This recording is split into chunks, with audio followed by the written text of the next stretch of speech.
watching America's Day at the Races, brought to you by America's Best Racing. For the love of the race, visit americasbestracing.net today. A very, very happy Thanksgiving to all of you. We appreciate you spending at least part of your holiday with us. I'm your host, Acacia Clement, pleased to be joined by champion jockey Richard Migliore. Very happy Thanksgiving. I understand you're on chef duty a little bit later on. Yeah, I'm going to jump in the kitchen, do a little bit of cooking, but happy Thanksgiving to you and all our crew behind the scenes and all of you out there. Thanks for hanging in there, tuning in with us. We very much appreciate it. We have live racing for you today from Churchill Downs and from the fairgrounds as well. Opening day at Fairgrounds, and hopefully we'll keep you entertained while you're waiting for whatever is in the oven. Race number one at Churchill to kick off the program. Paul LaDuca live with us at Churchill. Happy Thanksgiving, Paulie. Happy Thanksgiving to you as well. You and Richard, I actually got to talk to Mig a little bit last night. Really want to express to everybody that does everything behind the scenes, my cameraman Mark, I want to wish him happy Thanksgiving. Beautiful day out here in Louisville with a wonderful card. We got a 12 race card today, 12 race card tomorrow.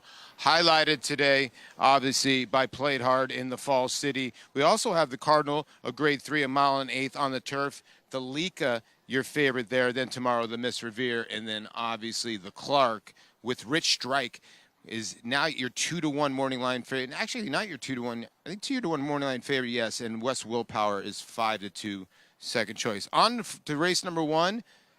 As you stuff your bellies today, hopefully we can stuff your bank accounts. And it looks like they're betting the 3 in here, which I get in here for Steve Asmussen. Off the claim for Steve. And it seems like, you know, when Steve buys these horses, he puts them in with intent. I think this horse is put in the right spot. There's not a ton of pace in here. I don't think the 3 or the 6 are horses that are going to be on the front end in here. I do think the 1's the horse maybe to catch at 20-1, so maybe that's the horse you want to use underneath. I'm not going to argue with the board here at all, Acacia. I just think that the 3 is really going to be tough to beat, and the 6 on the drop, a horse that does have some races to go to and does have, some closing versatility and can be up close. So I didn't see anything really outside the box besides 3-6 to get out of this first leg of the pick 5, and maybe sprinkle the 1 in your tries. 21-1 on the number 1, especially you, Paul. Thank you. I like what Paul said. Stuff your belly, stuff your bank account. Hopefully we can do that. They're in for the opener at Churchill. Here's Travis Stone. And they're off. Even beginning, Funny Bet was away okay from mid-pack. Also there is Every Other One, especially you down inside, comes up on through too. And it is especially you on through to the front, but Every Other One is keeping pace with her. And these two share the lead. Aidenite comes on to grab third. Lookin' Royal right in behind. Wow, fourth. Funny Bet comes away fifth. Laturistas racing sixth. And Ancient Brown is the trailer in seventh. 5 lengths off the lead. 4 furlongs to go. The opening quarter in a manageable 23-1. Especially you onto the far turn continues to bandy with Every Other One. Aidenite is perched out 3 wide, just a half a length behind. Lookin' Royal pushed on for more speed. 4th, Funny Bet 5th, 4 lengths back. Laturistas revving up with a wide trip. Ancient Brown is the trailer. Every Other One is the leader off the turn and opens up. Every Other One turning from in front of length and a half. Aidenite is set down for the drive. Funny Bet trying to get into third with 1 furlong to go. Every Other One still in front. Aidenite continues to fight on. Funny Bet and Lookin' Royal, 16th pole. Every Other One keeps on going. Every Other One is under the wire, the winner by 2.5. Ended up tight for second there, Aidenite or Funny Bet, and then it was Lookin' Royal. Bit of an upset in the opener, Every Other One, with Edgar Morales in the saddle and the drop-in class coming back to Churchill. Definitely much improved performance than what we saw beneath the Twin Spires 2-back. Yeah, I just think maybe the company, sometimes horses get into the race the right way. They get comfortable, they get confident. He looked like a winner every step. He was just poised just outside the one horse who had the speed Paul thought he would, especially you. And he always was traveling well. 5-1 winner, Every Other One. Edgar Morales continues on with his good meet at Churchill Downs, your 4-5 favorite. The number 3, Funny Bet, looked like might have gotten up for third, but no doubt about the winner, Every Other One Filly by Alternation with the victory today. Bring your prices in a little bit, but as Paul touched on at the top of the show, we have some great stakes action to look forward to at Churchill Downs today in the Fall City. Coming up a little bit later on, a Grade 3, be going a mile and an eighth on the main track. We'll see if leader of the band can get back on track after disappointing at a short price favorite at Parks last time out. 2 back, we saw her successful in the Summer Colony, and this stake at Saratoga Ridge came up very competitive. I thought it was interesting what you said yesterday. Despite being a Pennsylvania bred, this filly seems to run her better races outside of Pennsylvania. Yeah, she trains at Parks. She's won at Parks, but her better efforts have come out of town. Certainly at Saratoga, this is a big win in the Summer Colony. And how about her second place to search results in the Molly Pitcher at Monmouth? Now she gets to Churchill Downs. I really think that if she runs one of her A races, which has been on the road, it's going to make her very, very competitive here. Louis Saya is going to be in the saddle for trainer John Service as she comes in off a bit of a freshening since that second place finish in the Plum Pretty at Parks, but she was 30 cents on the dollar that day.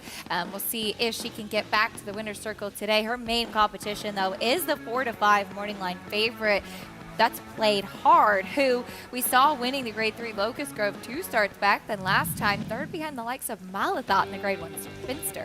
Yeah, well beaten by Malathot, but Malathot is going to be your champion mare this year, and came back to win the Breeders' Cup Distaff, and this was a really strong performance. Joel Rosario took them out for the first time here in the Locust Grove, and you could see Joel. He's a guy that very rarely resorts to the crop. He gave her a couple little reminders, rode her on that loose rein. You know, you can see with those white reins just how loose a rein he was riding her with, and she certainly won easy here, and Joel Rosario kind of gave up on Thanksgiving dinner to go ride her. So it's a vote of confidence. Absolutely. As Joel Rosario will be aboard for the 3rd start in a row on Played Hard. Graded Stakes winner 2 starts back coming out of Grade 1 company. She certainly, we know, likes Churchill with 2 wins over the surface and also boasts a win at the mile and an eighth distance. That'll be fun coming up a little bit later on. Played Hard for Phil Bauer. She has that tactical speed, which is always a benefit as well. Here's what else is coming up on today's program. We'll take a look at today's races, presented as always by Claiborne Farm.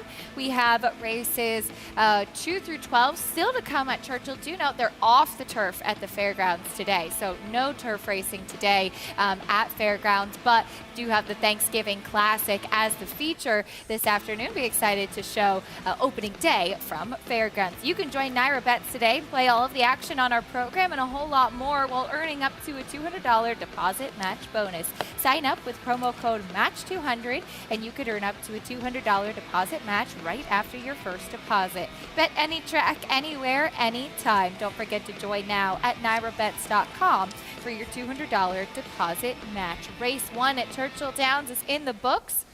It was a 5-1 upset winner, Every Other One on the drop back down in class. An Indiana bred returning to Churchill Downs and gets to the winner's circle under Edgar Morales. It's just so interesting. I think sometimes when horses have to work hard to keep pace with just better rivals, they lose their confidence, they get out of rhythm. You see why the drop-in class was so important. Every Other One was just always comfortable in the position he was in, traveling properly. Horses breathe better then. And sometimes just that class relief gives that horse a little bit of edge that they need. And Every Other One looked a winner every step and came back at $12.34. Still have a hard time with the extra pennies. I know.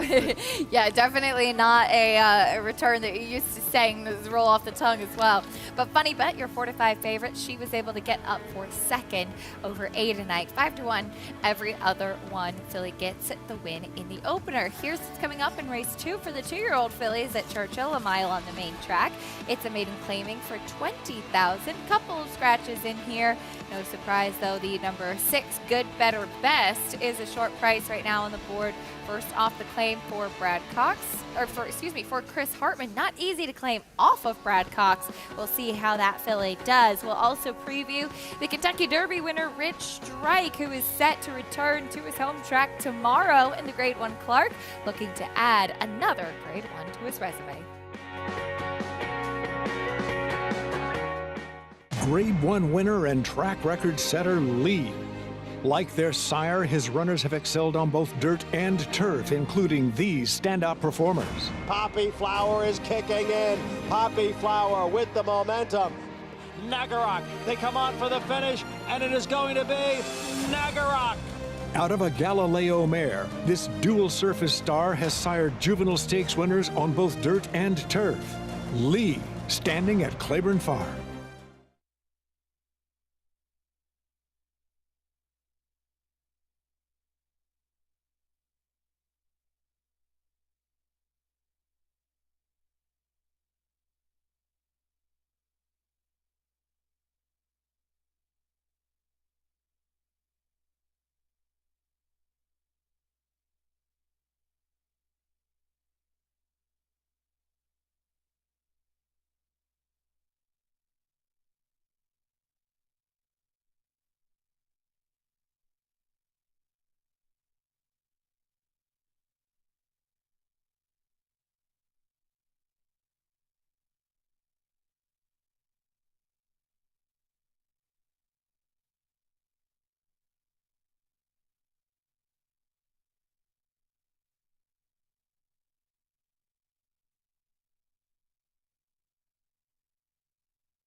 You're watching America's Day at the Races, brought to you by Naira Bets. You can bet any track, anywhere, anytime. Get started at nairabets.com today. You can also follow along and get all of the stats on the horses, trainers, and jockeys in today's races with free Equibase past performances. Go to naira.com/TV schedule to download your free past performances on all the races on today's show. A lot of exciting things to come up today at Churchill Downs, and that includes throughout the weekend as well. We've got two graded stakes to look forward to at Churchill today. Of course, Rich Strike in the Grade 1 Clark tomorrow. Stars of Tomorrow cards with the 2-year-olds in the spotlight this weekend. And here's the look at the stakes schedule. Of course, that Kentucky Jockey Club and the Goldenrod for the young horses on Saturday. And then we wrap up the meet at Churchill Downs. But, of course, a big week for all of the graded stakes action down beneath the Twin Spires. Talked a little bit about the Fall City today. We also have the Cardinal going long on the turf for the fillies and mares, a mile and an eighth. And a horse that is 2-1 on the morning line is the number 5, Delika, the German bred for Al Stahl.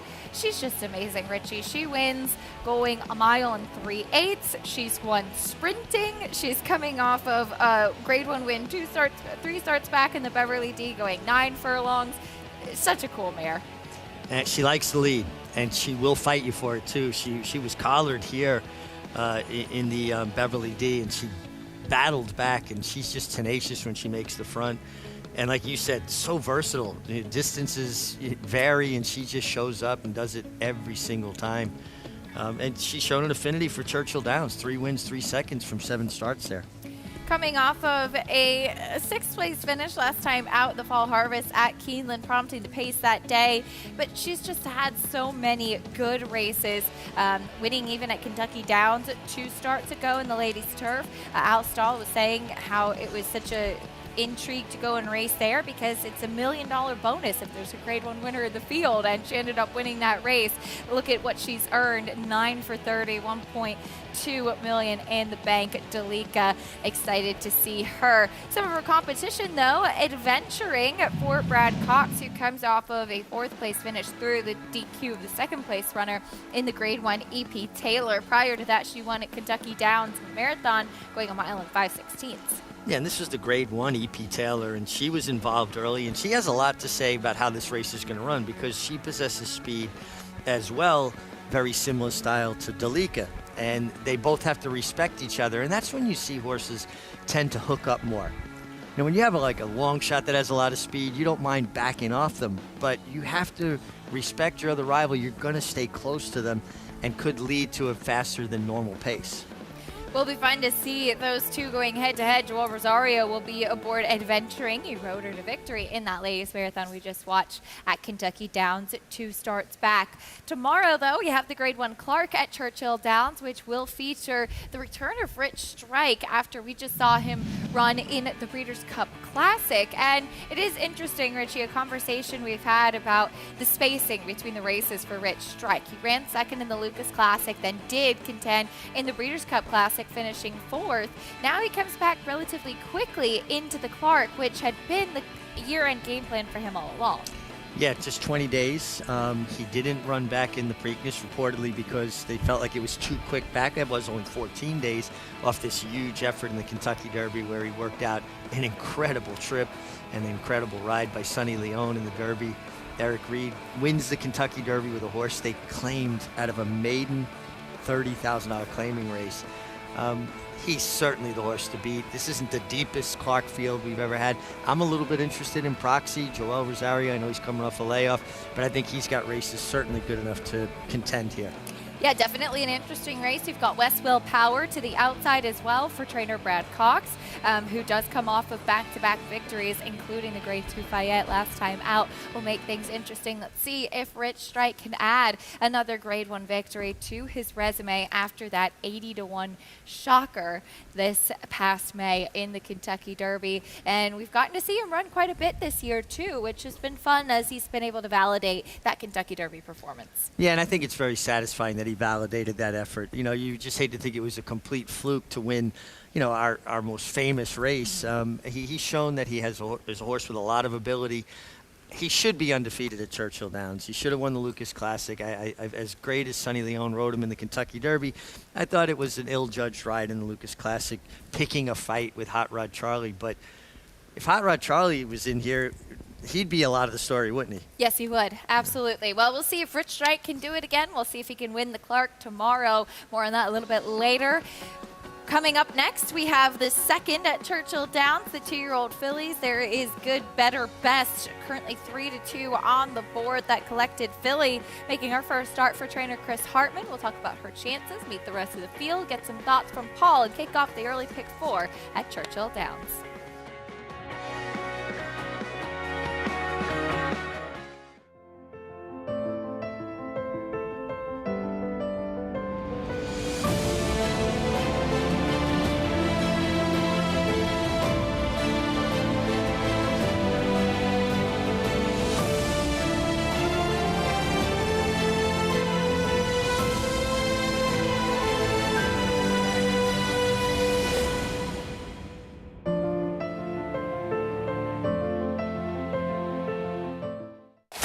Who you betting on?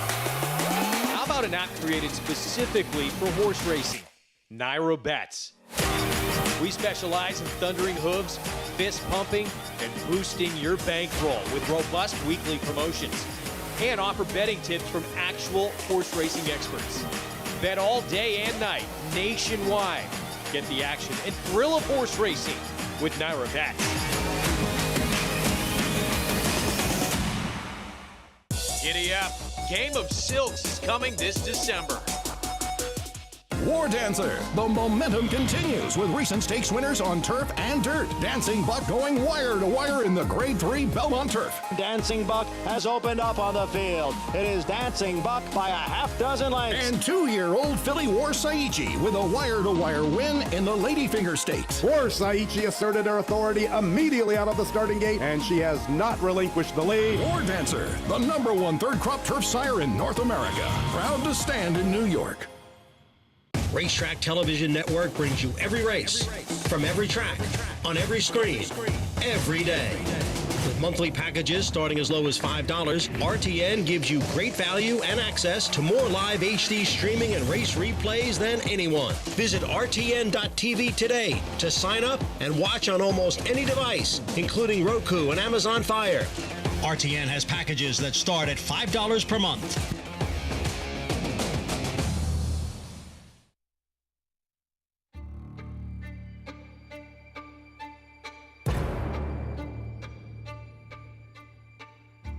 The industry has a few things that we have to take care of better, and one was the aftercare of the horses. If we did nothing, these horses would end up in very bad places. Go back to where we were years and years and decades ago when it was just considered de rigueur that you could just send these horses to slaughter. It's different than any other program that was put into place.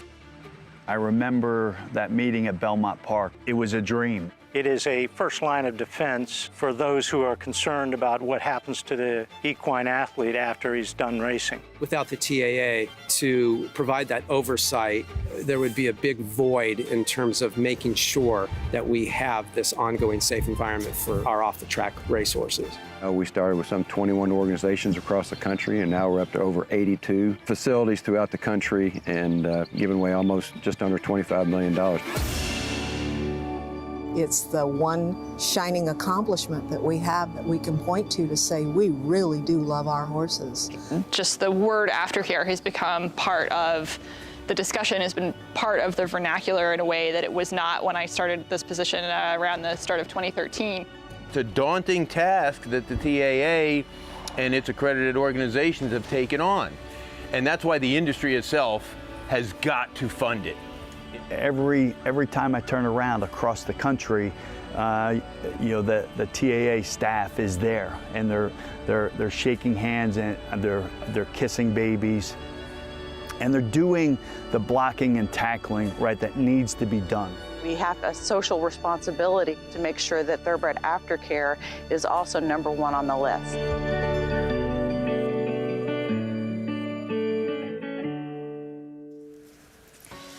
As always, make sure to check out all of the great work that the Thoroughbred Aftercare Alliance is doing in our industry. You're watching America's Day at the Races, brought to you by Claiborne Farm. 100 years of doing the usual and usually well. We're getting set for the second race at Churchill Downs, a mile on the main track, and this maiden claiming for the 2-year-old fillies as horses make their way out of the paddock. I understand Good, Better, Best does seem to be the one to beat off that race 2 back, Richie, but anybody at that short a price in this level of race is a little bit tough to take. I'm with you. It's just, you know, you can't have a tremendous amount of confidence. Now, this was a really good effort going the mile distance at Churchill. Actually, for slightly more money. She was claimed for 30 by Chris Hartman, now shows up here for 20. And maybe she just caught the right field. But again, a short price on a horse that, a lower level kind of horse, it's just a little bit tough to take. Tough to trust. She's on the inside in the pink cap that day. That's 2 starts back. Has subsequently been claimed. A distant third last time out. The top 2 were much the best at Keeneland in that race. She does have some early speed, so that's definitely to her benefit. Can she run back to that 52 Beyer speed figure 2 starts back? We shall see. Mitchell Murrow going to be in the saddle as she makes her first start for Chris Hartman. Stepping onto the track for the second race at Churchill Downs, call to post. 2-year-old fillies in the spotlight will meet the rest of the field. Getting ready to kick things off with a runner for the coach, Wayne Lucas with Lady Envoy. Yeah, making her 5th start, stretching out to the mile distance from the inside. It feels like I've seen this movie before, though, where they win at big prices for the coach on the stretch out. Seems like the Lucas horse, the worse they look at a low level, the better they run. We'll see. Here's the 2, Tribal Spirit. I thought this horse was interesting, taking a significant drop in class. She hasn't been very sharp out of the gate. Hopefully she can break a little better and put herself forward. The 2 is out. Here's the 4, Simpering Smile. Yeah, ran same level at Keeneland. Tyler Gaffalione 6 was well beaten there. Well beaten second, 11.5 lengths behind the winner. The 5 is out. Here is your favorite, Good, Better, Best. Yeah, should be forward, is a logical favorite. She's starting to drift up a little bit, more suitable of a price maybe. 9-5. Now on the board, as we'll take a look at the number 7, Free Spirited Apprentice Renee Diaz going to be in the saddle. Yeah, it just feels like, she's going to have to improve. Her race 2 back was okay, and then last time well beaten at the $30,000 level. It's going to have to take a step forward. It's too bad the 8's out. I feel like Extra Sauce Well Done would have been a hunch bet for a lot of people today. Here is the number 9, Frosty Diva. Yeah, also taking that drop in class, well beaten last time, trying 2 turns at Churchill. Blinkers on the 10 right now. Yeah, taking a significant drop in class also for Kenny McPeak, adding the blinkers, stretching back out to the mile distance, although her worst race so far was at the mile distance in a maiden special. Against much tougher 2 starts back, she does take a big drop in class. Equipment change, a lot of changes for right now. Horses on the track starting off on their warm-ups. Let's check in with Paul. Yeah, and Acacia, when you look at the board, I think it's I would say a combination of 2 different things in here. It's Chris Hartman, obviously, off the claim. He's obviously dangerous at 25%. And the other part about it is that this filly could be lone speed in here. And we saw the first race, the 2 closers, the 3 and the 6.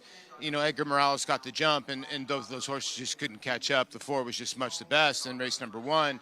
So, we saw some horses launch yesterday. We'll see what happens today. But, when I look at this race, I look at the 6, and I'm thinking, okay, this horse is going to get to the front end. Now, my worry is Brad Cox horses usually close the deal, especially when they have the lead in the stretch, and they did not. Now Chris picks up the training. They dropped for 20, tiny bit of drop, and cut back from a mile 16th to this mile race where the horse did lose by a head and would probably win this race if that effort was repeated in here. The 4 Simpering Smile for Steve Asmussen improves in his second career start. And that usually happens with a lot of his horses. And she did. She had the 11 hole at Remington Park with Stuart Elliott, and she got bet that day. And Jackpot Baby's actually a nice little filly that won that race. He immediately dropped her for 20, and that's not a bad response. And sometimes when you lose by many lengths, sometimes those horses or those races are liver races. And she's been in 2, or at least a 12-horse field and an 11-horse field. So she's faced 23 horses in 2 races. So I give her a little bit of a look in here.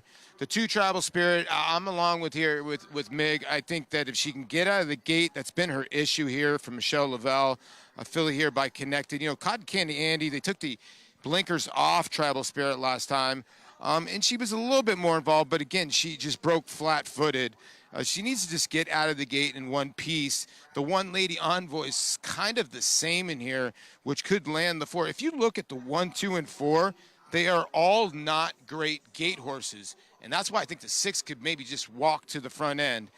Now, the 2 horses that I'm going to mention towards here at the ends are the confusing horses, and I think they could be live in here if you want to go with long shots. Free Spirited, you get Renee Diaz aboard. Now, this is a horse that was 3-1 behind the 6 2 back, was not that far behind. Now you get Renee Diaz. You get 114 pounds. You get 5 pounds weight on your rivals in here. Maybe you just toss away that 2-turn effort last time out with blinkers. And then the 10 right now. I mean, this is a horse that was 13-1 in an 11-horse field in an open maiden special weight and at Churchill Downs, too. Has just done no running. Is the drop for 20 going to wake up? And we mentioned this last meet. When Kenny McPeak drops, usually he's very, very live. I just don't know if this horse can do a lot of running. I'm going to land on the 6 in here. I hate to land on the favorite, but I think this horse can take him gate to wire. But I do think the 2 could be a late threat in here. All right, Paul, thank you. We'll see how it does shake out. The number 2, Tribal Spirit on the dropping class for Michelle Lovell, facing a little bit lesser competition. Took some more money last time out as well. Tribal Spirit, Gabe Zaya is going to be in the saddle. And sometimes, Richie, it really is just the biggest key to have that class drop and face some softer competition. Yeah, we saw it in the first race. Horse gets comfortable, they get in a good rhythm, and they're able to use their speed more judiciously. In just a little bit, we will be moving over to FS1 in about 30 seconds. America's Day at the Races continues. You can watch the second race from Churchill Downs and all the other upcoming action. So tune on over to FS1. We'll continue over there. We hope that you'll be joining us. We've got a lot more to come, including this second race at Churchill Downs as they start to load into the gate. Stay with us on America's Day at the Races. We'll carry on over on FS1.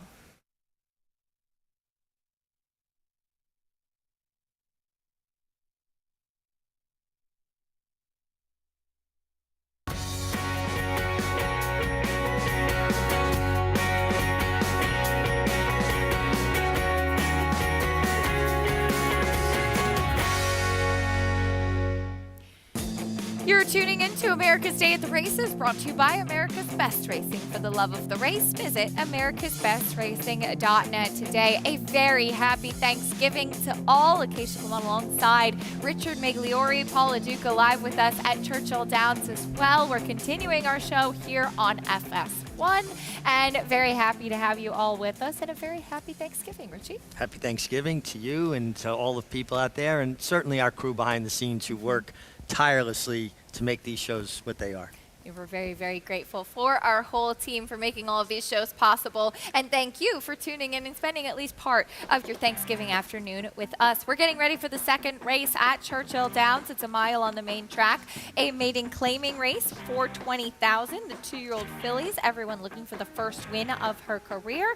Currently, your favorite is the 6 Good, Better, Best, Richie, who had a very strong race at Churchill 2 starts back. The question is, can she run back to it with her new connections as she has been claimed? Listen, Chris Hartman's a good horseman, does well with all kinds of horses. He's winning at better than 22% in the year, but she's also coming from a very good barn.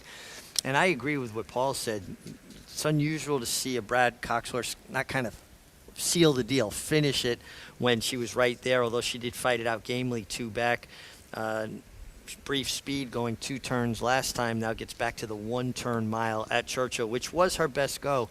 7-5. Tough for me to take 7-5 on a horse that, you know, is just a lower level kind of horse. There's a look at the number 4, Simpering Smile. You've got top connections with Steve Asterson and Tyler Gaffleone teaming up together. She did run at this level last time out at Keeneland, going 7 furlongs. There was no doubt about the winner, who won by 11.5 lengths that day. This horse was a distant second, but she has run in some big fields in both of her starts, and maybe this is just going to be the right place for her. Yeah, you know, she ran, again, okay. She did improve first start to second start. Now she stretches another furlong. But she was basically another area code from this filly that, you know, she romped on the wrong lead. I prefer some others in here. 3-1, I think, is a little short. But I think the 2 Tribal Spirit is very interesting. And if she can break just a little bit cleaner and maybe find herself in a little better position, at 9-2, I think she's the one I want. She's interesting. Gabe Saez will be in the saddle as she does drop in class for trainer Michelle Lovell. Took some more attention last time. This will be the lowest level that she'll have competed at, and also she's turning back in distance a little bit. She tried a mile and a 16th last time, and we'll go back to the 1-turn mile in here today. She has a little bit more foundation where some are stretching out for the first time in here. Yeah, and foundation is critical. You're talking about horses that are going to have, some of them are just going to have distance limitations. So I think it's key that they have some racing under their belt, that conditioning from racing. 6-5 on your favorite. First off the claim, we'll see who gets the first win of her career in race 2. Here's Travis Stone with the call. And they're in the gate. And they're off. Simpering Smile breaks alertly. So too does Good, Better, Best and Tribal Spirit down toward the rail backside of there. Frosty Diva comes on from the far outside. And Free Spirited is not far behind either. But it's Good, Better, Best out there showing the way, angling over toward the inside, with Frosty Diva moving up on the outside to prompt the pace from second. Simpering Smile settles in toward the rail third. Free Spirited is racing fourth. Tribal Spirit comes away fifth. And then it's Lady Envoy, and right now is at the back. So down the backstretch run, and the opening quarter managed to go in 23 and 3/5 seconds. Good, better, best is coasting along on the lead and opens up a little bit more as they head to the half-mile pole. Simpering Smile coming through underneath of Frosty Diva. Free Spirited moves to the outside now, fourth, moving up 3 wide. Lady Envoy is there with Tribal Spirit, and right now at the back. So round the far turn, Good, Better, Best still holding on to the lead. It's a half a length. Frosty Diva, more pressure. Free Spirited, wide trip. Lady Envoy pops outside now. Comes on 4 wide. Tribal Spirit 5 wide as they hit the top of the stretch. Good, Better, Best heads for home. In front by 2. Frosty Diva fights on. Free Spirit is there. Lady Envoy down the center. 1 furlong remaining. Good, Better, Best. Shake it up for more. Free Spirited and Frosty Diva continue to fight on. Free Spirited trying to run down Good, Better, Best. Good, Better, Best digs in. Free Spirited surges. Free Spirited runs down Good, Better, Best. Frosty Diva and Lady Envoy. It looked like Good, Better, Best had the race under wraps, and then at the final moment, charging came the number 7, Free Spirited. Looks like she got up in time under apprentice Renee Diaz. Well, Paul talked about getting that 5-pound break in weights. Renee Diaz finished nice on this horse. Looks good for an apprentice, strong finisher. This filly on the lead, Good, Better, Best, just bottomed out late. She did the same thing 2 starts back, that good race that I think she was being bet off of. She was dueling, yes, in that race, and they were ahead of the rest of the field, but she was alone on the lead that day too, and did the same thing once again. Yeah, it did. She snatched defeat out of the jaws of victory seemingly here. Just got very weary late and got caught and had everything her own way. Really no excuses whatsoever. But a nice ride by apprentice Renee Diaz to get the win on the number 7, Free Spirited. Bring you prices and more in a moment. But first, we'll give you a little bit of a preview of what is still to come on today's show. If you're just joining us here on FS1, glad to have you with us and appreciate you spending part of your Thanksgiving afternoon keeping us company. Today's races, as always, are presented by Claiborne Farm. We still have races 3 through 12 to come at Churchill Downs, including 2 graded stakes in the Fall City and the Cardinal. It's opening day at Fairgrounds today in Louisiana, off the turf there. I believe just 1 carded turf race on the program. Thanksgiving Classic, the feature, a fitting name for today. We'll be bringing you the action from the Fairgrounds as well. You can join Naira Bets today and play all the action on our program, plus a whole lot more, while earning up to a $200 deposit match bonus. Sign up using promo code MATCH200 and you could earn up to a $200 deposit match right after your first deposit. Bet any track, anywhere, anytime. Join now at NairaBets.com for your $200 deposit match. Co-feature today is the Fall City. As we'll see the fillies in the spotlight, going a mile and an eighth on the dirt. It'll be race number 10 today, fillies and mares. Leader of the band will break from the inside with Louis Saez in the saddle. We saw her win the Summer Colony impressively 2 starts back, Richie, and she's a filly that beat a very contentious field that day. Can she rebound off the disappointing second at a short price last time out? Well, I think she can, because that short price came at her home racetrack, Parks, and I'm just not convinced she runs her best there. She's stable there, she trains there, she has won races there, but her best figures have become when she's run out of town.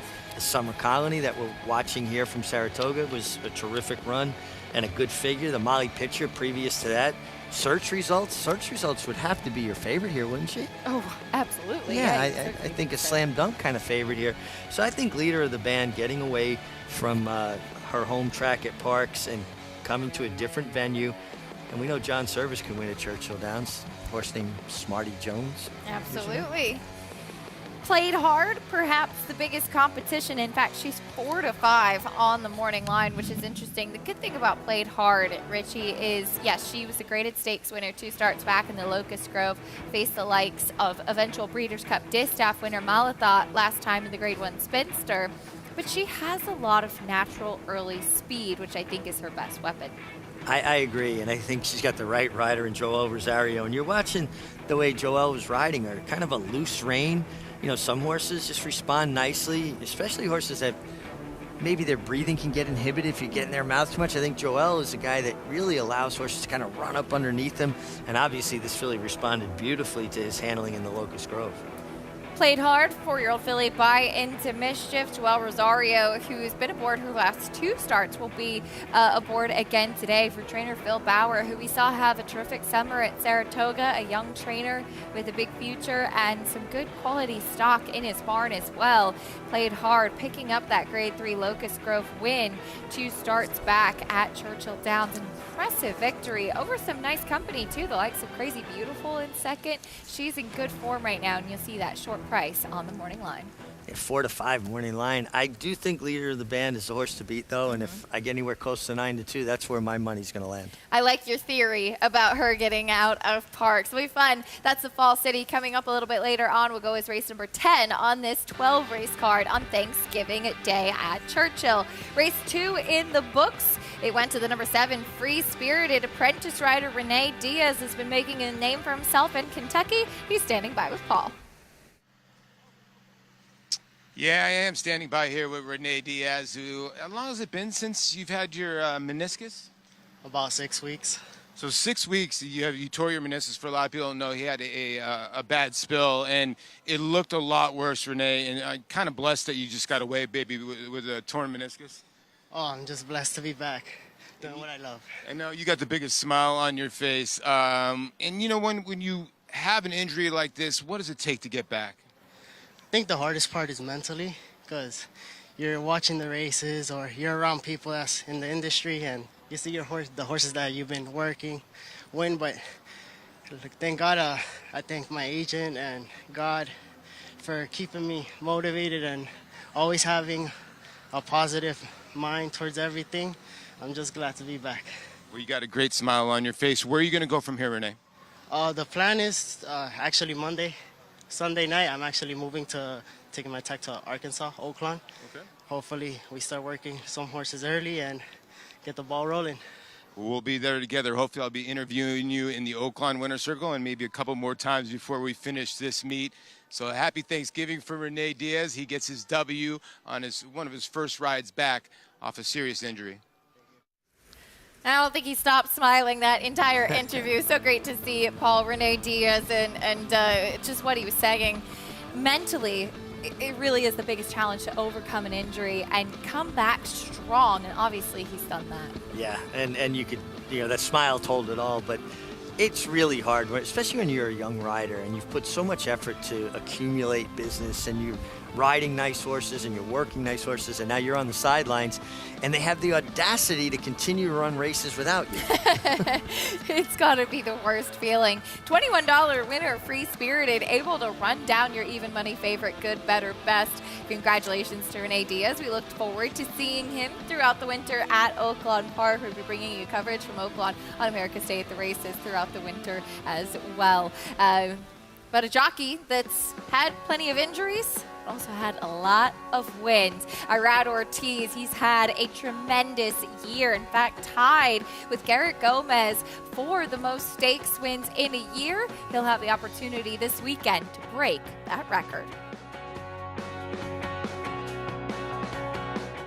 Eclipse champion Run Happy, the #1 second crop dirt sire of last year, is back and showing a new dimension with winners on turf, dirt, and all weather. A record-breaking sprint champion, Run Happy is also siring winners at all distances, from 7 furlongs to 1.25 miles. A sire whose runners can carry his speed over all distances and all surfaces. Run Happy, price for value, and standing strong at Claiborne Farm.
You're watching America's Day at the Races on Fox Sports 1. Our program brought to you by Run Happy, a sire whose progeny can carry his speed from all distances on all surfaces. Coming up this weekend at the Big A here at Aqueduct, we'll have a lot of action to look forward to. This is the weekend schedule. Tomorrow on Friday, plenty of stakes action. Saturday and Sunday as well. This weekend, though, Richie, really just kind of a teaser for next weekend, Cigar Mile Day, the last Grade 1 on the main track in New York. But we are excited to have the opportunity to have plenty of stakes on tomorrow afternoon as well. That does include the New York bred 2-year-olds in the Notebook, as we'll see if Irad Ortiz can break the record of 76 stakes wins in a year. He will be on Don't Lose Cruise. This will be his first opportunity this weekend, with plenty more after that. He's got a lot of chances to be tied for the record with over a month of racing still to go. And he's not bashful about traveling, right? He went to Mahoney Valley to tie the record, so you got to give him a lot of credit for his desire, his tenacity, and how bad he wants it. And that's what you're seeing here from Don't Lose Cruise. Desire and tenacity. Really well-meant first-time starter from the John Kimball barn. Mariachi tried him the length of the stretch, and he refused to yield. They came back with a big figure, an 84 Beyer figure, and he's fast. He leaves the gate suddenly, doesn't he? He is very quick out of the gate. Irad Ortiz climbed aboard for the first time last time. He was 27-1 on debut and actually ran very, very well, just beaten by a slim margin to finish second. Came back and got the job done last time. We'll step into stakes competition in the Notebook tomorrow. Will go as race number 4, and Irad Ortiz will stay aboard, and we'll see if he can keep the good momentum going for trainer Rick Schosberg and Clear Star Stable. Irad Ortiz, meanwhile, as you mentioned, Richie, we saw him travel to Mahoning Valley on Monday. He won 2 stakes. That brought him to 76 on the year to tie the record that was set by Garrett Gomez for most stakes wins in a year. As you said, plenty of opportunities still to come. It's not a matter of if he's going to pass the record, it's just by how many. Yeah, it feels like that, and he seems to have a lot of opportunity to continue to pad those statistics. And as you talked about, the following weekend, the Cigar Mile, the Remsen, the Demoiselle, so just a tremendous 2 weekends coming up of racing still ahead of us. Absolutely. Irad Ortiz, we'll see what he can do as far as being able to pass that stakes record set by Garrett Gomez back in 2007. He'll be riding in all 4 of the stakes tomorrow. Even if the race comes off the turf, he's got a backup in the Aqueduct Turf Sprint Championship. But Don't Lose Cruise, 6-5. Capital Structure, Falconet, and Voodoo Zip. Don't Lose Cruise does appear, at least on the morning line odds, to be his best chance for a stakes win, but would not be surprising, Richie, to see all of those running well tomorrow. Yeah, listen, Irad's a tremendous rider. Sometimes his intensity, I think, boils over a little bit, but you've got to appreciate that he rides a $5,000 claimer with the same tenacity and desire as he does a Grade 1. And his agent, Steve Russian, has done an amazing job of getting him continual line of live mounts, particularly in these stakes races. They're both hitting on all cylinders.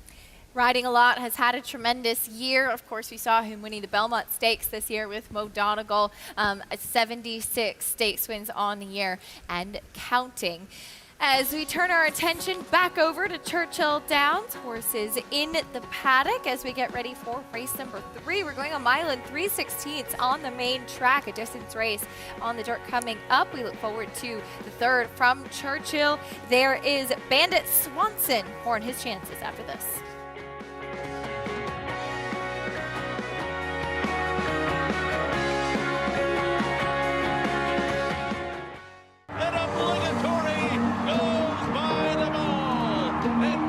Here comes Malathaat. Here comes Clairiere on the outside. They're coming to the finish, and it's going to be Clairiere.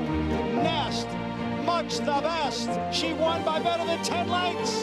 Cody's Wish on the outside. Cody's Wish with the upset in the Fargo. Malathaat grabs the lead in deep stretch, and Malathaat has won the Personal Ensign Stakes. Curling, the classic sire. Who you betting on? How about an app created specifically for horse racing? Naira Bets. We specialize in thundering hooves, fist pumping and boosting your bankroll with robust weekly promotions. And offer betting tips from actual horse racing experts. Bet all day and night, nationwide. Get the action and thrill of horse racing with Naira Bets.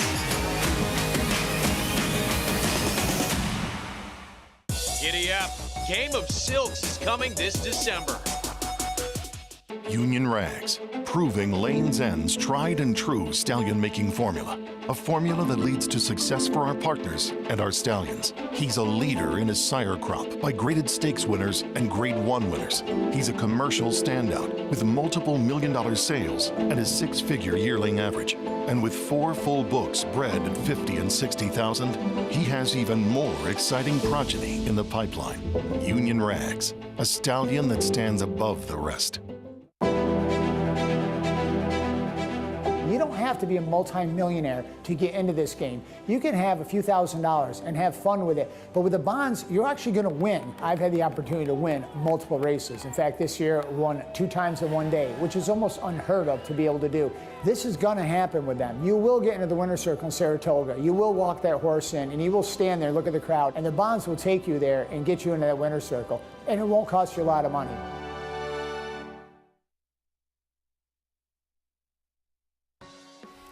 You're watching America's Day at the Races. So glad to have you with us. Our program, as always, brought to you by Naira Bets. You can bet any track, anywhere, anytime.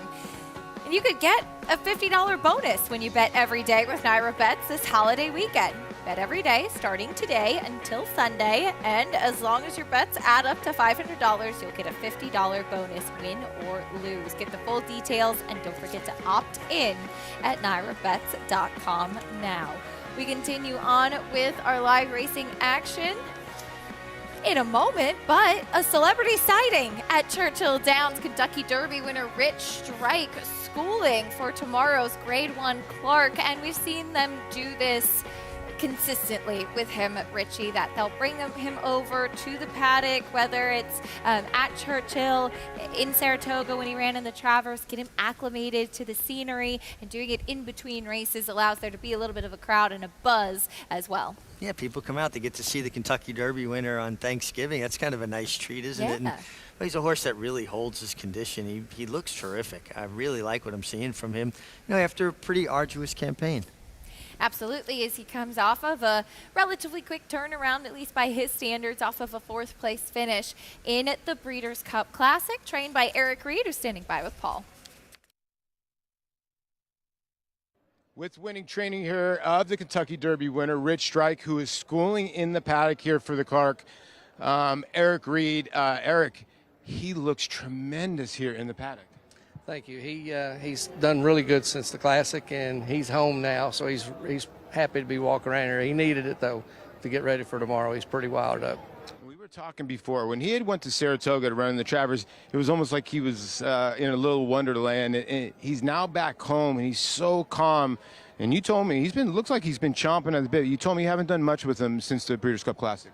Yeah, we haven't breezed him. I gave him a really good gallop a couple days ago, and kind of a small breeze or 2-minute lick kind of, and he took to that. And then today we relied on him, and I just want him to be fresh tomorrow and stay close enough to the pace to have a shot at him down the stretch, and he's coming to himself. This might be a way to end the year on a big high note again at home. So you're saying that we might see a little bit more speed from Rich Strike tomorrow? I would think so. I thought in the Lucas he showed a good turn of foot and put himself in the race quick, and that's what he needs to do tomorrow. Well, I know there's another horse schooling in the paddock. Have you been scouting out your competition, West Willpower the Gray? Yeah, nice horse, and that's who we got our eyes on. We got to have him on all the horses, but he's going to be out there, and we got to keep him in our sights. Well, good luck to you tomorrow. I appreciate it. Thank you. Paul, thank you. Great to hear from trainer Eric Reed. There is his Kentucky Derby winner, Rich Strike, as he is prancing around the paddock. And I thought it was interesting what Eric said. He's been pretty riled up. He is a high-energy type of horse. We know that about him, but he looks tremendous today, Richie. He really does. And again, for a horse that's gone through a lot of racing, some shipping around, he's carrying really good weight for this time of year. And I like what he said. They didn't breeze in between races, 2-minute lick. He's got so much foundation. At some point, you got to kind of almost sweeten them up a little bit.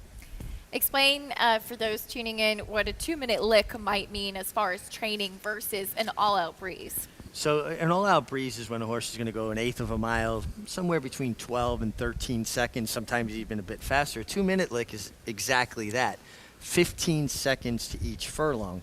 So you'd go 60 seconds for 4 furlongs. A mile would be 8 furlongs. That's exactly 2 minutes.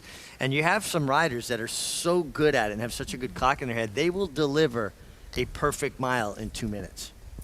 A training method used to kind of keep consistency with the training, not going to be as sharp or as fast as that quick all-out breeze where you'll see kind of faster clips going on in those timed workouts. But Rich Strike looks like he's coming in great fitness. And yeah, as the weather starts to get colder, sometimes you'll see horses not carry their weight as well. Their coats won't be as hydrated. They'll start to look a little bit wintry. Looks like the year kind of catching up with them. Doesn't appear that that's the case with Rich Strike. Not at all. His coat looks like as resplendent as it was in the spring. Excited to see him tomorrow in the Clark. Kentucky Derby winner, looking to add another Grade 1 to his resume in the Clark at Churchill Downs, his home track. Getting set for the third race at Churchill now, 1 mile and 3/16 on the main track, meeting the field, kicking things off with the current favorite, Bluegrass Parkway, turf to dirt. I guess he's favored off that second place finish in the off the turf John's Call on a sloppy racetrack. Oh, excuse me, it was a fast track, but an off the turf event in Saratoga. Slow figure though. Here's the 2, Silver Dust, off a second last out. And how many times you get to say turning back in distance to 1 mile and 3/16? I think he's a major player on that turn back, and he's a horse that has run some figures, certainly good enough. Here's the Indiana bred coming in good form off back-to-back stakes wins against fellow state bred company, Max Express. Yeah, that is restricted company, but he's a horse that's in good form, so you always have to respect that. 6-year-old Gray, there he went by. Here's the number 4, Huge Bigley. Yeah, feels like he has races in the past and one going 1 mile and 3/16 at Churchill Downs where he went gate to wire. That would put him in the frame there. His last couple races leave a little to be desired, though. Number 5, Bandit Swanson is next. Horse coming out of Hawthorne, ran well last time going 1 mile and 1/16 there. Will he handle the extra furlong? Here's the number 6, Go Amy. He hadn't been more of a sprinter till last time. Yeah, he stretched him out last time, and interesting enough, coming out of sprints, he came from off the pace going long. Still feels like he'd have to improve. And the number 7, Full Charge, off that same 1.5 mile race. Yeah, and he was well beaten by Silver Dust that day, and I didn't really see a lot of excuse when I watched the replay. He's taking actually a little money at 7-1. Number 1, Bluegrass Parkway, still your favorite at 2-1. As Paul, what do you make of him going turf to dirt?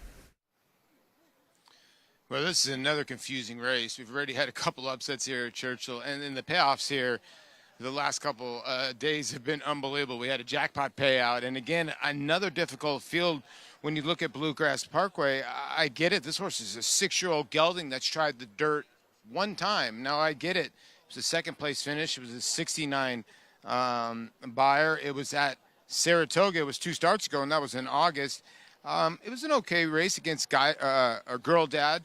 Got away from the gate a little slow. So, you know, I guess you can forgive, and I can understand why the people are going. It's Michael Maker, it's Louis Saez, so there's connections that are also involved in here.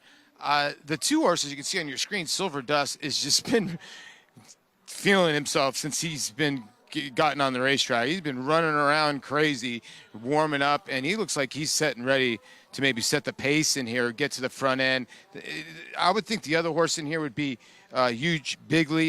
You know, may get the nail on the head. This horse got a couple races at Churchill Downs that could win this race. And you see Farmington Road there. Farmington Road has come back to win at giant odds here, I want to say last week. And this is a horse, if left alone on the lead, if the 2 does not really send and the 4 goes, the 4 could be dangerous on the front end in here. The 5, Bandit Swanson, I really liked on numbers. But on the racetrack, Acacia, he was getting a little worked up. Of all the horses, everybody was pretty calm. I know that you may talk about, you know, you have to have a little bit of sweat, a little bit of getting your engines going. It looked like everybody else. He was a little bit too much for me, although I think he's going to be a tough customer in here if that's what he usually is. Like you guys always say, sometimes horses just sweat up, they sweat up, but it was a little concerning for me. Bluegrass Parkway, I just can't take a horse that is going from turf to dirt at 9 to 5. Just not my style. I'll go with the 4. I'll go with the 4, you Bigley, that this horse will improve for Michael Puig and Declan Cannon, taking money from 15 to 1 to 5 to 1, and should be laying first or second in the early going. That early speed could be dangerous. Paul, thank you. Huge Bigley as we are taking a look at your favorite number 1 Bluegrass Parkway. And yeah, this was the race. We'll look at it in the John's Call 2 starts back. I was in the paddock for this race, and he was actually beaten by his stablemate, Girl Dad, who I prefer just as a horse. And Bluegrass Parkway, yeah, he ran well. It was the top 2 maker runners in here, and I think that was by virtue of the fact that it was kind of them and Tide of the Sea that ran and nobody else, and it was off the turf. And can you really put much stock in this race? I just feel like the race kind of fell apart coming off the turf, and the horses kind of bear that out. They were spread out from Saratoga to Rensselaer County. I mean, they were basically a quarter of a mile from first to last. I agree with Paul. I thought the number 2 Silver Dust was really the horse to beat in here. That's what I liked. I like him turning back from the 1.5 miles. He was very game that day. Corey Lanerie Sticks. I think there's a lot to like there. He's taking money. He's down and out of your co-favorite. He was second last time out, going 1.5 miles at Churchill Downs. And as you said, he does get to turn back a little bit in here today. Set the pace. He's the gray, the inside runner, very easy to spot as he's now gray 8-year-old by Tappet. He was second best to Scarlet Fusion that day, but he was better than the rest of the field. The top 2 were pulling away 6 lengths clear, really, of anybody else in there. Yeah, and he just didn't fall apart. You know, like sometimes horses get collared going a marathon distance like 1.5 miles, and they just kind of cave in. I like the fact that he stayed on. He was just second best, but he tried all the way through the wire. He is now your favorite at 2 to 1. Co-favorites with the 1 and 2. Silver Dust does seem to make sense. Paul liking the number 4, Huge Bigley. If he can show some of that speed again, that will be his best weapon. Yeah, I think, you know, you look at his best race ever. He got to control things on the front end, going this distance, and really finish the deal. And who was aboard that day? Oh, a guy named Irad Ortiz Jr. Yeah, we've heard of him. Declan Cannon going to be aboard today. Race 3 at Churchill. Travis Stone standing by. Bandit Swanson and Huge Bigley. Those 2 come out of there well. Full Charge from the outside is there, and Go Emmy not far behind either. Right behind is Bluegrass Parkway as they move by us for the first time. And it's Huge Bigley out there showing the way. Silver Dust and opening at the rail. And Corey Lanerie takes advantage, and Silver Dust punches through to grab the lead. So it's Silver Dust in front. Huge Bigley backs off to settle in second. Full Charge sharing third with Bandit Swanson. Bluegrass Parkway angles outside from 5th. Max Express near the back now. And Go Emmy is the trailer as they turn to the backstretch run. And the opening quarter, rather ordinary, 24 2/5 seconds, and Silver Dust is in control. And strides away to lead by 2.5 down the backstretch run. Huge Bigley continues to track from second, and Full Charge has moved up into third. Bandit Swanson coasting along 4th and toward the rail. Bluegrass Parkway's been moved to the clear. 5th, 5 lengths off Silver Dust with 4 furlongs to go. At the back are Go Emmy and Max Express. So they hit the far turn, and Silver Dust the leader. The lead is still 2.5, but here comes Full Charge now. Full Charge is on the march and coming after Silver Dust as they round the far turn. Silver Dust lead down to half a length. Full Charge really cranking up the pressure now. These 2 go head and head for the quarter pole. 4 lengths back to Huge Bigley. Bluegrass Parkway. Go Emmy trying to muster up a rally. They're off the turn. Full Charge takes charge. Full Charge off the turn in front. Silver Dust back into second. Go Emmy third, and Go Emmy's closing. Here comes Go Emmy and Bluegrass Parkway coming to. Bandit Swanson down the center. 16th to go. Go Emmy to the front. Full Charge fights on. Go Emmy. Full Charge. Full Charge. Go Emmy. Faudo. Full Charge as game as they come. Go Emmy right there. Then it was either Bandit Swanson or Bluegrass Parkway. Tight photo finish between the number 6, Go Emmy, and the number 7, Full Charge. The 7, Full Charge inside, taking pressure late from Go Emmy. And Full Charge made that big brush move around the far turn to put pressure on the 2, Silver Dust, who did bobble at the start and kind of took Corey Lanerie up the inside, got a little leg weary late, but Full Charge was very game, felt that pressure coming, and it stuck his head and neck out. Looks like he got the best of the nod there.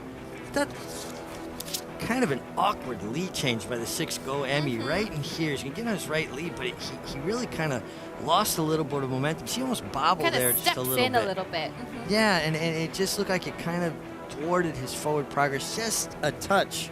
And when you get beat a narrow margin, those things really count. Well, the cameraman's got the photo, the I think camera when on the there's 6. a photo, the old racing adage is whatever the cameraman shows is the horse that got it. But I've noticed at Churchill Downs when there's a photo, they show both that are in the photo, so it can be a little confusing sometimes. If you're ever wondering about when we talk about a horse that's lingering on the left lead, that was a really good example of it with the number 6, Go Emmy, who is on that inside left lead right there. You can see it really clearly. And when he just switched over to be leading with that right front foreleg, and it was posted, the number 7, Full Charge, got the best of the bob and did win the photo finish. But when he switches over to the right, it's a little bit awkward in the way that he does it. And it's all about momentum in those final steps. Yeah, a lot of times a horse will find more energy when they get to the right lead. You know, think about you're running through the airport, you have your luggage in one hand. As you get tired, naturally, you'll put it in the other hand, find a little more energy. I think that's a good way to explain changing leads. But in this particular instance, it was so late, and it was just awkward enough. It just was not a smooth lead change, and I don't think it helped his cause. I think it actually kind of thwarted some of his forward momentum. 7-6-5-1 in the third at Churchill Downs. We talked a little bit about Kentucky Derby winner Rich Strike and his bid for another Grade 1 tomorrow in the Clark.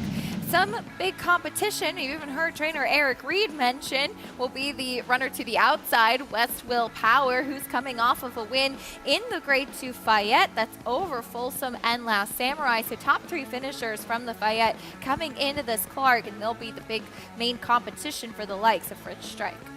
Yeah, and he got to control things, a very moderate pace last time, 49, 113 and 4. And when you have Joel Rosario on a horse that makes an easy lead like that, basically school is out. You're not going to catch him.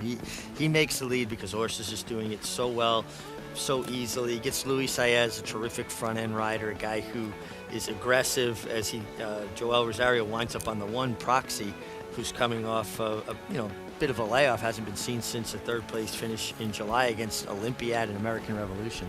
Ran against some nice horses that day. Of course, Olympiad second in the Breeders' Cup Classic behind Flightline. But Proxy will come out of that race. There is West Will Power getting his picture taken in the Grade 2 Fayette. And one of his biggest weapons too, Richie, is that he has early speed. And I thought it was interesting what we heard Eric Reed saying about Rich Strike, that maybe he'll be a little bit closer to the pace because West Will Power is going to be the one that they'll want to run down late. He was much more tactical, Rick Strike, in the Lucas Classic. He actually placed himself and was in a good stalking position. I really believe the main speed in this race is the 3 in Junction. Mm-hmm. He's coming out of sharp one-turn races, fast-paced races, and as much as West Will Power had speed, that's route speed. And I think this other horse has more of what I would deem sprint speed. We'll see how it shakes out tomorrow. The Grade 1 Clark coming up at Churchill Downs. Will be a lot of excitement to see if Kentucky Derby winner Rich Strike can add another Grade 1 to his resume. Back today, race 3 in the books. It was an exciting photo finish between the number 7 Full Charge inside, the number 6 Go Emmy outside. It was Full Charge, and Edgar Morales gets his 2nd win of the day. I like the ride from Edgar Morales. I like that he took it to your second choice around the far turn, Silver Dust, and a decisive move. I'll never blame a rider if they make a decisive move and it doesn't work out. Don't be a victim. Don't be a passenger. Be a pilot. Edgar Morales, the winning pilot. He's standing by with Paul. Yeah, standing by with Edgar Morales with a winner here at Full Charge, 2nd winner on the day. And Edgar, what did you learn from this colt last time you rode him? he just kind of steady grounded, you know, like he just kind of one pace the whole way around. So you had to get into him a little bit early, but he give you all the time, whatever he have on him. So he did today. When he felt the other one outside, he came back to him. So he was game. Yeah, you got him out of the gate and got him good position. That was your goal, to try to stay within striking position. And like you said, when you put away the 2, he saw the 6 coming onto the outside.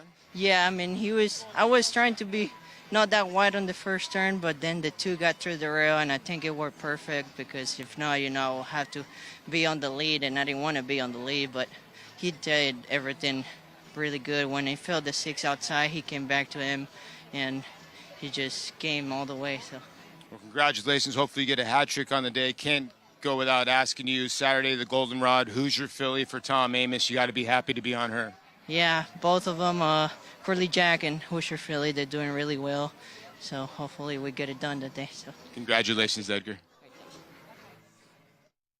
Paul, thank you. Edgar Morales riding so well at Churchill Downs right now. Has some big chances this weekend with 2-year-olds. And it does seem, as Paul kind of alluded to, Tom Amoss put Edgar Morales on all these young horses. He had a terrific spring meet, and then it seemed like everybody was taking note of Edgar. Well, when a trainer of Tom's stature puts you on horses, that gives other trainers confidence, and they can go to their owners and say, well, it's good enough for Tom Amoss and his owners, and it becomes easier to sell. All you need is one high-profile stable to give you that opportunity, and it's amazing how other people jump on the bandwagon. And Edgar Morales has certainly risen to the occasion. He's won 2 out of the 3 races on the card so far at Churchill Downs. We'll see if he can pick up a few more. When we come back, we'll preview the greatest stakes action that is still to come over the next few days here in New York, including the Long Island, where turf distance specialist Temple City Terror looks to pick up another one as she's coming in off the back of a big win for Brendan Walsh. We'll see her in New York tomorrow afternoon.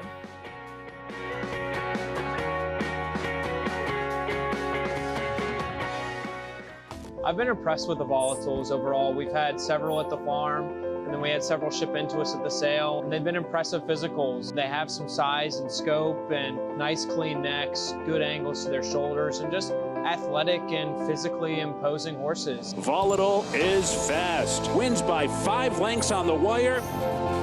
Volatile, victorious in the Vanderbilt, won by 2 lengths.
You're watching America's Day at the Races on Fox Sports 1. Our program brought to you by Naira Bets. Bet any track, anywhere, anytime. You can bet over 300 tracks worldwide. Get started at NairaBets.com.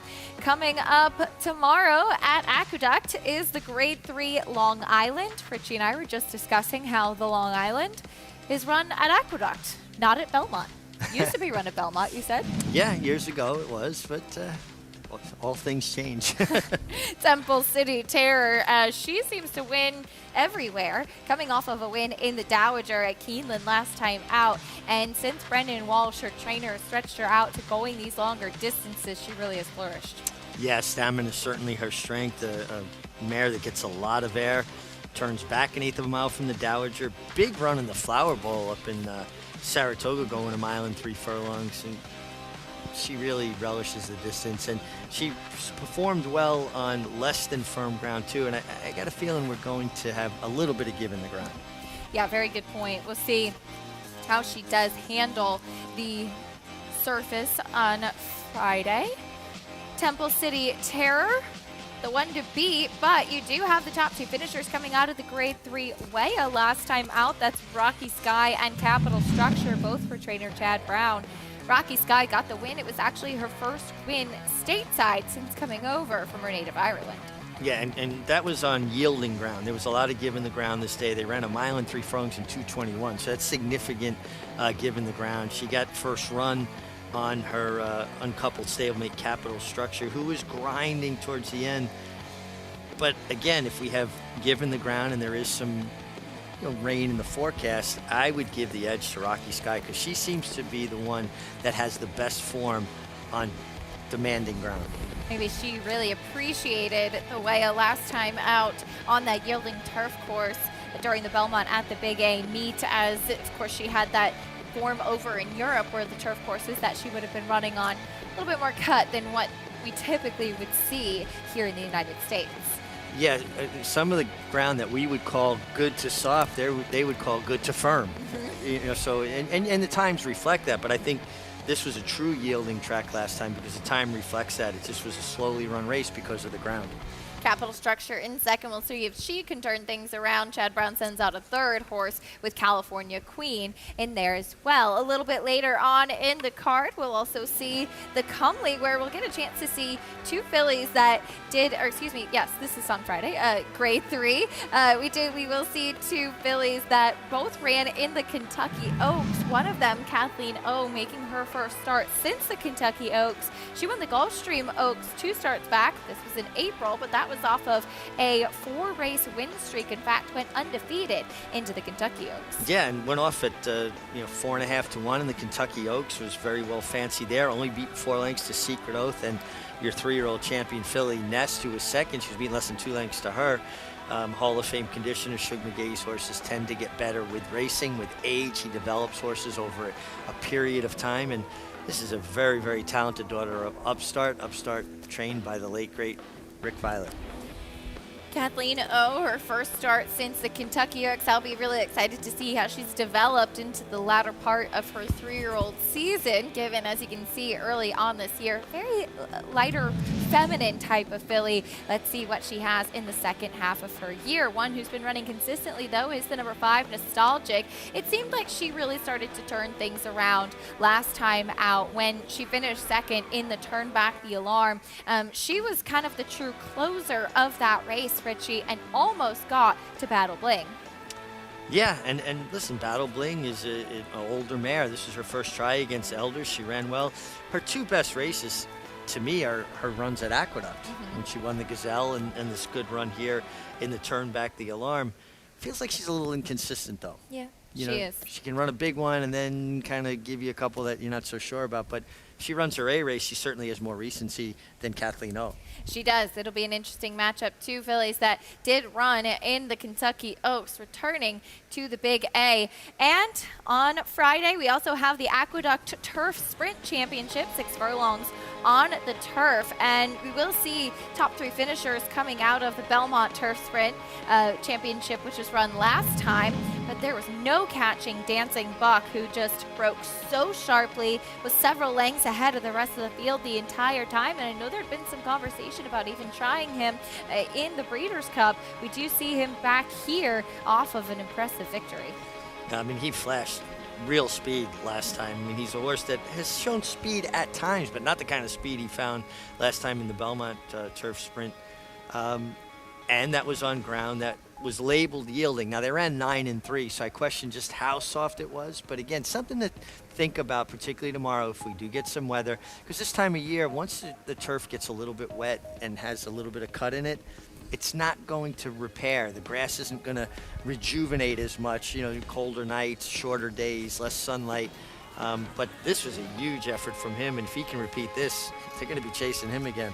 103 Beyer speed figure for that performance. You saw Voodoo Zip on the outside closing. Yes and yes, ran a huge race that day too after a pretty significant stumble at the start, and he was making up a lot of ground late after some stops and starts throughout the race too. It's not easy, especially in a sprint, to regain that forward momentum.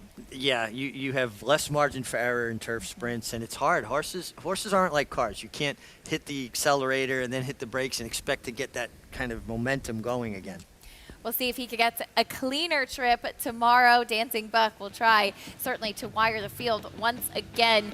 4 stakes to look forward to on tomorrow's card. 3 on Saturday, 3 on Sunday. It's going to be a great weekend at the Big A. Also the last weekend for turf racing in New York.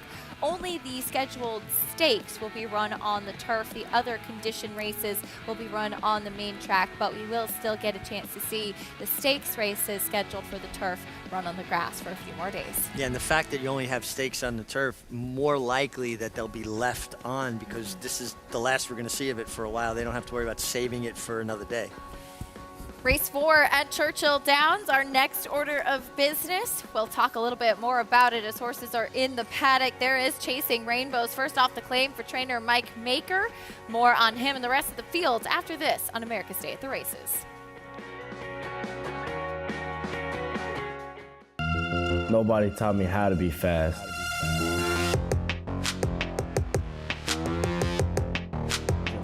Just when to be fast. Nashville under no stress whatsoever. Simply incredible. Never asked for a thing. Track record. This is one of the most impressive sprint performances that we have seen.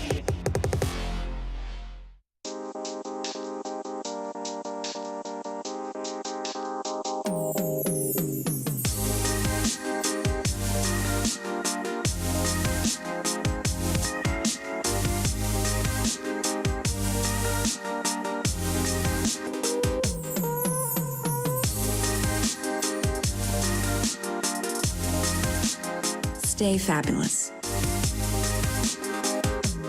Resorts World.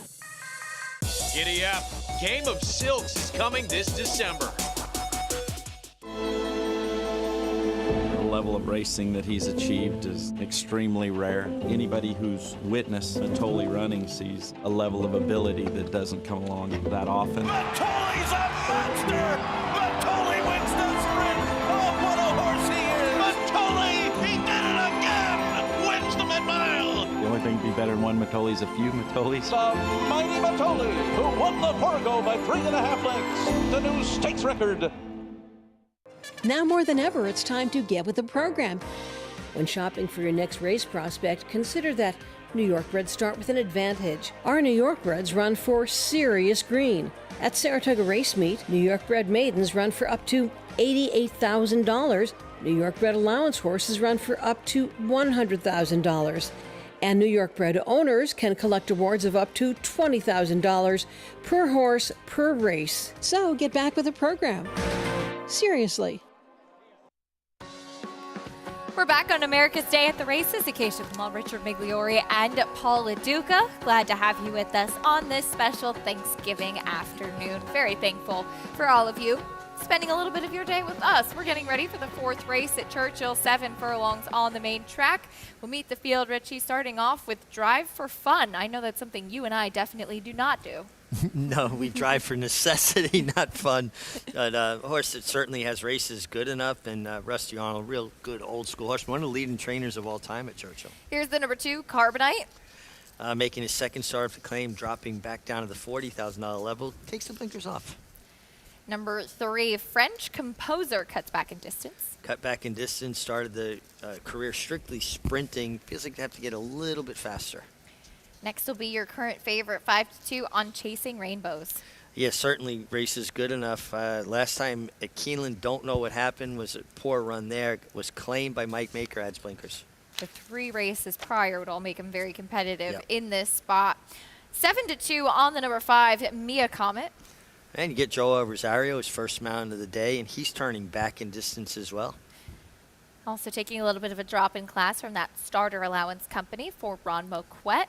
Next will be the number 6, Centurion, cutting back in distance. Yeah, turning back in distance and came out of some sharp-paced races at Monmouth over the summer. I wonder how he'll handle the turn back for 10 Strike Racing. And the 7 is out. That's a field for the 4th race. Let's check in with Paul Duca.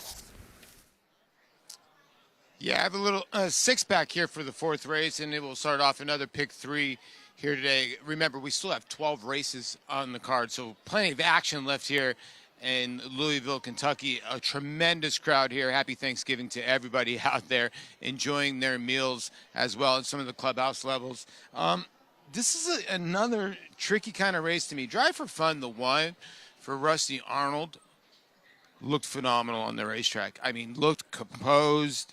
The coat could not have looked any better. Did not turn a hair. You know, the drop for 50 last time at Churchill, Pledge of Allegiance, did not come back to run well. Or actually, I didn't like a Pledge of Allegiance that day and actually beat Drive for Fun. Now, Drive for Fun's wheeling right back. And as we are going over this, it looks like the 2, Tyler Gaffleone, has been unseated by his mount, Carbonite. Blinkers coming off, Carbonite for Joe Sharp. This is a horse, I don't kind of get here at 5-2, considering they've tried blinkers, the horse has been bet, the blinkers go off. You're kind of reaching and thinking, what are the blinkers going to do? Was it that 2-race experiment, and now you're going to take 5-2? I don't agree with that. I don't agree with the 4 Chasing Rainbows as well. Another Brad Cox runner putting the blinkers on. Again, under Brad Cox's care. You just don't see him lose at 50 cents on the dollar. So I get it. There's a lot of different horses here you can knock holes through. I think the 5 on the cutback and the 6 are the 2 interesting horses. And I'll turn this over to Mick. I like the 6 here. And I know the 6 is 1 for 19. And I can't explain that to anybody. But I know that this horse has got the best kick in here. And when you have a sort of a 6-pack field, hopefully they can stay sort of compact. And I think the 6 can outkick him home. The way this racetrack is played has been playing a little bit different. I'm also worried about the 5. I think the 5 or the 6, one of those 2 is going to outkick these other 4 home. Well, I do think it intensifies a horse's turn of foot when they're turning back in distance like that. They have the stamina. If they can stay in touch and not get completely outrun. And, listen, Joel Rosario on the 5, to me, that's always a bonus. And I thought the 6 was interesting as well. Look at some of the races at Monmouth over the summer. I think he came out of some very strong races there. And now, last time at Keeneland, just didn't show up at all. So this is a complete makeover. But now he gets an outside draw going 7/8.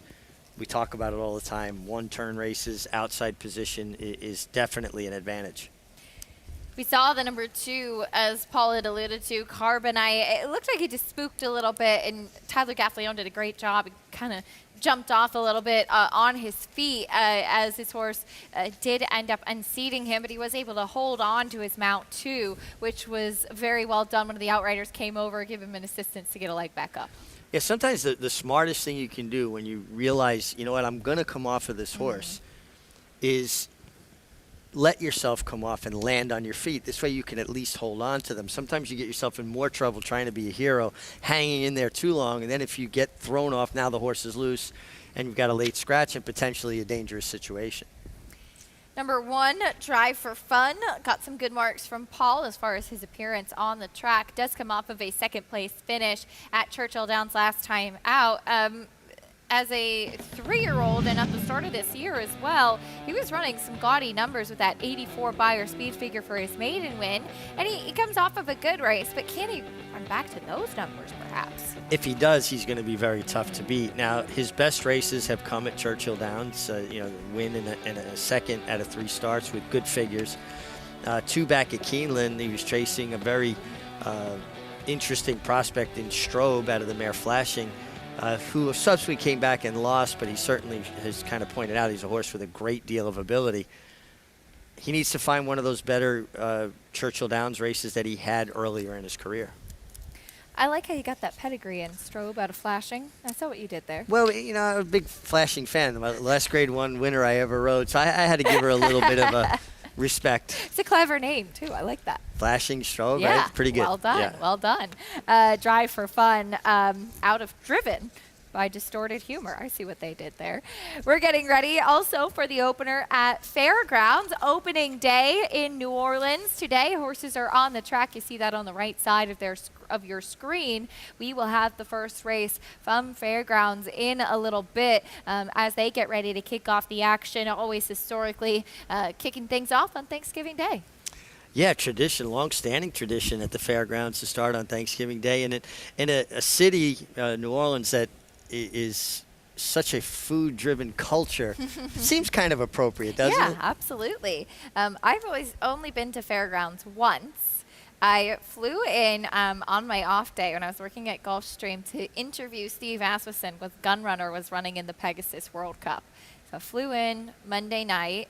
I was taken to the Racetrack Hangout, which was a Mexican place near the racetrack. Not familiar. I don't know. It was a lot of fun. And then went to the Barns Tuesday morning, interviewed Steve, talked about Gunrunner, and then flew home. Quick whirlwind It was a trip. quick trip. Yep, quick trip. But it was fun to see, and you've got some really, really good horses that race there too. We'll talk a little bit more about the action from Fairgrounds in a bit. We're getting ready for the fourth race at Churchill Downs, Drive for Fun. Currently the favorite, 2-1 right now on the board as they start to load in, getting ready for this fourth race on the main track. We'll send it up to Travis Stone for the call. Waiting for Mia, Comet, and Centurion.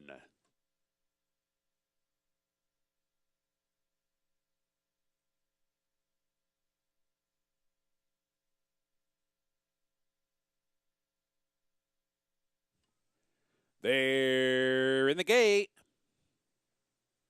And they're off. Drive for Fun and Chasing Rainbows and Centurion, the three of them. Fastest out of their Drive for Fun down inside with a narrow lead, but plenty of company, though. On the outside is Chasing Rainbows to go head-to-head. Carbonite comes on to grab third. French Composer's racing fourth. Mia Comet is now fifth. And dropping back about 8 lengths behind the rest is Centurion, struggling at this point. 5 furlongs to go, and Drive for Fun on through to a narrow lead. Chasing Rainbows pressing on the outside second, and Carbonite is tucked away neatly toward the inside third. French Composer within range fourth for the far turn run. Then it's Mia Comet, and it's still a way back to Centurion, still outrun. Onto the turn they go, the quarter in 23-1. Drive for Fun, Chasing Rainbows comes on once again. These two head-to-head round the turn. Carbonite is poised right there in behind. French Composer comes wide. Mia Comet farther out than that. They're off the turn, shoulder to shoulder. Drive for Fun and Chasing Rainbows heading for the eighth pole together. Drive for Fun turns back that first challenge. Drive for Fun opens back up. Now Mia Comet runs up into second as Chasing Rainbows gives way. Drive for Fun 16th to hold it. Mia Comet coming at him. Drive for Fun, Mia Comet, Drive for Fun.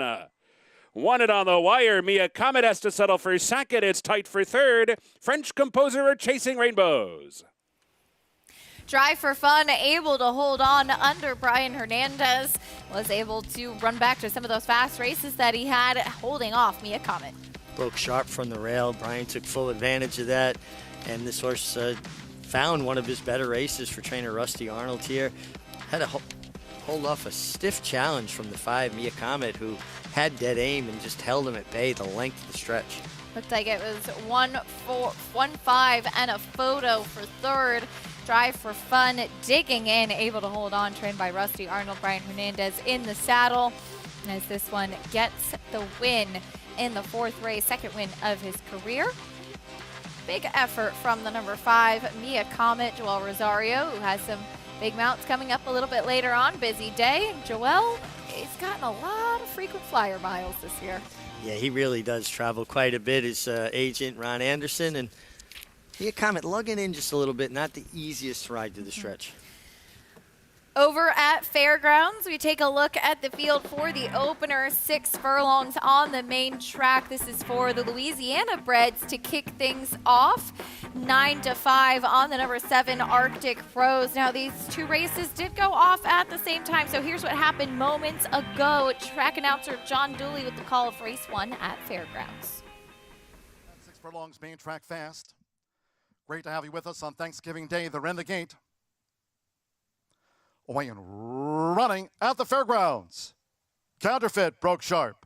Good speed from the 3Ks to Viford early with Counterfeit, and RG Bargy Buck in the red cap is a close third as Arctic Rose strides up on the outside now with a bid through the first furlong and a half, where it's the 3Ks who's the overall leader for Traylon Albert as they head toward the far turn, with RG Bargy Buck now back into 4th. Then it's a break of 2.5 toward the rail. Miss Jenny's Halo. Band Boss is wide, and Sirocco Clock trails here in the holiday opener. The quarter went past in 22.41 seconds. Now inside 3 furlongs to go. It's the 3Ks who's doing this nicely out in front. The 3Ks leads here Arctic Rose by 2. Counterfeit and RG Bargy Buck on the far outside. The 3Ks spins them in. Half mile, 45.99 seconds. But now they're deep in the final furlong and a half. It's the 3Ks kept to the mission. Leads Arctic Rose, who battles Counterfeit, who's running on toward the inside and looks to close down the 3Ks. They come past the 16th. The 3Ks narrowly. Here's Counterfeit for Brian Culp on the outside. Counterfeit was legit. Gets and beats the 3Ks. RG Bargy Buck came 3rd. Arctic Rose finished 4th. Number 1, Counterfeit, closing well on the outside. I think John Dooley really enjoyed saying the name of RG Bargy Buck. Yeah, he certainly sounded like it. And this long stretch at the Fairgrounds seems like it lasts forever if you're on the lead praying for that wire. One of the longest stretches in the country, if not the longest on dirt at least. And Counterfeit was relentless in that drive.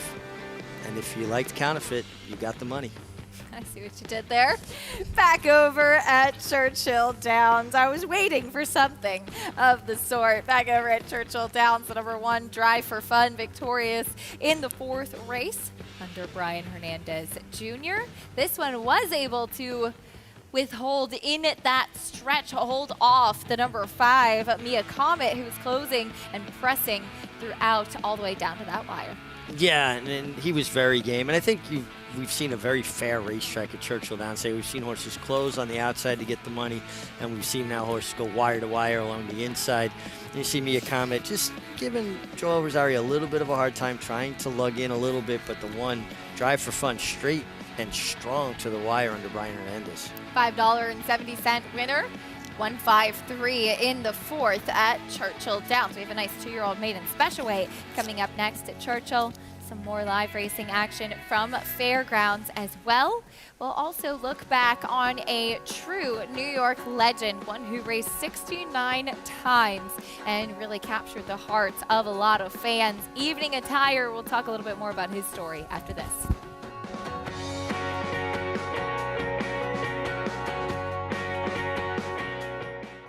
Undefeated Grade 1 winner Mastery was a multiple graded stakes winner at 2, including this victory in the Grade 1 Los Alamitos Cash Call Futurity. On the track, his recent top runners include these star performers. It's Midnight Memories who takes the lead. Midnight Memories, much the best in the Zenyatta. Scores by 3.5. Mastery, standing at Claiborne Farm.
He passes on durability, strength, consistency, great turn of foot, soundness, the ability to go 2 turns, to get better with time and age.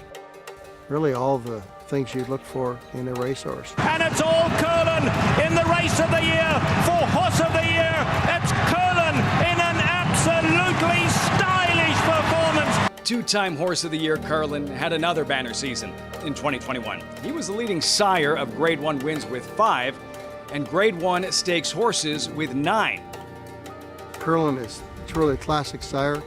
He's a horse that gives you a chance to win every important race. So I believe that, all the Triple Crown events, all the classic races, Curlin is certainly a horse that produces offspring of the highest level. He carefully manages his book, breeds 140 mares in capacity.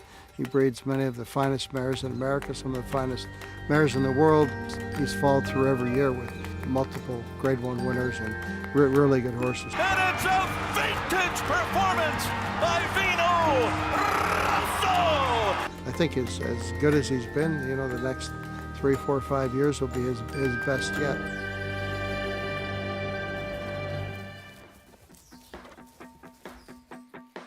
And you're watching America's Day at the Races, brought to you in part by Hillendale at Alapa, where the obscure becomes obvious.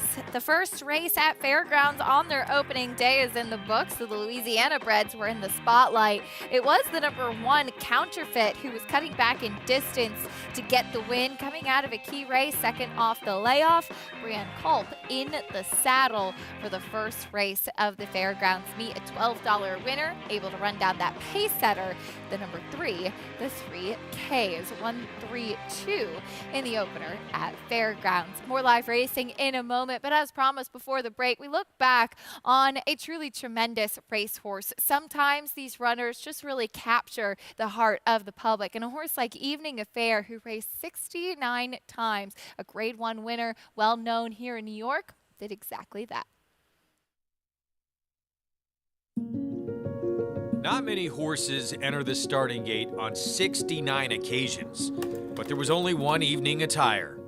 The gallant Greg Gelding truly was the toast of New York and captured stakes races at all 3 NYRA tracks during his 9-year career. Foaled on Valentine's Day in 1998, the son of Black Tie Affair broke his maiden at Saratoga in his second start as a freshman. This fleet is due an Evening Attire. It's been nip and tuck the entire stretch drive, and at the wire, it's a photo finish. Originally trained by Tim Kelly, Evening Attire was later transferred to Kelly's brother Pat and was bred by their father Thomas, who was in the Hall of Fame, and Joseph Grant. He was gelded after his 2-year-old season and lost 5 straight races over the next 13 months. Evening Attire at a monstrous price. He returned to the winner's circle with his first graded stakes triumph at odds of 65-1 in the Grade 3 Discovery Handicap. It was the first of 7 stakes victories for Evening Attire at Aqueduct. The gelding followed his second win with another triumph in the Grade 3 Queens County Handicap to conclude his sophomore campaign. And Evening Attire delivered the knockout punch. Evening Attire kicked off his 4-year-old season by winning the Grade 3 Aqueduct Handicap. He added the Grade 2 Saratoga Breeders' Cup Handicap to his resume prior to becoming a Grade 1 winner by annexing the Jockey Club Gold Cup. And Evening Attire is going to do it, going away to win the Jockey Club Gold Cup. The gelding also won the Grade 2 Red Smith Handicap. Evening Attire would continue to compete and collect legions of admirers until he was retired as a 10-year-old in 2008. And Evening Attire takes the lead, and he pulls away. He captured his second Saratoga Breeders' Cup Handicap in 2004 over dual classic winner Funny Side. In 2005, he won the Stuyvesant Handicap. They're coming down to the line, and yes, Evening Attire did it. In 2007, Evening Attire became the oldest horse to win the Queens County Handicap. In what would be his final start, Evening Attire made a rare journey outside of New York to contest the Greenwood Cup Stakes at what is now Parks Racing. Evening Attire drawing away. The 10-year-old's going to do it again. Evening Attire by 4 by 5. Evening Attire, a convincing winner. True to form, the gelding went out on top with a track record triumph. Referred to as the People's Horse by his trainer, Evening Attire competed in 11 Grade 1 and 2 races from June 2002 to November 2003 against some of the most elite horses of his generation, including 2003 Horse of the Year Mineshaft and 2002 Breeders' Cup winner Valponi. The gelding concluded his career with 15 wins and more than $2.9 million in the bank. After his passing in 2019, his connections stated Evening Attire took them on the ride of a lifetime, and that is because the gelding was one of a kind.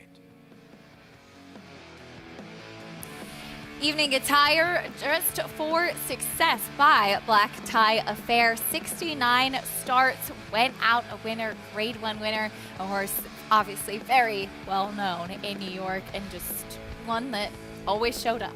Fan favorite. Used to bring his lunch pail and go to work. Pat Kelly did a tremendous job with him. Owned in partnership by his dad, T.J. Kelly, Hall of Fame conditioner. So great story, great family affair there in Evening Attire. I loved him, I respected him, but he beat me on a few occasions, so we weren't exactly friendly then. Although eye to eye. I used to go visit him at Aikendale, though, Yeah. and he was actually turned out with his younger brother. That's very cool. Yeah. Very cool. Yeah, very, very neat horse who actually won the Red Smith as well. It was off the turf the year that he won that affair back in 2002. He actually ran in the Red Smith on the grass, though, as well. It was just a versatile horse, as we'll have the Red Smith on Saturday at the Big A, 1 3/8 on the turf. Taking a look at the field as Soldier Rising and Astronaut both come out of the Grade 1 Joe Hirsch Turf Classic. Not the cleanest trip for Soldier Rising this day.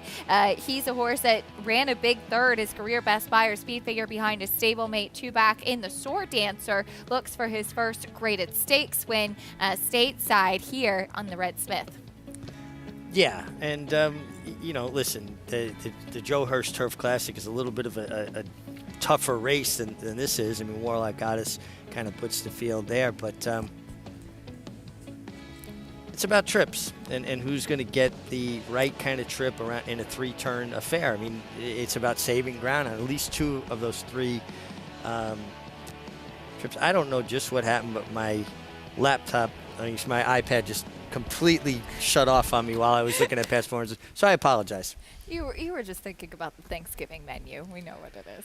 It's getting about that time of day. It's getting close. It's getting close. We've got about 45 more minutes on the set before Richie's off to the kitchen and I'm off to Connecticut. We'll see if Soldier Rising can get his first graded stakes win stateside in the Red Smith on Saturday. He's 5-2 on the morning line. Jose Ortiz going to be back aboard. We continue on with the live racing action today. Our next order of business at Churchill is race number 5. 6 furlongs on the main track with the 2-year-old fillies here. And you do have the number 5 Sure Can as currently your favorite second-time starter for Brian Lynch. That's a look at the number 4 Badgeland for Greg Foley. Tyler Gaffleone standing by as they put the tack on this filly by Painter. Yeah, and Tyler Gaffleone drawn here. She's a half to Sconson. Mm-hmm. We've covered Sconson a lot here on the She's show. so cool. Yeah, earner of over $1 million. Mm-hmm. This is her little sister getting ready to debut. She was 10-1 on the morning line, 5-1 right now on the board. Obviously, Greg Foley, trainer of Wisconsin, so he knows the family quite well. And I'm sure it's always really exciting and also a little bit more pressure, too, when you debut a horse that's a sibling of one who's really successful on the racetrack. Yeah, tough shoes to kind of follow in, right? And homebred here for Lloyd Madison Farms. And it's got to be so exciting, right, to have generations of a family, and especially when you've had that kind of success. And it's just so hard to get them to the races. So I'm sure this is very satisfying for them. A nice way to start their Thanksgiving.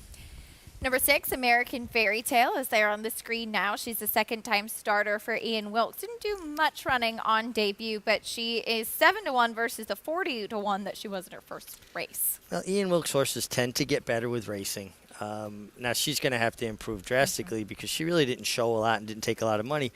That was in the slop, though, going 5 furlongs. She gets a fast track and another furlong to negotiate. I like the fact that Brian Hernandez stays put, too. You know, Brian's a rider that's in demand in Kentucky, so usually he has options. Ian has 2 in the race. He also has the number 8 Boardwalk Queen to the outside. Chris Landeros will ride her for her 3rd consecutive start. She was 5th behind Hoosier Philly on debut. Very talented run for Tom Amos. We'll talk a little bit more about this 5th race with the 2-year-old fillies after this break on America's Day at the Races. Stay with us on FS1.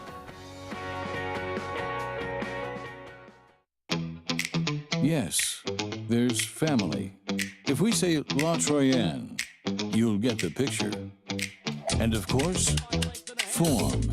G1 this. A breathtaking run. G1 that. Dig down deep to win it. But take a long, steady look, and the word that most likely springs to mind is fantastic. Maxfield. Family. Form. Physique. Fantastic. Adelphi Racing Club, offering a truly personal racing experience. I would just say that it's a smaller, tighter-knit group. Everybody has a common interest. We spend a lot more time together than some of the bigger operations, and I very much enjoy that. We're not just a syndicate, and our members aren't just investors. We are partners. Contact us to get a taste of the Adelphi Racing experience, and let's win races together. The sun shines bright on Caraconte. His first crops of racing age are showing brilliance on the racetrack with a high percentage of stakes winners. His versatility is evidenced by winners on all surfaces across the globe. And his offspring are lighting up the sales ring. With his biggest and best quality of books in the pipeline, the sun shines bright on this value sire. Caraconte, standing at Gainesway. Racetrack Television Network brings you every race, from every track, on every screen, every day. With monthly packages starting as low as $5, RTN gives you great value and access to more live HD streaming and race replays than anyone. Visit RTN.tv today to sign up and watch on almost any device, including Roku and Amazon Fire. RTN has packages that start at $5 per month. Giddy up. Game of Silks is coming this December.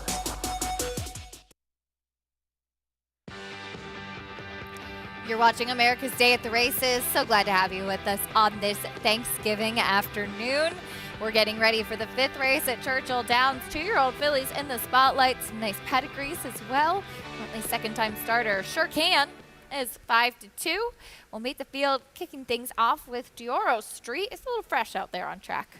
Yeah, settling in with the pony. Half to Walking Thunder, who did win on debut over in Dubai and actually won the 2,000 Guineas trial there before running 2nd in the 2,000 Guineas in Dubai.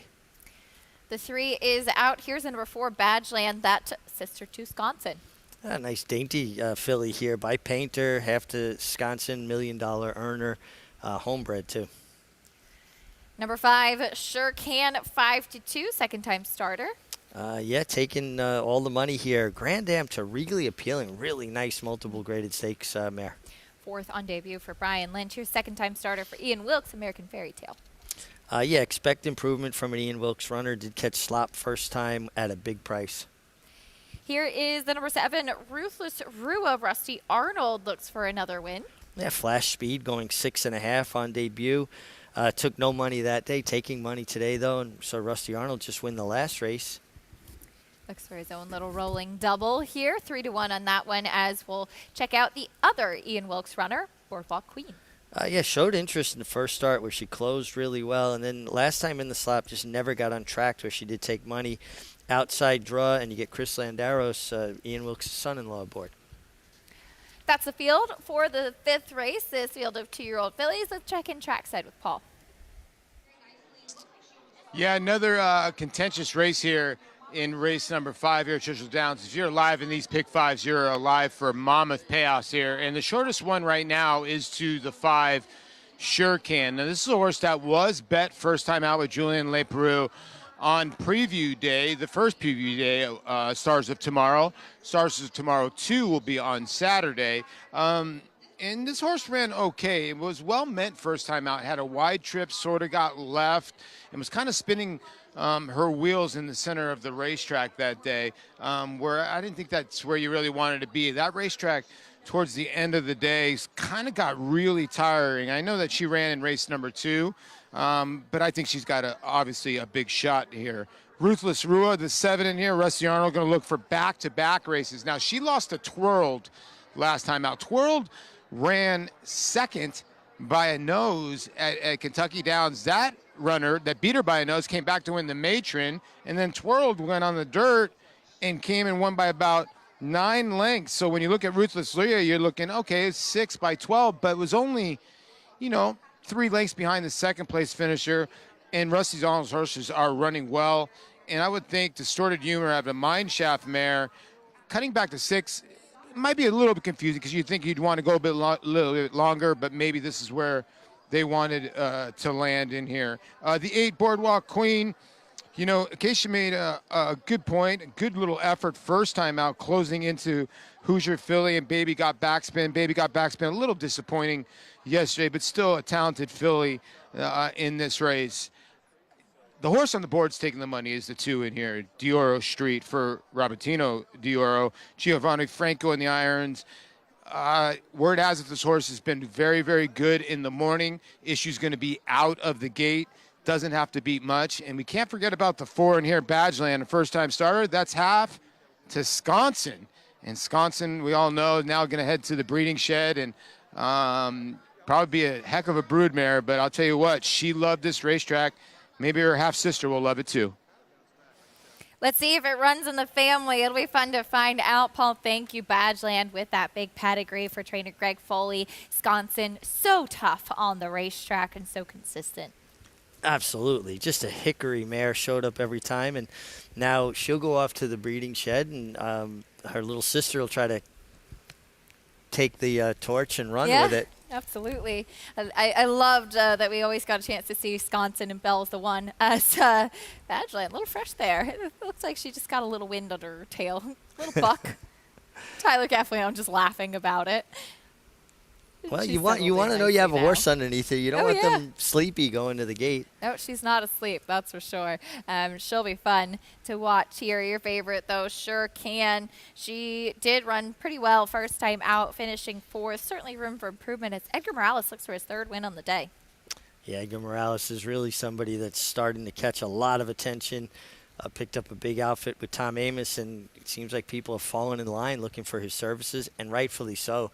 He's smart, he rides a good, sound, tactical race, and he's a strong finisher. Picking up the mount for this Brian Lynch, 2nd-time starter here. Number 7, Ruthless Rua. As Paul had mentioned, Rusty Arnold, his barn is really in a good groove right now, and oftentimes that's so important to follow who is riding the hot streak at the moment. And it seems like Rusty Arnold horses are doing just that. I always feel like the atmosphere in a barn when the barn's going good and they're winning races is so upbeat, and grooms come in a good mood, and I believe horses feed on positive energy. 2-year-old fillies in the spotlight in the 5th race at Churchill Downs. Let's send it up to track announcer Travis Stone for the call.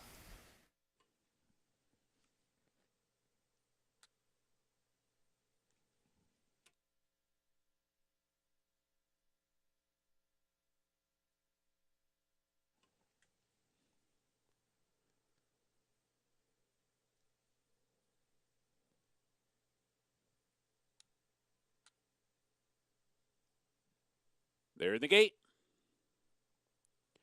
And they're off. Ruthless Rua and Sure Can, those 2 fastest out. Sure Can quicker. Sure Can comes on to grab the lead, but Ruthless Rua sticks right with her down the backstretch run. 2.5 lengths back, American Fairy Tale sharing 3rd with Doro Street. Boardwalk Queen away 5th on the outside, and Badgeland the trailer. Down the backstretch run, a head-to-head battle between Sure Can and Ruthless Rua. They go by the half-mile pole, and they tore through that quarter 21 and 2/5 seconds. Full throttle battle. On the outside, Ruthless Rua is up for a short lead. Sure Can trying to keep pace. Doro Street is looming in behind third and is coming up quickly. Doro Street only 2 lengths behind as Sure Can gives way. Ruthless Rue to catch. Doro Street now second. Sure Can back to third. Boardwalk Queen is fourth. They're off the turn. Ruthless Rua trying to tough it out. 3/16 to go. Doro Street is now fully extended, but is still second. Second with 1 furlong to go. And Ruthless Rua turns back that challenge and turns back everybody else. Ruthless Rua, streaking under the wire, wins by 5. Doro Street second, Boardwalk Queen was third, and American Fairy Tale was fourth. Ruthless Rua, impressive to break her maiden here. She was involved in that pace duel early on, Richie, and then she pulled away from this field. Yeah, I mean, she took it right to your favorite, Sure Can, from the start. They went fast early, and she just kept finding. And this is that rolling double you talked about for Rusty Arnold and Susan and Jim Hill, the owners. Back-to-back victories, and this was a nice effort from this daughter of distorted humor, second time out. Big improvement, and Rusty Arnold having a nice Thanksgiving. Yes, he is. 2 winners on the card as we turn our attention back over to Fairgrounds. Loading in for race number 2. Looks like we'll be able to catch them on time here. It's a $5,000 claiming race for 3-year-olds and up, going 1 1/16 on the main track. Hot Stove League is currently your favorite. It's the inside co-favorite. Yeah, and you see a lot of names there. Guys wanting to get off to a good start there. Raylu Gutierrez on your favorite here. You got Colby Hernandez, Deshaun Parker. A lot of guys trying to get that first win right away and set the tone for a meet. Even though it's a long meet there, you want to get off to a good start. The number 2, Sermon on the Mount, co-favorite, or 5-2 on the board, as this one does come in from Horseshoe Indy and is taking a significant drop in class. 1 left to load in the second at Fairgrounds. Here's John Dooley with the call. It's the second on Thanksgiving Day at the Fairgrounds, all set. And they're off. There's Caprock Minor, Hot Stove League with the red cap. Sermon on the Mount allowed to settle, and an early bid by the Green Moster, who strides up outside of Mishko in between horses as they enter the first turn. It's Caprock Minor. Caprock Minor out in front here for Jose Rodriguez, dictates the pace with 7 furlongs to run. Caprock Minor in front here, Sermon on the Mount with Mishko, third on the outside, 3/4 length. The Green Moster is in fourth with 6 furlongs to go. Saving ground is Hot Stove League for Raylu Gutierrez. Then it's a break of 4 more back there toward the inside. East Lex was running second to last and beaten for speed. Woman with a Book has drifted back to be 7th and last. The quarter was 22.63 seconds, making this run toward the half-mile pole. Caprock Minor continues to lead them from at the inside. Sermon on the Mount was looking to creep in now for Colby Hernandez with Mishko in third as they enter the far turn. Then toward the inside is Hot Stove League with on the outside the Green Moster, who's losing ground. The Green Moster is in fifth, but now 3 furlongs to go for the front runner, Caprock Minor. East Lex remains second to last, and the distant trailer, Woman with a Book still. Half mile for Caprock Minor, 46.62 seconds. Caprock Minor drifting off his line, and advantage toward the inside now for Sermon on the Mount. 3/4, 1 minute 11.51 seconds. Caprock Minor, Sermon on the Mount will need to lift with 1 furlong to go as Caprock Minor continues to hold on to this advantage from Sermon on the Mount. Hot Stove League, Mishko, East Lex is 5th. They compass the 16th for Jose Rodriguez. Caprock Minor just holds Sermon on the Mount. Caprock Minor takes them wire to wire. Sermon on the Mount just could not reel Caprock Minor in. Mishko third, East Lex finished fourth. Caprock Minor, there were some questionable moments throughout the stretch there, Richie, as we talk about hanging on that inside lead. You can see it pretty clear there in the green cap as jockey Jose Rodriguez was really trying to get him to switch, and when he did, he found some more momentum. Yeah, you finally get over that right lead, kind of panned out a little bit more. And the winningest horse in the race, Caprock Minor, now 12 wins from 56 starts. Horse that shows up, he's professional, got it done, long time changing leads. But you can just see how long that stretch is. It's really something I think horses and riders got to kind of reacquaint themselves with. Battle of attrition almost there down to the wire. Number 7, Ruthless Rua, though, no doubt about the winner. There's Rusty Arnold in the winner's circle. He picks up 2 wins on Thanksgiving Day. This 2-year-old filly, that was an impressive maiden win. Really was a nice win from her. Showed high speed early, put the favorite away, and then powered away. I mean, it's a strong effort from the Dioro Street, the first-time starter. Actually was professional. Looked like she was poised to pounce, just second best to Ruthless Rua. Ruthless Rua, $7.52. Actually, both of them went off at 5-2. The number 2 Dioro Street as well, 7-2. 8 in race number 5 at Churchill Downs. 2-year-old filly, impressive with that maiden score. As we'll talk a little bit about jockey Tyler Gaffalione after this quick break. It's been quite a year for Tyler, and he looks to keep that good momentum going at Churchill Downs, a place in the past where he has had a lot of success.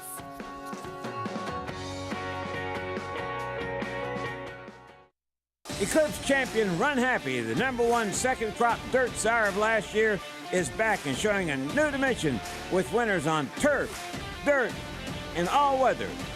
A record-breaking sprint champion, Run Happy is also siring winners at all distances, from 7 furlongs to 1.25 miles. A sire whose runners can carry his speed over all distances and all surfaces. Run Happy, price for value, and standing strong at Claiborne Farm.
You're watching America's Day at the Races, brought to you by America's Best Racing. For the love of the race, visit americasbestracing.net. Today in race 2 at the Fairgrounds, that long stretch in play. Number 3, Cap Rock Miner, the 8-year-old by Mineshaft, picks up win number 12 of his career. Yeah, horse that's honest, shows up, found the right kind of field here, and got it done, and happy connections there. Caprock Miner comes back 960 for the win over Sermon on the Mount, who was taking that precipitous drop in class. And they both look like they were struggling the last 16th of a mile. Caprock Miner and Jose Rodriguez able to hold on in the second at the Fairgrounds. Well, it's often that we see Tyler Gaffalione in the winner's circle these days, but it's been quite a big year for the young jockey. Got married, got his first Breeders' Cup win, in fact 2 wins in the Breeders' Cup, and is looking for yet another riding title. I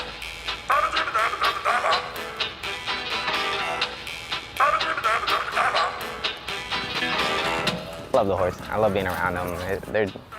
They have a calming sense to them. Tyler Gaffalione pretty much knew he wanted to be a jockey before he could spell his name.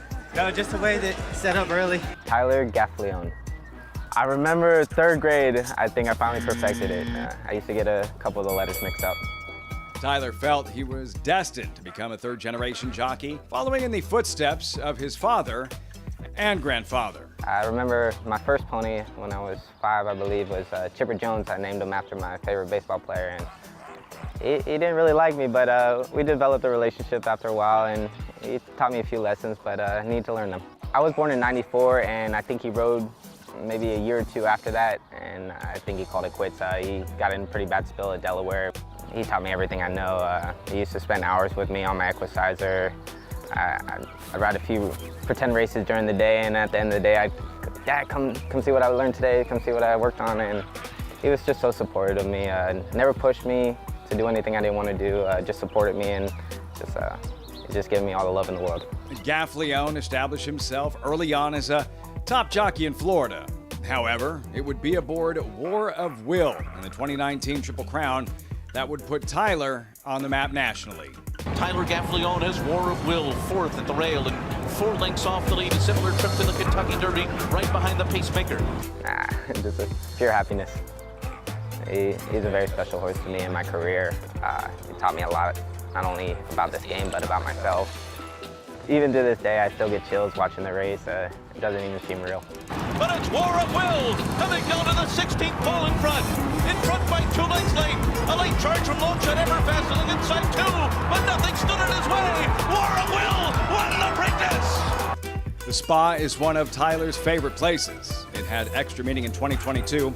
He got married in Saratoga 2 days before the meet started. We decided to do it up at Saratoga. Most of our families from up there, they were born and raised, went to school there, and it just makes it easier for everybody traveling, and we're going to be there for the meet anyway. So it's a very exciting year for us. We're thrilled. Number 6 is Got Stormy, the rider, Tyler Gaffalione. I enjoy what I do. I love coming to work every day, and anything can happen no matter what you do, so you just got to enjoy life and make the most of it. Tyler Gaffalione, it's been a big year in 2022. He's certainly making the most of it. Got his first Breeders' Cup win in the turf sprint with Caravel, then came right back and got the juvenile fillies with Wonder Wheel as well. What a big week for Tyler, and what a big year as well. Absolutely, on a personal level, on a professional level. And he had won on the big stage previously, winning the Preakness with War of Will. But I'm sure getting those 2 Breeders' Cup wins, getting that monkey off your back, so to speak, that he could get it done on the Breeders' Cup stage. And you knew it was going to happen sooner than later. And, he's got a great relationship with his agent, Matt Musiker, who does a terrific job. And, he's been dominating in Kentucky for a while now. Absolutely, as he has picked up 8 riding titles at Churchill Downs over the years, and he's just continuing on so strong this year, riding in Florida, riding in Kentucky, where he is currently leading rider. We see him with success at Saratoga in the summer as well. Louis Ty has nabbed him for the Keeneland riding title, and it seems like he came in with a vengeance here at Churchill in this meet. He's now 2 up above Louis. It's just so hard to, consistently win meets. Everything's got to go right. Your horses got to be running well. Your outfit's got to be going good. You've got to stay healthy. It's hard to string them together, but he's a determined young man who's a terrific rider, great work ethic, strong finisher. And I'm so old, I actually rode with his father and his grandfather. So. Tyler, I couldn't be happier for him. He's a good friend as well. Obviously, I'm partial to his wife, Cassie. But I love both of them so much. And as you said, that work ethic has really propelled him into another level of his career, and couldn't be happier for such a good person who has worked so hard to be getting such success as well. He'll be riding for Steve Asmussen in the upcoming 6th race, a partnership that has really picked up a lot of steam. Tyler riding for Steve Asmussen at this Churchill Downs meet. They'll team up with Vow in the upcoming 6th race. Off a big layoff, we'll talk more about her chances and the rest of the field after this.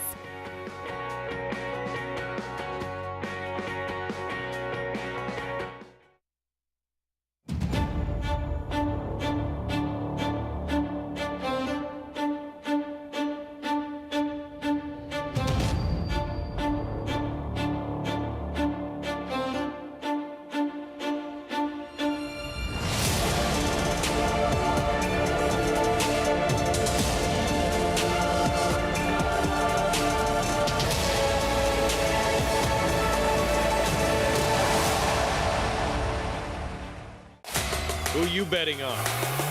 How about an app created specifically for horse racing? Nairo Bets. We specialize in thundering hooves, fist pumping, and boosting your bankroll with robust weekly promotions. And offer betting tips from actual horse racing experts. Bet all day and night, nationwide. Get the action and thrill of horse racing with Nairo Bets. Giddy up. Game of Silks is coming this December. The return of Sunday Silence. Sunday Silence surges to the front. It's Yoshida in front. Yoshida takes charge at the top of the stretch, and Yoshida wins the Turf Classic. Here comes Yoshida, storming home in the center with Gunnevera. Yoshida! Yoshida has won the Woodward. The perfect balance. Yoshida. This season at Oaklawn, we've got more of everything. More of the top thoroughbreds in the world. More days of live racing. And the largest purses in our history. All at a completely reimagined Oaklawn. Come be a part of this historic season at Arkansas's only casino resort.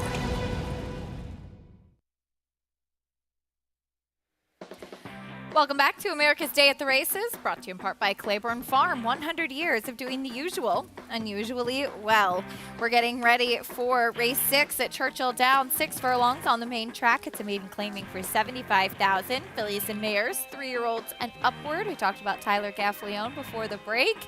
He will be aboard the number 1 Vow, who we haven't seen in a year. She did run well in her first start, and now she'll be with Steve Asmussen. Unfortunately, Richie, you're going to take the worst of it with the price, as you have Top Connections.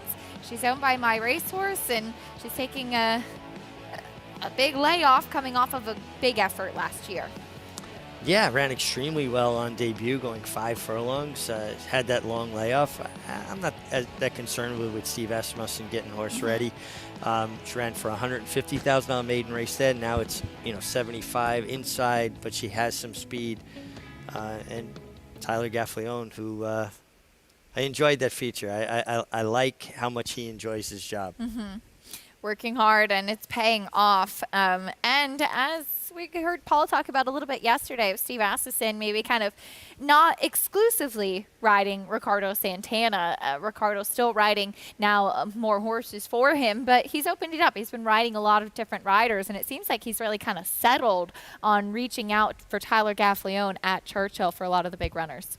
Steve's always a guy that seems to have his go-to guy. He will spread it around a bit, but once he gets comfortable with a guy and they have confidence in each other, he seems to stick with it. And it really feels like Tyler has become his go-to guy. I'm sure a very good position for Tyler to be in when you have a trainer like Steve Asmussen who runs a lot of horses and at a very high level reaching out for you, and he's got a live one.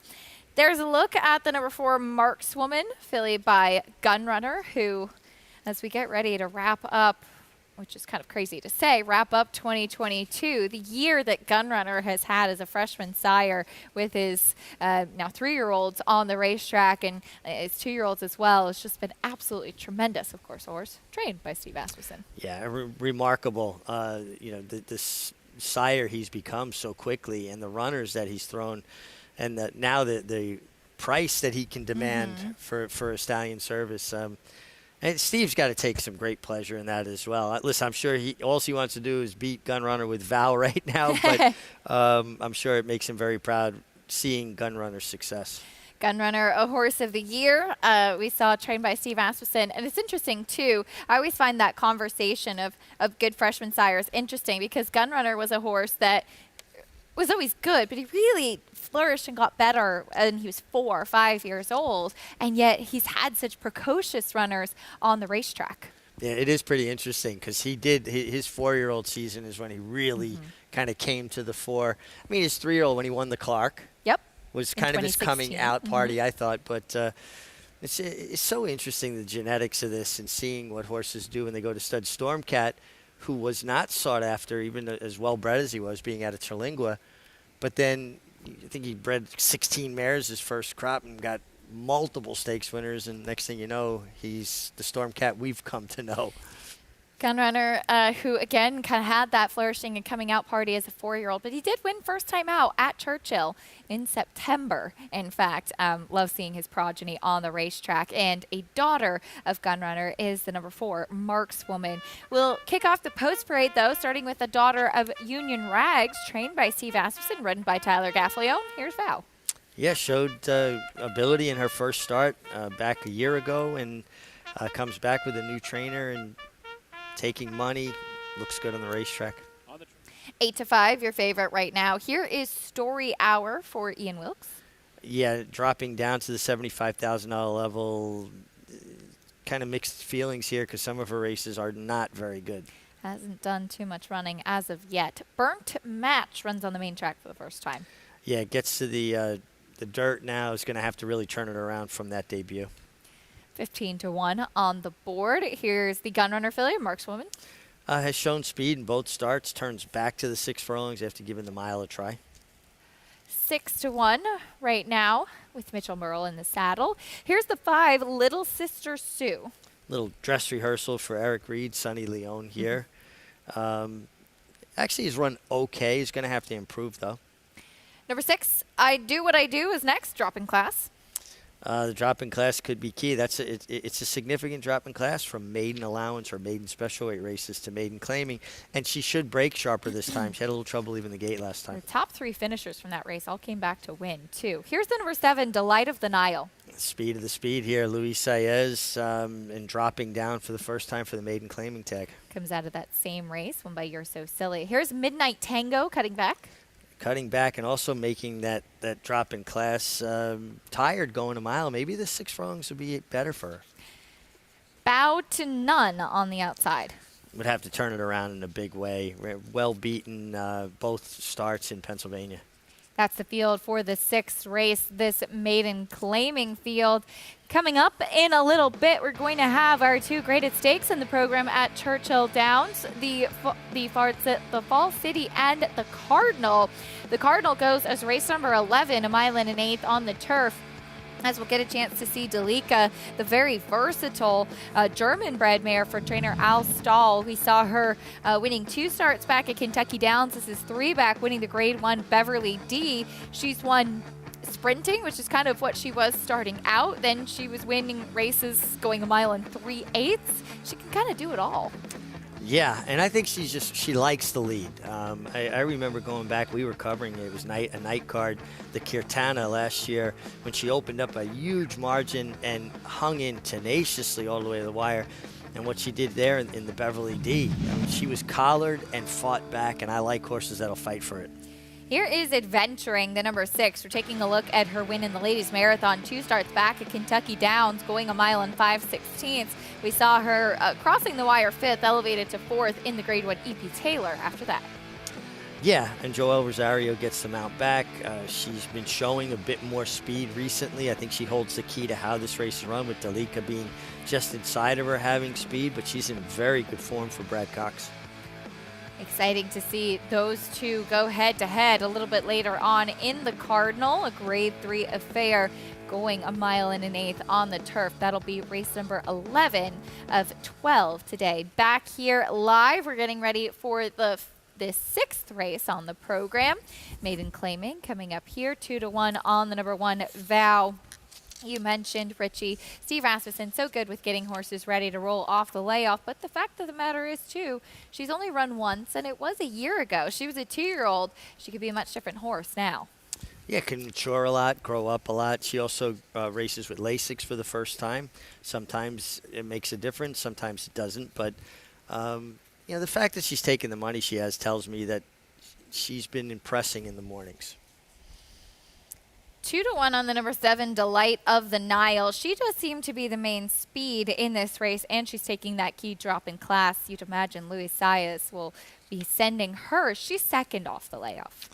Yeah, she's fast. I mean, she's shown speed in all of her starts and now takes that drop in class that we talk about. And, basically it weeds out your potential future stakes performers. Your best horses are trying to win for that maiden special weight And you could run into any kind of a horse. So you kind of eliminate that factor when you drop in for the maiden tag, even if it's for $75,000, especially with fillies and mares.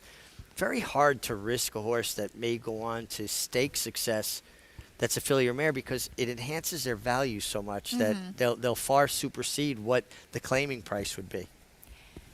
2-1 right now in Delight of the Nile, who does have that early speed. There she is, the gray filly by Pioneer of the Nile. Luis Saez to be in the saddle. It's really kind of those two that are taking attention, and then you're getting some generous prices on everybody else. I kind of thought the 8, not Midnight Tango, was a horse at a big price that maybe you'd use in your exotics, because she started out going a mile, didn't run a bad figure, was chasing a fast pace. It's a very tough debut distance. Now turns back to the 6 furlongs and drops in for the tag, and I think that effort is better than it would appear at first blush. Trained by Helen Pitts. Declan Cannon going to be in the saddle. There she is. 17-1, a nice price on that filly by Not This Time. The number 5, Little Sister Sue for Eric Green and Sunny Leon. Of course, they have Rich Strike waiting in the wings for tomorrow's Grade 1 Clark. I'm sure some anticipation, some excitement, and as you said, a little dress rehearsal. Yeah, and Sunny Leon's been riding in South Florida more recently. Goes back to the place of his greatest triumph and potentially the greatest triumph of his life. I don't know how you top that one. Yeah, pretty incredible. 80-1 win in the Kentucky Derby. You have the maidens coming up next in this 6th race on the Fast Main Track at Churchill Downs. They load in Vow with Tyler Gaffalione, the favorite, to the inside. Travis Stone standing by with the rest of the load and call. Waiting for Markswoman, Delight of the Nile, Midnight Tango, and Bow to None.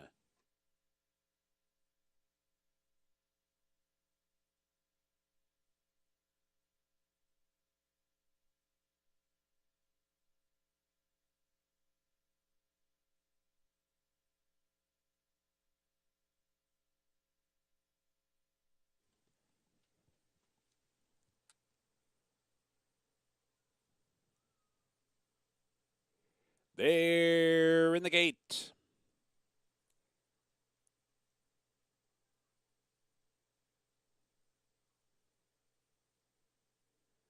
Got a fractious horse in there. Little Sister Sue quite restive. Riders off.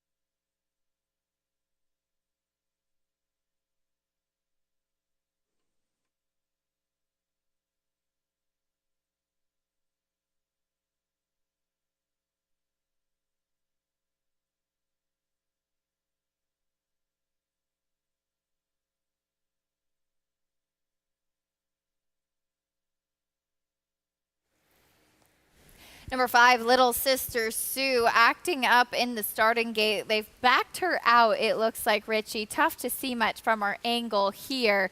I would imagine if it's going to be a significant delay, they would back out the rest of the field, but it looks like they're going to try to load Little Sister Sue back in without the rider. Yeah, she acted up in there. Oh, the number 1, Vow, just backed out, so it looks like they are going to back out the rest of the field.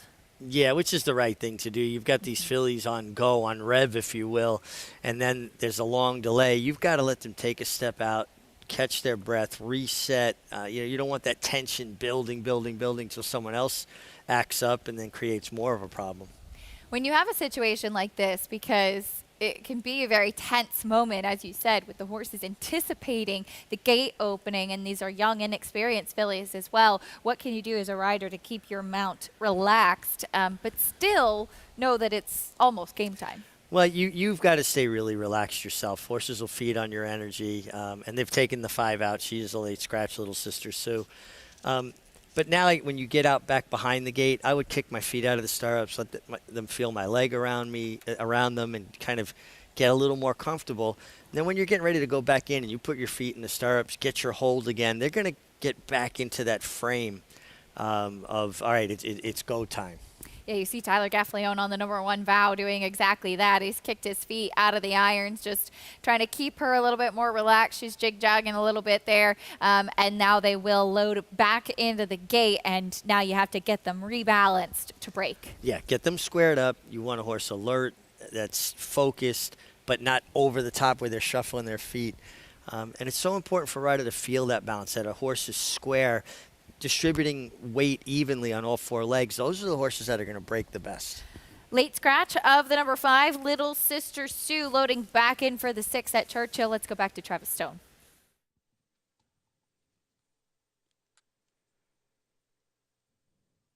They're in the gate.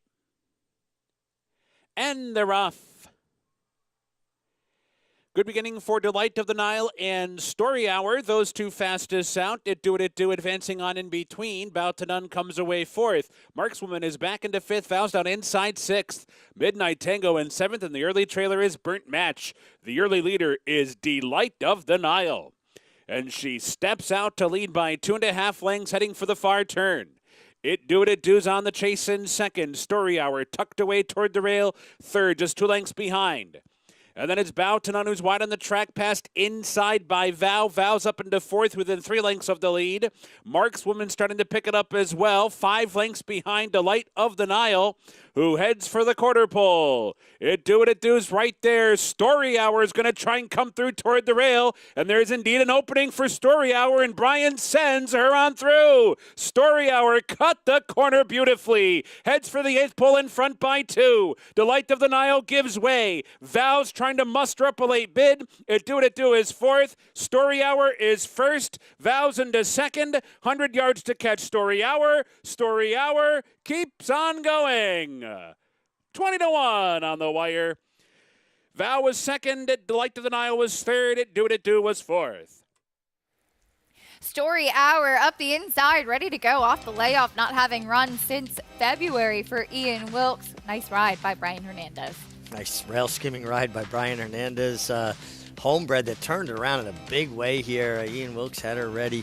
Val had a little bit of a difficult trip, kind of searching for position, had to tuck back to the inside and follow the move of the 2 Story Hour. But nice training job by Ian Wilkes. Terrific ride by Brian Hernandez. And Val will come back and be a short price favorite again next time. It all came together today for Story Hour. 2-1-7-6 in race 6 at Churchill Down. 20-1 on your winner. She went off a huge price, did Story Hour, but obviously the drop in class, the layoff did her well in getting a chance. She broke sharp there too.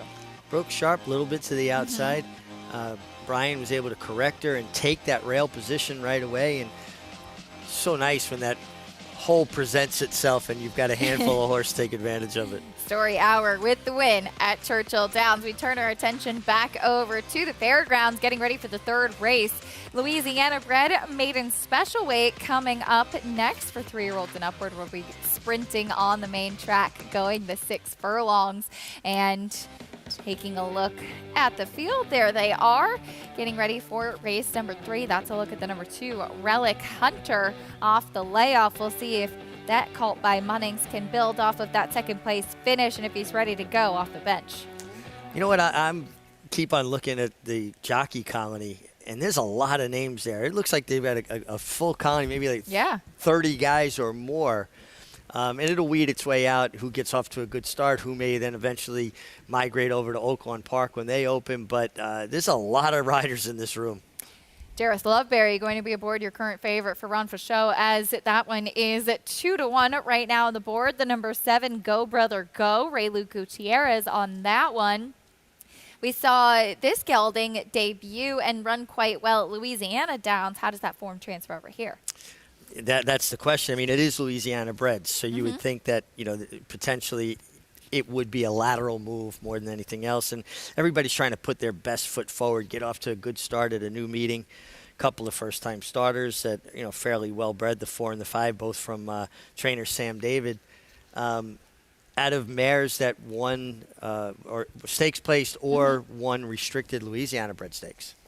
Yeah, you had some mares in there that were some pretty good runners. We'll see if either of those first-time starters is live. According to the board, the number 5, Hard 4, the colt by Hard Spun, the more live of the firsters. Your favorite? You ever shoot dice, go 2-2 for the Hard 4? No. I love it. Number 2, Relic Hunter, your favorite Louisiana bred maiden in special weight at Fairgrounds. Here's John Dooley. 2 back. Marcelino Pedrosa Jr. with Our Heat Seeker, like Hard 4, both for Sam David Jr. Stand by, 1 more. Emmanuel Nieves at 9 times started, Renati. Over these 6 furlongs, fast track. They're in the gate.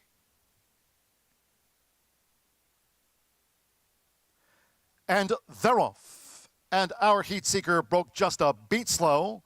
A fast start toward the inside for Relic Hunter, who's come out running on the lead for Jareth Ludberry. Relic Hunter went to the front. From on the far outside, Renati, who starts to gain. Go Brother Go is a close third. Toward the inside, Big Boo in 4th. Lil Bodie is 5th, with Hard 4 a wide 6th as they dash past the half-mile pole. Then the trailers, Our Heat Seeker, and toward the inside, Basti Blue trails the maiden sprint, and back of a quarter and 22.23 seconds, they round the far turn to 3 furlongs from home. Short lead at the inside for Relic Hunter, as Emmanuel Nieves has Renati close up as these leaders come toward the quarter pole. And Hard 4 now, making 3-path progress for Deshaun Parker. It's Hard 4 with a sweep up to Relic Hunter, as Renati of the white blinkers now backs out of it. Far outside is Lil Wody toward the rail, Go Brother Go. Half mile was 46.05 seconds. It's Hard 4 has taken the lead past the 8th pole from Relic Hunter, who looks to fight on toward the inside, but is second nonetheless to Hard 4. On debut, it's Hard 4. Holds Relic Hunter close to home. Hard 4 with Deshaun Parker. Hard 4 scores from Relic Hunter. Our Heat Seeker 3rd, then Lil Wody and Big Boo. Turns out Hard 4 was the hunchback. Deshaun Parker in the saddle with the number 5, Hard 4, winning on debut. Yeah, 2 runners from Sam David. The winner and the 3rd place finisher, both first-time starters, get it done. And man, how did we not jump all over that after I asked you about the 2-2 on the Hard 4? I love it. Number 2, Relic Hunter. Will have to settle for 2nd as your favorite off the layoff. Maybe needed that race one to watch moving forward. But that'll do it for us. Don't worry, there's a lot more of America's Day at the Races still to come. Greg Wolf and Anthony Stabile will come up on the set to take you the rest of the way. Paula Duke is sticking around. Got the Thanksgiving menu all set? We're ready. Let's go. Time to eat. Happy Thanksgiving, Richie. Great to share the set with you today. Big happy Thanksgiving to all of you. America's Day at the Races will continue, and a preview of the Fall City Thanksgiving Day battle between leader of the band and Played Hard coming up a little bit later on. Stay with us. His baby's very precocious looking. That's what I'm trying to buy, is a precocious looking horse to resell. That's what we do. That's part of our pinhooking game, and a bunch of them all fit the bill. I probably vetted 10 of them and haven't got one bought for what I wanted to buy it for, what I thought I could, make a profit margin on. So they're bringing in user prices, and I think that's great for the stallion. Volatile, victorious in the Vanderbilt.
big, impressive horse.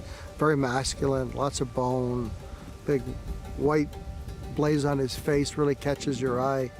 Really good horse, gets Grade 1 winning sprinters, gets turf horses, gets dirt horses.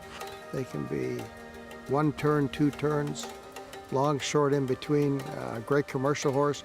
A leggy 2-year-old that surprised me at how quick he was, and he had a particularly strong gait workout prior to his debut, and we felt like, based on that he would run competitively in his first start, which obviously did. Violence full out second, still getting closer, and Orb is now third. Titleton 5, and Violence getting up in the final yards. And was able to come back in the Nashua and win that. And it's Violence, a 2-length winner. Close out his 2-year-old campaign with a Grade 1 win in the Hollywood Futurity. Violence had his very promising racing career cut short, suffering an injury in the Fountain View Stakes. Horse is just really good-minded horse, very easy to train, kind of the professional type that the trainers love to get. And I think he's shown his true quality as a stallion now, and it was unfortunate we felt like he was a serious Derby contender for us that year. No other sire has had more Grade 1 winners in 2020 and #1 ranked 4th crop sire by lifetime earnings. The belief in Violence remains high. We sold him as a yearling, bought him back as a stallion prospect, really respected horse. So again, we're hoping that he can continue to climb upward the ladder and go from a top 20 horse to top 10 horse.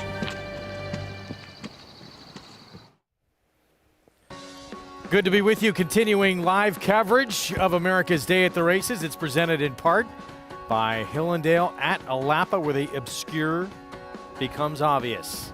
Happy Thanksgiving to everybody out there. Greg Wolf alongside Anthony Stabile. We're taking over for Acacia and Mig. We'll take you the rest of the way on this Thanksgiving Day card at Churchill Downs and at Fairgrounds. And this card already has proven to be extremely difficult in Louisville. Yes. Happy Thanksgiving, my friend. Happy Thanksgiving. Get to spend a little time together. I'm already looking forward to you said you're going to send me pictures of your leftovers. I'm already looking forward to that. That's tomorrow. Yeah, Kieran McLaughlin, former trainer, now jockey agent to Luis Saez, demands a picture of Mom's leftover tray every year. Listen, it's gotten considerably smaller. As I have gotten a little smaller, 130 pounds. I can't put my head in the feed bag like I used to. But the great ones, they find the way. They find a way on these big days. Yes, it's a big day. It is. Pace yourself. Later today, we got a couple of graded stakes on this card at Churchill Downs. Distaff division for fillies and mares, Grade 3, Falls City. Mile and an eighth. Looks like it is a 2 filly and mare race in here between Played Hard, leader of the band. Let's start with Played Hard. Saw her this summer at Saratoga. She was sensational. She backed it up with a Grade 3 win at Churchill in the Locust Grove. This is no offense to leader of the band, but to me, this race is about Played Hard. Because I feel like Played Hard, and I would imagine that, still looking for that Grade 1 win to get her value even bigger and better. She'll stay in training next year, and I think she has some more blue sky. She's the filly in here, and I love that you said Distaff division, right? Because the Breeders' Cup's only 3 weeks old. But you're always looking to see who the breakout stars are going to be next year. And, she's kind of knocked on the door the last couple of years, but I think this filly has a chance, if they keep her in training next year, to blossom and be one of the leaders in that division. She has plenty of speed. She's been able to race well enough from just off the pace by way of this Locust Grove victory. And I think she's one that if she takes that step forward from 4 to 5, that all of these fillies and mares don't necessarily get a chance to do because of retirement and breeding. I think she's going to be a star in this division next year for a barn that has really heated up the last 18 months or so. So, to me, this Falls City is all about Played Hard today. I think she's going to be ultra tough to beat. She gets the services of Joel Rosario once again.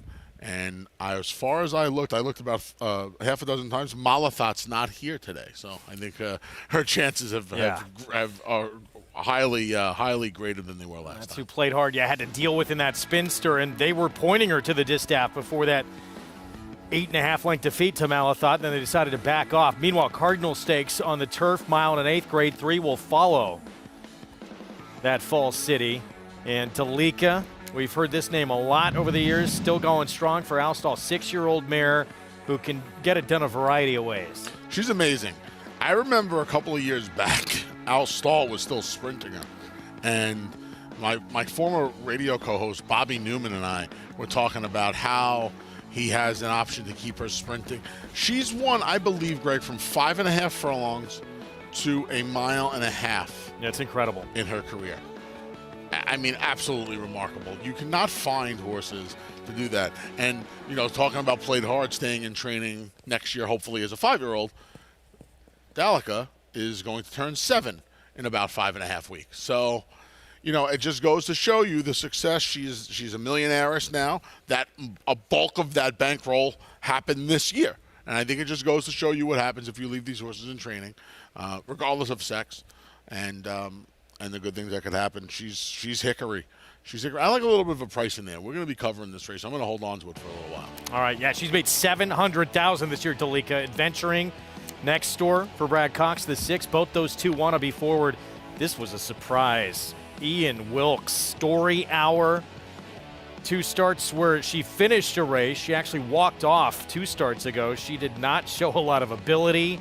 Huge move forward off the layoff. She hadn't raced since February.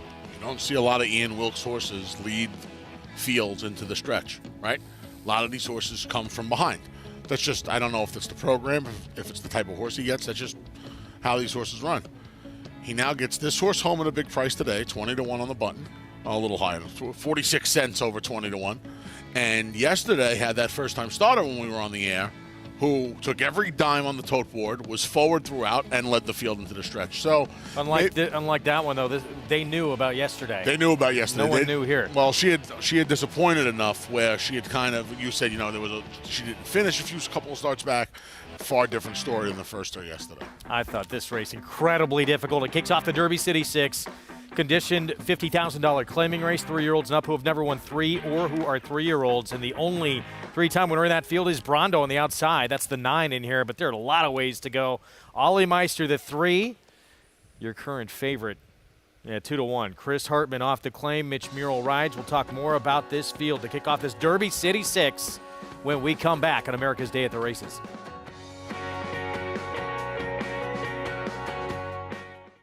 Irish Hill and Duchess View Stallions, proudly standing the ultra-fast, multiple stakes winning son of Uncle Mo, King for a Day, the only horse to defeat 2019 3-year-old champion Maximum Security. Well, King for a Day was basically a clone of Uncle Mo. I mean, good speed, the ability to carry it over distance of ground, real professional horse and a really cool horse to train. Sire Maker Extraordinaire, Uncle Mo, represented in New York by King for a Day.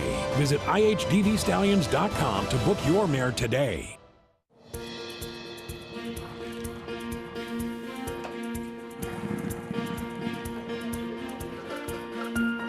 We take pride in what we do. For me, it's more of a passion than actual work. I'm an assistant trainer. Carpenter. I'm a peace officer. I'm a jockey. I'm a gardener. I'm a groom. Clocker. Assistant starter. Trainer. ESL teacher. I love what I do. There's so many jobs that come together every day. It's a collective effort that really makes this ball go round. We are New York Racing! I couldn't imagine working anywhere else. For me, riding horses in the morning is the best thing I can do. New York Racing helps support my small business. It's extremely important to the New York economy. Like my dream come true. This is like a big family. We are New York Horse Racing. Giddy up. Game of Silks is coming this December. Racetrack Television Network brings you every race, from every track, on every screen, every day. With monthly packages starting as low as $5, RTN gives you great value and access to more live HD streaming and race replays than anyone. Visit RTN.tv today to sign up and watch on almost any device, including Roku and Amazon Fire. RTN has packages that start at $5 per month.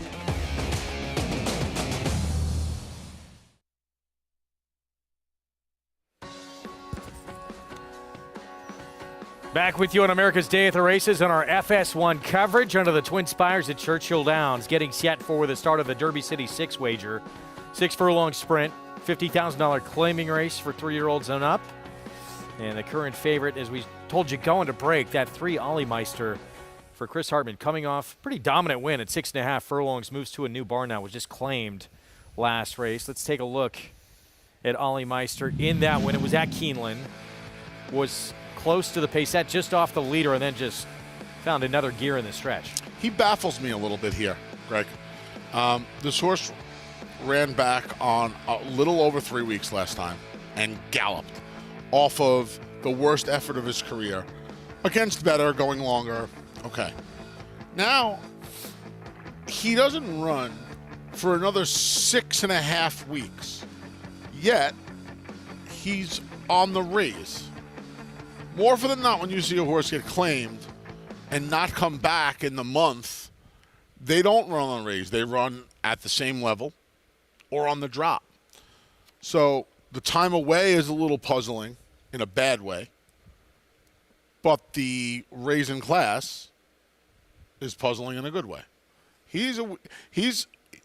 And the race goes through him because he has the race. That last race would win this race. I'm a little confused here, and then the price makes it an even bigger coin flip. He didn't debut till he was 4 years old. April of his 4-year-old year. Here's Stone Vicious, 15-1. 2 poor efforts off of an April layoff. He'll try the same level he tried last time when dropping back in for a tag. Source actually fought a little bit against a really talented Wind Machine, Greeley and Ben, although it was just 4th in a 5-horse field. Fresh gelding, cuts back in distance, picks up Joel Rosario. He's a huge price at 7-1. Here's the favorite we were just talking about, Ollie Meister, 5-2. Yeah, his first race was rivaled by his last race. In between with some ho-hum efforts, we'll see which Ollie Meister shows up today. Lucky Boss coming off a big win. It was at Keeneland. Should be coming from far out of it. First off the claim from Robertino Diodoro to Eddie Keneally. That's a tough road to hoe. He's got a long way to come as well. We'll see what happens. Flags up at 8-1 for James Baker. Yeah, he's kind of run okay at this level last time out at 6.5-1. He's 2 career wins have come beneath the Twin Spires. This horse has some races that make him interesting. Money Mike was 3rd in a really tough open 40 at Keeneland a few starts back against Lieutenant Junior graded Macron. Comes down from Charlestown, coming out of that 4.5 furlong shoot race. He's another one who's a little puzzling in here. He's a big price, and he's won at Churchill. Speed with a D. Wayne Lucas 4-year-old, cold as hell. Dropping back in for a tag for the first time since the Spa meet. He hasn't won in a while. That bothers me a little bit.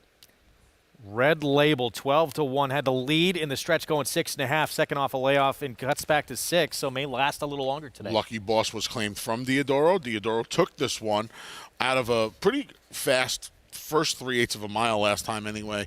He ran into this horse right here. Too big a price on it. Here's the 9 Brondo. This is, again, the only 3-time winner in the field. Keep in mind, Joel Mejia is the assistant to our pal Tom Amos, who's currently serving days, so this is the Amos barn. Yeah, I thought this horse ran really well last time. Throw out the 2-turn mile race at Delaware. I don't think the race behind Cathedral Beach at Saratoga was that bad. He's doing what he wants to do. He's the right price, and he's got a nice draw on the outside. Here's Lucky Boss. So back to his win. He moved from turf to dirt for this race. For the previous barn, Robertino Diodoro, and this is what he looked like at Keeneland in the stretch. It was his first time in an intended dirt race since April. He had run in an off-the-turf race at Churchill going a flat mile. Now, the 7/8 win, which was pretty easy, he's going to cut back to the 6. He was in front of the 8 pole last time. People say that way too much for my liking, but the truth of the matter is the way the race unfolded, he would have got the money going 6 furlongs last time out because that pace collapsed and he came running. That's the problem with his last win. He had things go entirely his way. They went 45 and change to the half, going 7/8 of a mile. I don't, A, see them going that fast in here, and B, it's 3/4. So he loses that 1/8 of a mile, and I don't think this pace is going to be that fast. We're going to check in with Paul Duca. Paulie, both the 3 Ollie Meister, the 4 Lucky Boss, trying to translate that Keeneland form here to Churchill. Yeah, you're correct here, Greg. When you look at Ollie Meister, the horse ran an absolute top in his last race. That race, like Anthony said, would win this race. And, you know, he's the kind of horse that I don't think he really needs a lead to win at all. And I think there's other speed in here. And, in fact, I think he'll probably be laying, I don't know, in the second flight in here. But I truly think he's the horse to beat. I'm a tiny bit worried out of all the horses. He was a tiny bit washy on the neck, nothing too bad. Mitchell Merle, he took his feet out of the irons to get the horse a little settled down a little bit. So I think the 3 will run his best shot. Now, you're talking about the 6.5-week layoff since that race. I think it's maybe because Chris Hartman thought, okay, this horse ran our lifetime best. I don't want this horse to bounce off the claim. Maybe that is where they're going. The 2 horse in here, Upstriker, not taking money at all, but is your second lowest will pay in your pick 3s in here for Joel Rosario and Ron Marquette. They almost got a W a little bit earlier in the card, running second on a nice little price. So I thought the 2 could be live, at least the way the board's playing. The 7, Cold as Hell, was on the day that D. Wayne Lucas won the last race. It was just a minute ago on November 16th. It was cold that day, and he thought that horse would win. It was a hunch play. But just, 0 for 10 this year. Does get Gaffleon, but I thought there was other speed in here. The 9 is way too big of a price. This is a horse that, if you look, 3 for 13 lifetime, can rate from the outside, is really got the 1 hole 3 straight times in a row, then finally got sort of the mid-pack and was able to roll home. I think with Edgar Morales, who's riding high, looking for a triple on the card, can stalk from the outside. And I thought the 9 was the main danger to the 3. If the 3 does not bring his A game, I thought the 9 was the other horse in here. But I'm going to stick with your favorite in here. I just think Lucky Boss might have too much to do. Lucky Boss, the 4. There he is again. Thanks, Paul. Saez here for Eddie Keneally, who, as we said, the way he won that race, we showed you Keeneland. He was so far back, and he got those hot fractions to run into. Other problem here is this track has not been – it's Thanksgiving, so the pigeons are safe. This track has not been playing kindly to a horse with his running style. That's an issue for him. I didn't know what to do here. I'll tell you what, I'm not playing the Derby City 6. I am thankful on Thanksgiving, Greg, that this is not part of the late pick 5, because I would have had a real problem with this race. You keep bringing this up, and I'm glad you do, because I'm a stickler for this as well. Brondo is the only horse in this race who have won more than 2 races. There has to be some credit for that. There just has to be some credit for that. And he's making a barn change that I don't think anybody would consider this to be less than a lateral move. I think most people would consider this to be an improvement. He's got the right draw. His races going around 1 turn make him very dangerous in here, and he doesn't have to be that far from the pace. I don't think he'll be 5-6 lengths off the lead. I think Edgar Morales, who's been riding well, winning races, and reading this racetrack well, knows to keep him close.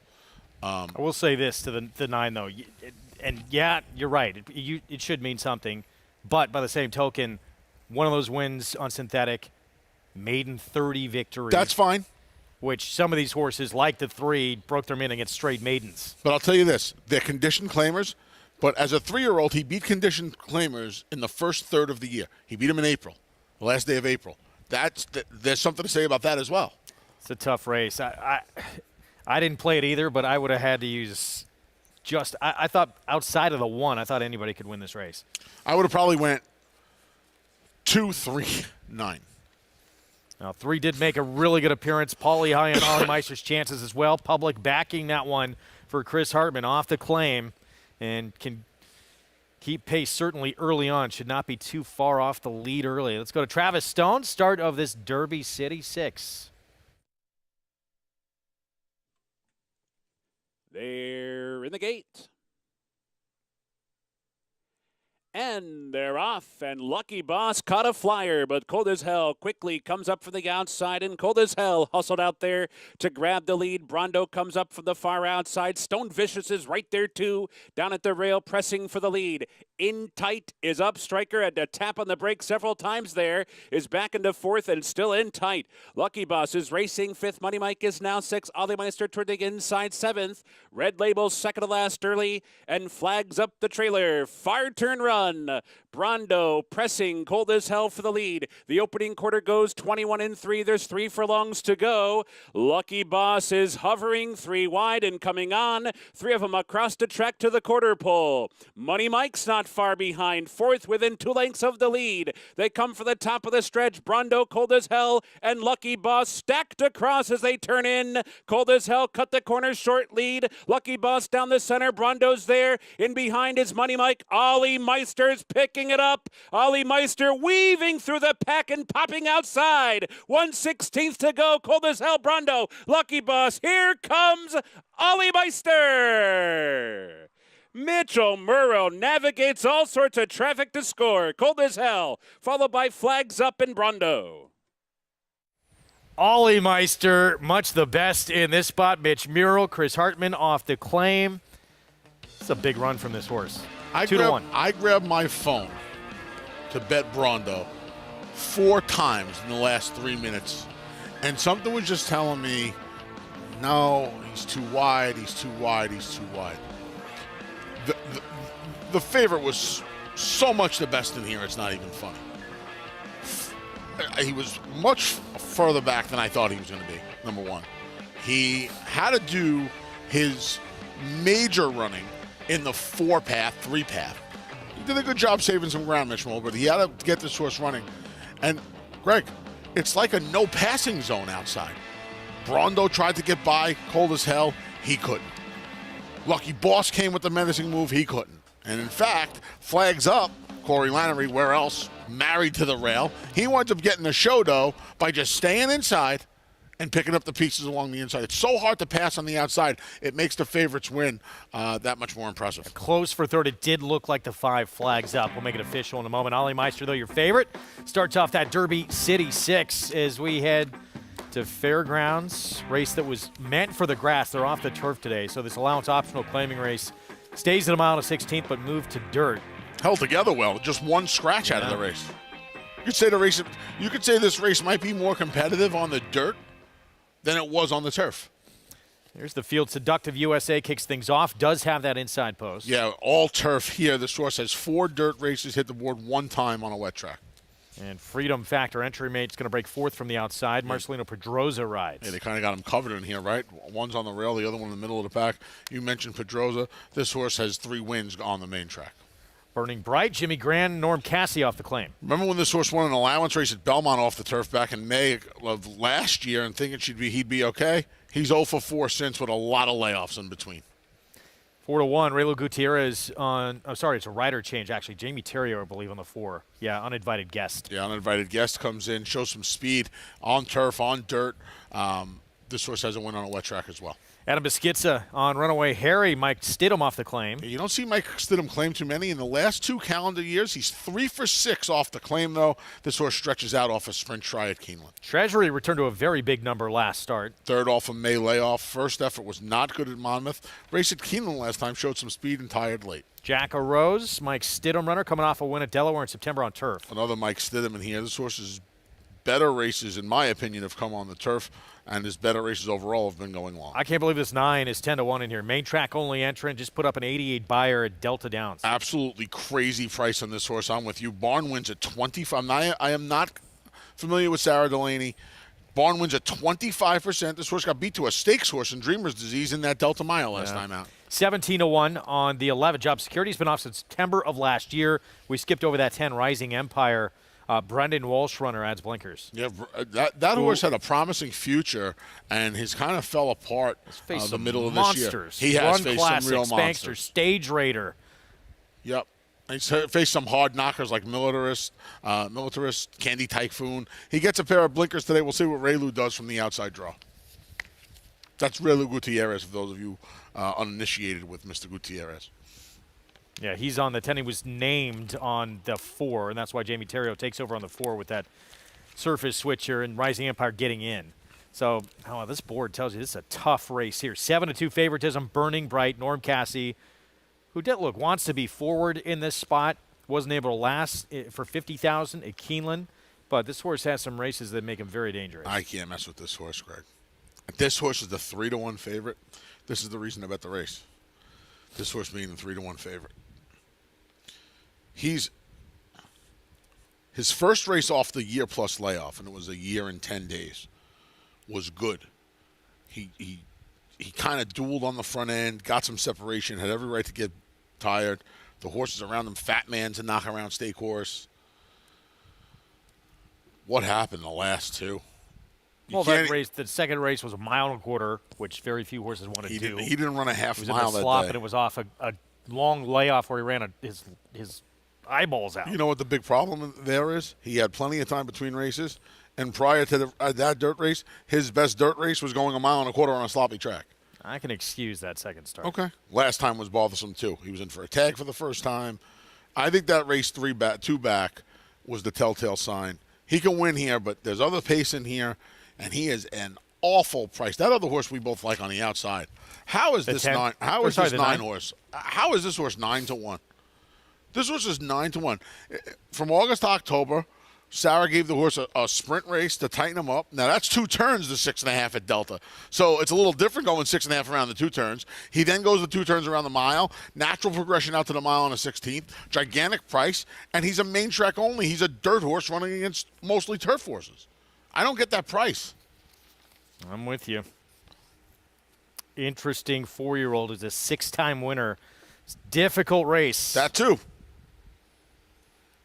As we get set for this 4th here at Fairgrounds, starts the pick 6. John Dooley with the call, race 4 from Fairgrounds. Security start to the pick 6. Fast track. They're in the gate.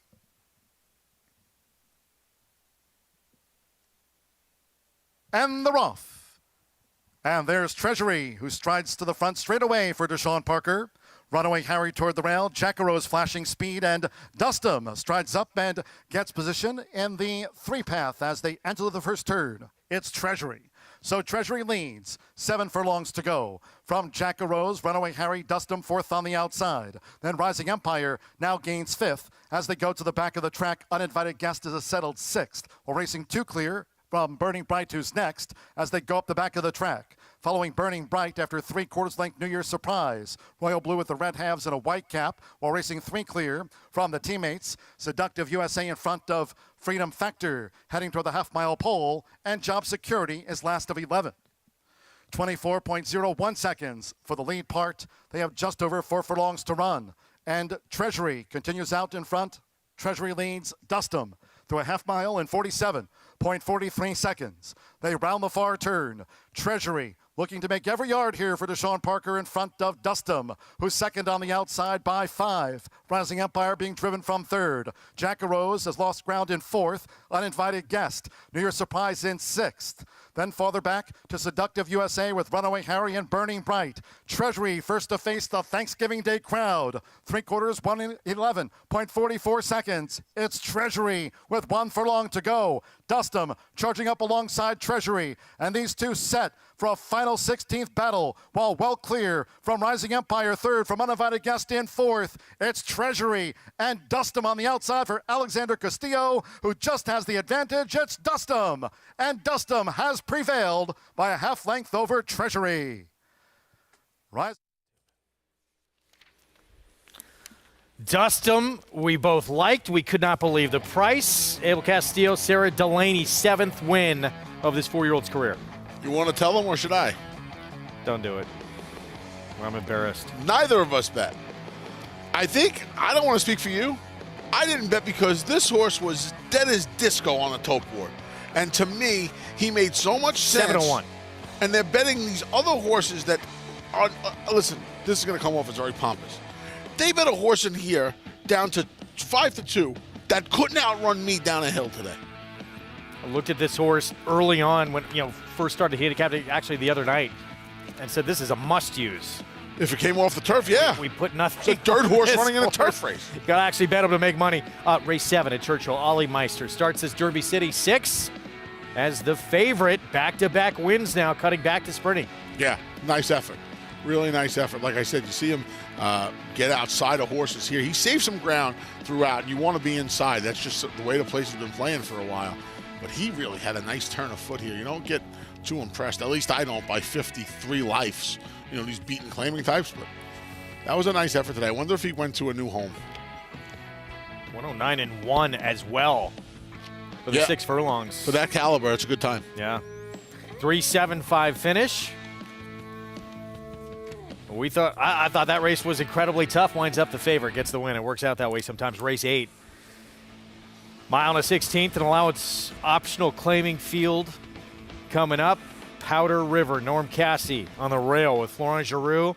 Can use speed from that inside post. Back-to-back seconds, third off a short layoff. We'll talk the weekend coming up here in New York when we return. Kathleen O had a perfect 4-for-4 record until the Kentucky Oaks. First race back since Oaks Day is coming up, taking on Grade 3 Gazelle winner Nostalgic, who has recency on her side. A Grade 1 winner of nearly $2 million, Silver State hails from the sire line of legendary Claiborne stallion Danzig. And his second dam is full sister to Kentucky Derby winner Monarchos. After winning the Oaklawn Handicap, Silver State defeated Knicks Go in the Grade 1 Metropolitan Handicap. On the board in 12 of 14 starts from ages 2 to 4, his career included a 6-race winning streak. Grade 1 winner Silver State, standing at Claiborne Farm.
Back with you on America's Day at the Races. It's brought to you in part where you can play all the action at Naira Bets. Go to nairabets.com.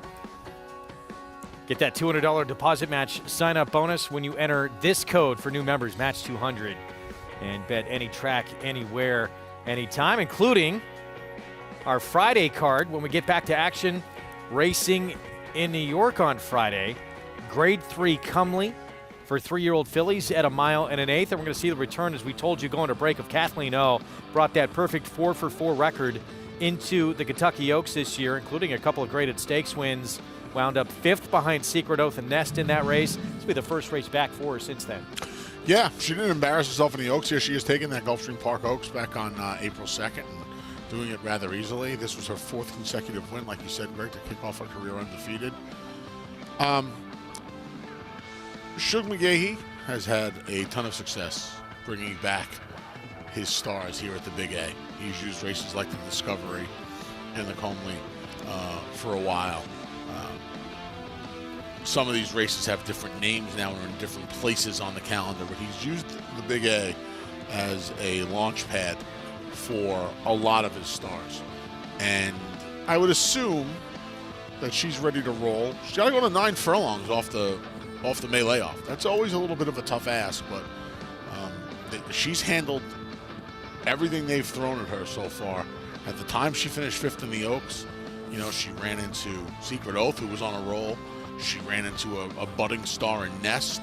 So she's only a handful of lengths off those fillies, and now, she comes in, and she's facing some nice fillies, but I mean, you're talking about the division leaders as opposed to horses who are just finding themselves. Meanwhile, what do you make of Nostalgic for Bill Mott? That race last time out, she was in a Grade 3 against older company and she ran the race of her life to just miss by a neck with a 95 Beyer. She's another horse. She likes it here. She won the Gazelle. She beat Venti Valentine on the road to the Kentucky Oaks.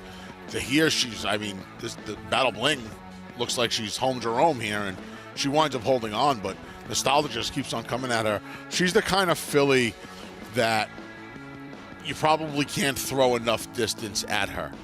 And I do wonder if, of the two favorites and of the two stakes winners, major stakes winners in here, I do wonder if she doesn't have the edge over Kathleen O, just from some recency. Those were against older fillies and mares. And again, she looks very, very comfortable at the 9 furlongs. She won the Gazelle. She got beat ahead Bob. And maybe there. just the right time to get Kathleen off Correct. the bench, too. I'll tell you what, the two stakes winners are nice fillies. The outside filly, Tizzy in the Sky, the ownership has had high hopes for her from day one. And as she's gotten more ground, she's had more success. I'm not going to necessarily say she's gotten better. I do think she's gotten incrementally better, but I do believe that she's getting better with seasoning and will have a little bit more maybe blue sky than the other two. She may be in front as well in that race, so that's coming up tomorrow on the card at Aqueduct. Dustum does just that at Fairgrounds. Main track only entrant, 1740 for the win. Sometimes you eat the bar and sometimes the bar eats you, as they say in the Big Lebowski. Bar ate me. Bar's full, I can tell you that. The bar ate me just now. What are you going to do? Nice effort from the stakes horse against the off the turf field. Up next at Churchill, late pick 5, mile and a 16th. And look there at Dorothea. It's a long shot I like a little bit. We'll talk more about it next.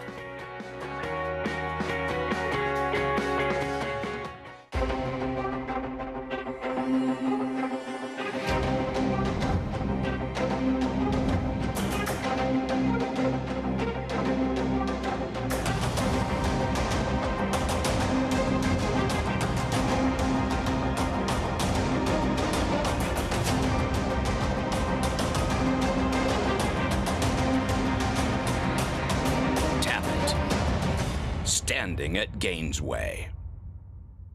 How do you become the gold standard in racing partnerships? One partner, one horse, one victory at a time. Flight line, 20 lengths clear. Congratulations to all our partners who have made West Point the gold standard for the last 3 decades.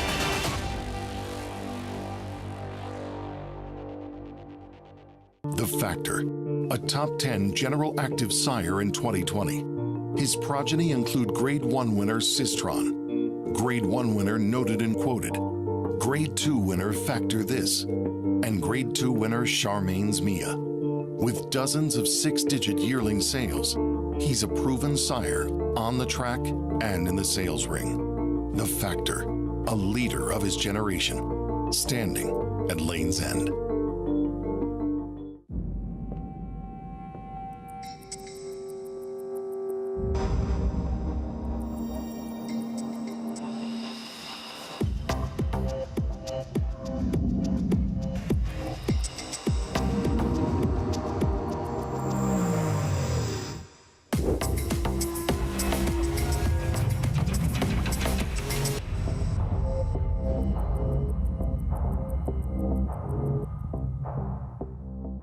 Giddy up.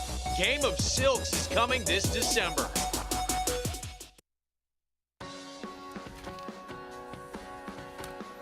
We are back on America's Day at the Races. Thanks for being with us on this Thanksgiving Thursday. Hope you're enjoying the afternoon with friends and family. And hopefully picking some winners at Churchill and Fairgrounds. We'll try and help if we can here. The 8th late pick 5. It's a difficult sequence. Tickets in. Is it? Okay, we'll talk through it in a minute. Powder River, right now the favorite for Norm Cassie from that inside post. Powder River on your ticket? No, absolutely not. Oh, boy. There'll be no Powder Rivers. And I'm the guy that's been preaching you want speed and you want to be inside. But I this like horse has company. This horse quite a bit. Jack Warrior had a really tough trip. Outside post last time out, got floated very wide. 7-path around the stretch and just missed by a nose. Yeah, got put up off of this.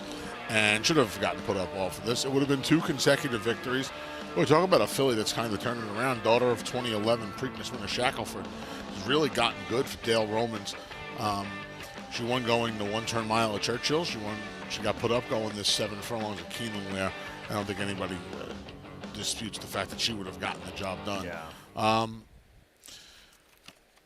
She's fast, and I would imagine Martine Garcia is going to get her out of the gate and keep Powder River company. I don't want to use either of them for that reason.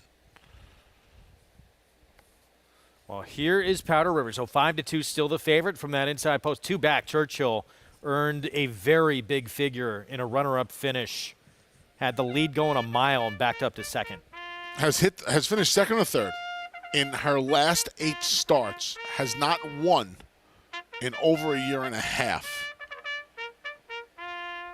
Not for me. Not for me as the favorite.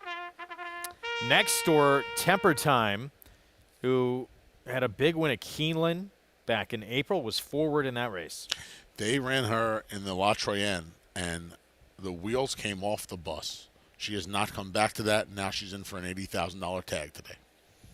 Sunny Leone, your Derby-winning rider on Tap Dancing Lady. Third off a 2.5-month break. She's finished behind a handful of these in her last 2. We'll see if the third off the layoff angle helps. Bit of a tight trip for Dorothea Keeneland last start. The 2 races at Churchill have been very good. Yeah, they have. And she's one that can be forward. Not sure what happened last time, but her 2 races at Churchill Downs, like you said, have been the goods. Misty Vale for a very sharp trainer. Chris Hartman second off the claim. And the claiming crown. She's coming back in just 12 days. She caught a sloppy track that day as the 7-5 favorite. She did not break alertly. We'll see if things get better back on fast ground today. Yuli Ogami, the gray daughter of Tappet, coming off a layoff, hasn't raced since May. She's another one. She's kind of had glimpses in her career where she was going to be a nice filly. She certainly has the pedigree to be.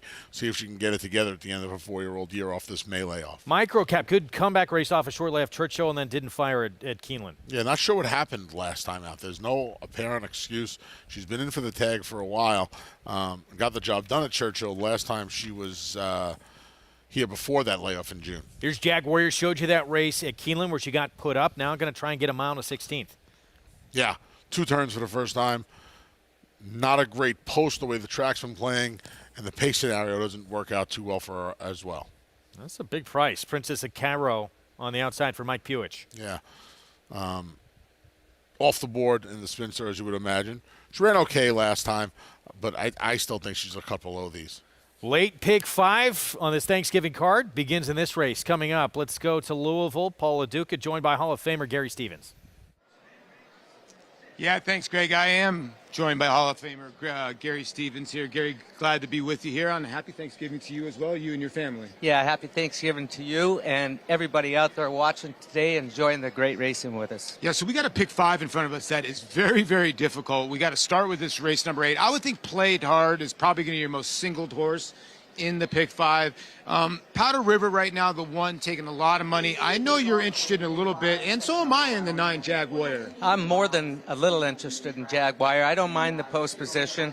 I love this track today, how it's playing for speed. I heard what Anthony was saying earlier about, you know, the rail is golden. Well, I think speed is golden too. We saw race 5 and 6 with horses that were forwardly placed. It's been difficult to pass horses through the lane, even with fast fractions. I know this filly's never been 2 turns before, but she's got a lot going for her. She's raced 10 times.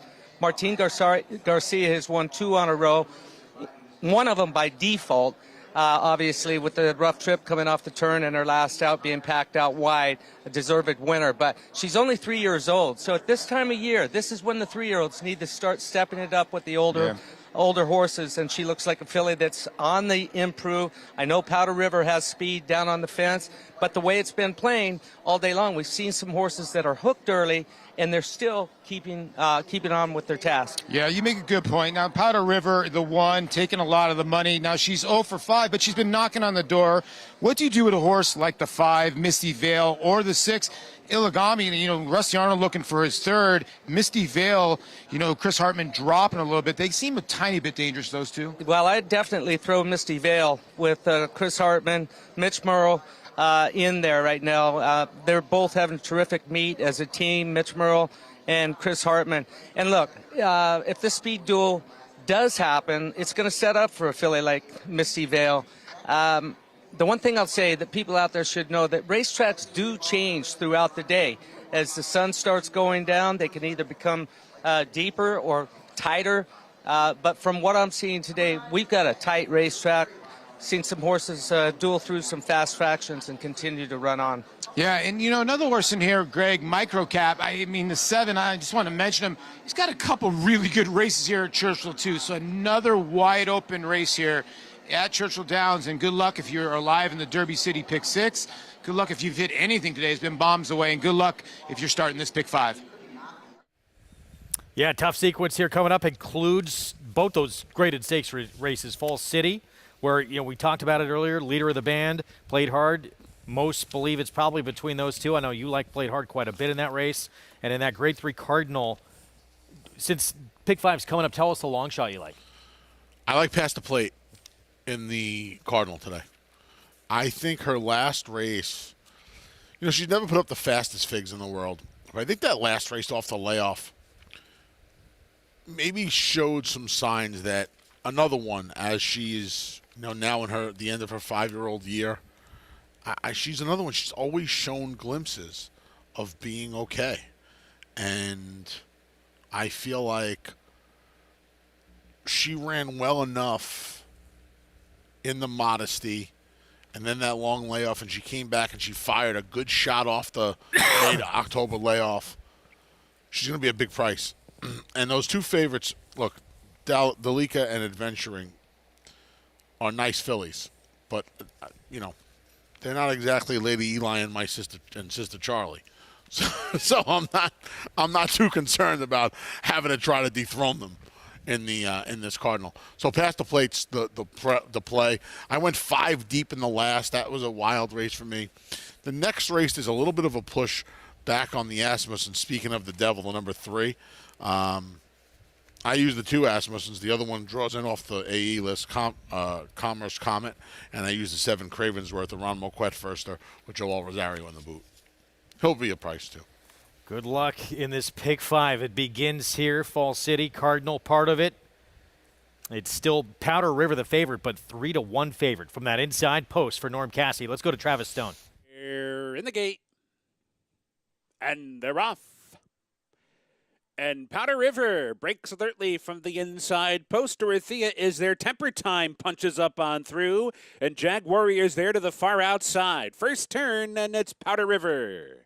Powder River goes a little bit wide into the turn, floating Tempered Time out into the center of the track. They now tuck in toward the rail. They're 1-2. Misty Vale comes up on the inside to be third. Dorothea, 3 wide, fourth outside of Iliogami, who's in between horses, while fifth. Jag Warrior wide on that first turn, 6. Princess of Cairo, 7th. Microcap in 8th, and Tap Dancing Lady is at the back. It is a very tight pack down the backstretch run, just 5 lengths from top to bottom. And Powder River is the leader. The opening quarter in 23-4. 5 furlongs to go. Powder River shows the way. Tempered Time continues to track the pace from second. Dorothea moves up on the extreme outside while Misty Vale holds her spot toward the rail with 4 furlongs to go. So Powder River hits the far turn in control. Tempered Time a little bit closer now. Dorothea set down already. Misty Vale set to strike right there in behind while third. Iliogami forging up on through. And Jag Warrior starting to launch a rally but has been wide throughout as they head for the quarter pole. Tempered Time comes up to go head to head with Powder River. Powder River inside, Temper Time outside. Misty Vale bottled up in behind. Iliogami trying to get into third. Racing for the 8th pole. Powder River's a tough customer. Tempered Time's got a short lead. Iliogami coming down the center. 1/16 to go. Powder River fights her way to the front. Tempered Time in between. Iliogami surges. Here's the wire. Powder River. The winner in the end, Iliogami, couldn't get by. Temper Time was third and Misty Vale was fourth. Game effort. Powder River fights, claws, and gets it done as the favorite at 5-2 here. These railway rallies are amazing. Every race, it looks like the outer flow is going to develop and roll on by. That Ollie Meister, I don't get it. Ollie Meister paid $6. That horse ran a big race today because he was able to do something that nobody seemingly can do. They just don't pass. This horse looked like she was done on the far turn. Temper Time had gotten like a neck lead on her and looked like she was going to start to edge away under Tyler Gaffalione.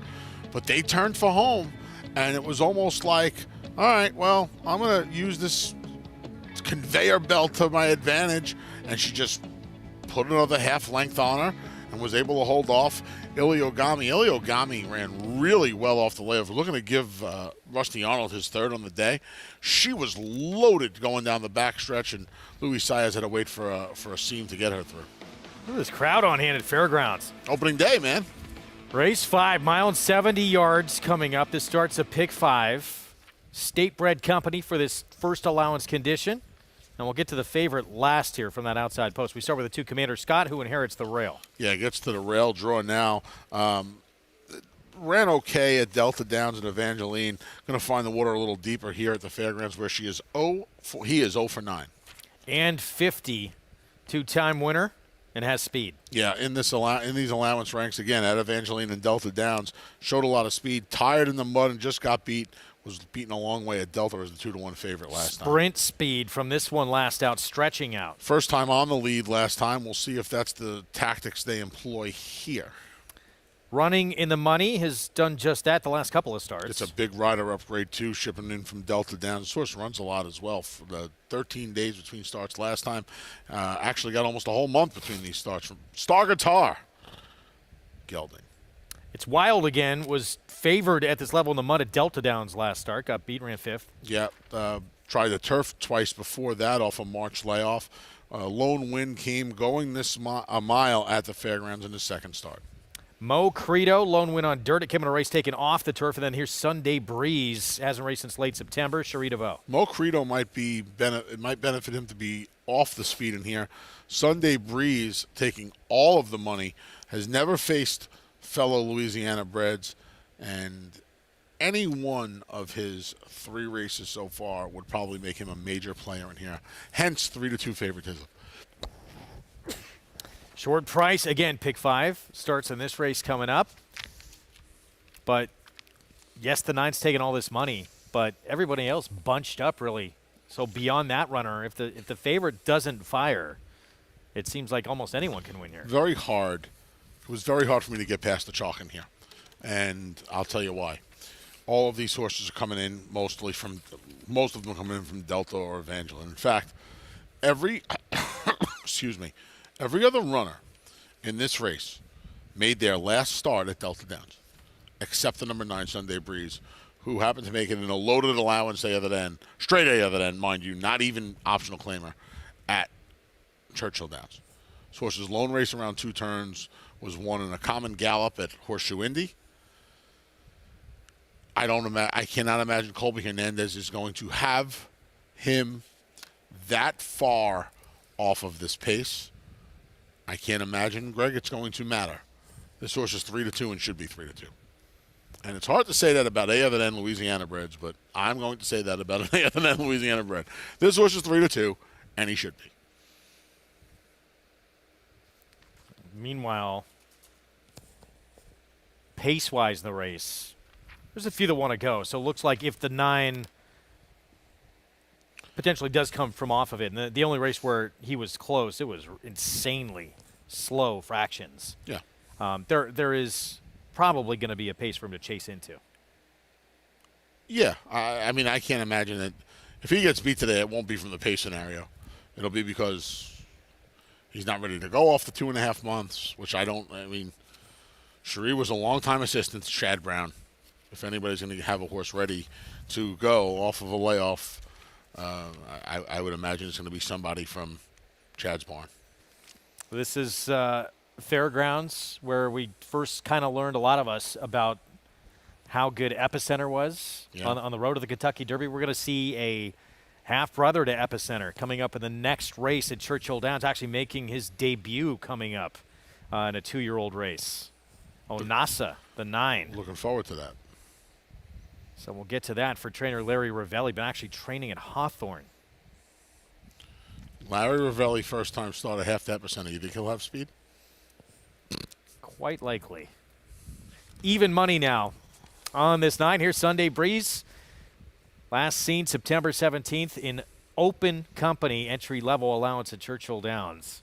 Short price here. John Dooley, the call with the start of this late pick 5.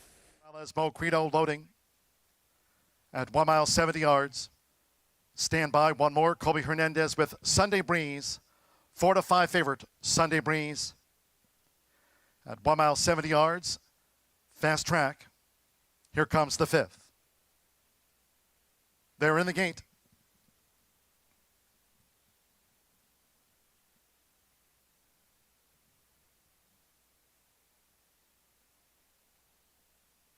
It's wild again, Fractious, ready. And they're off. And 50 broke sharp. The gray is Autumn's Strongman, flashing speed. Commander Scott in the gold blinkers right at the leader's heels. Commander Scott needs to settle as they round the first turn. It's N50.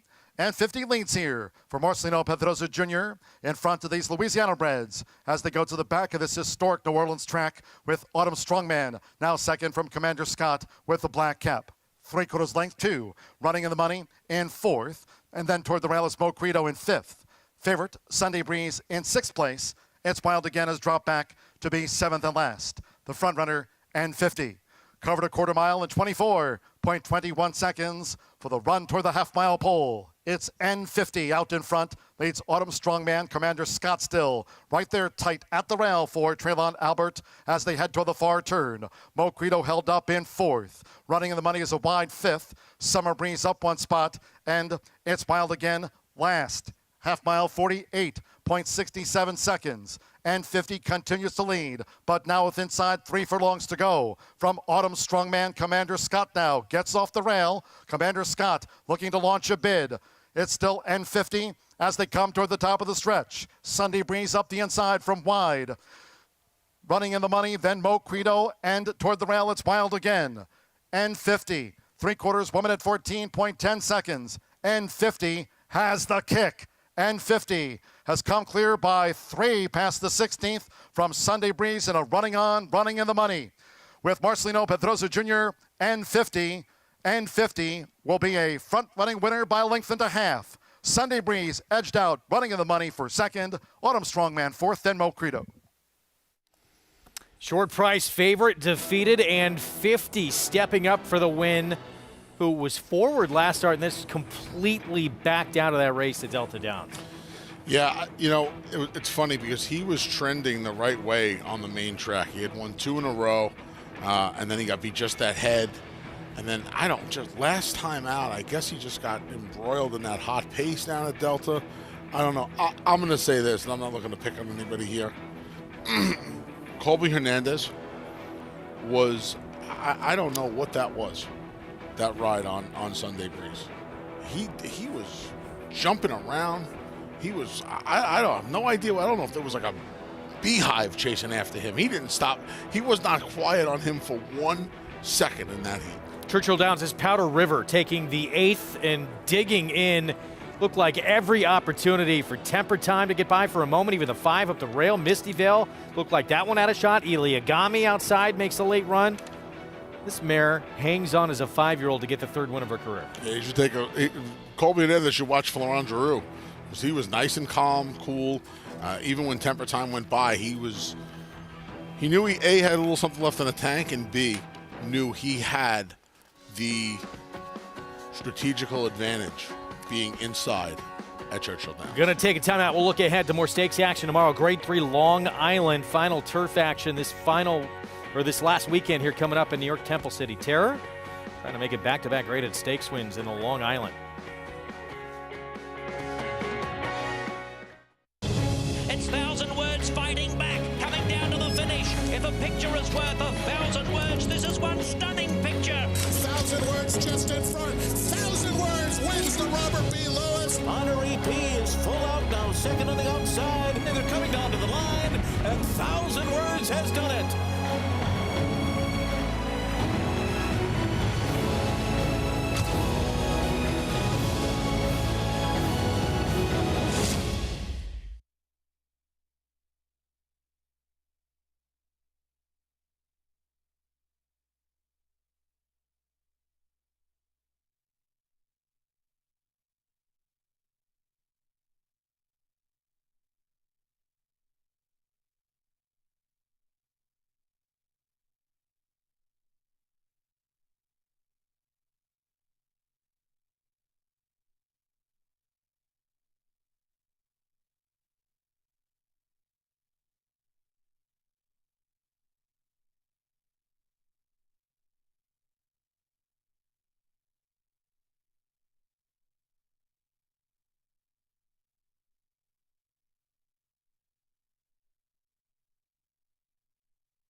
You're watching America's Day at the Races on FS1 live coverage at Churchill Downs and Fairgrounds.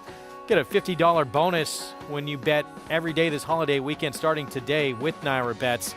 So yeah, from today through Sunday, as long as your bets add up to $500, you'll get that $50 bonus in your account whether you win or lose.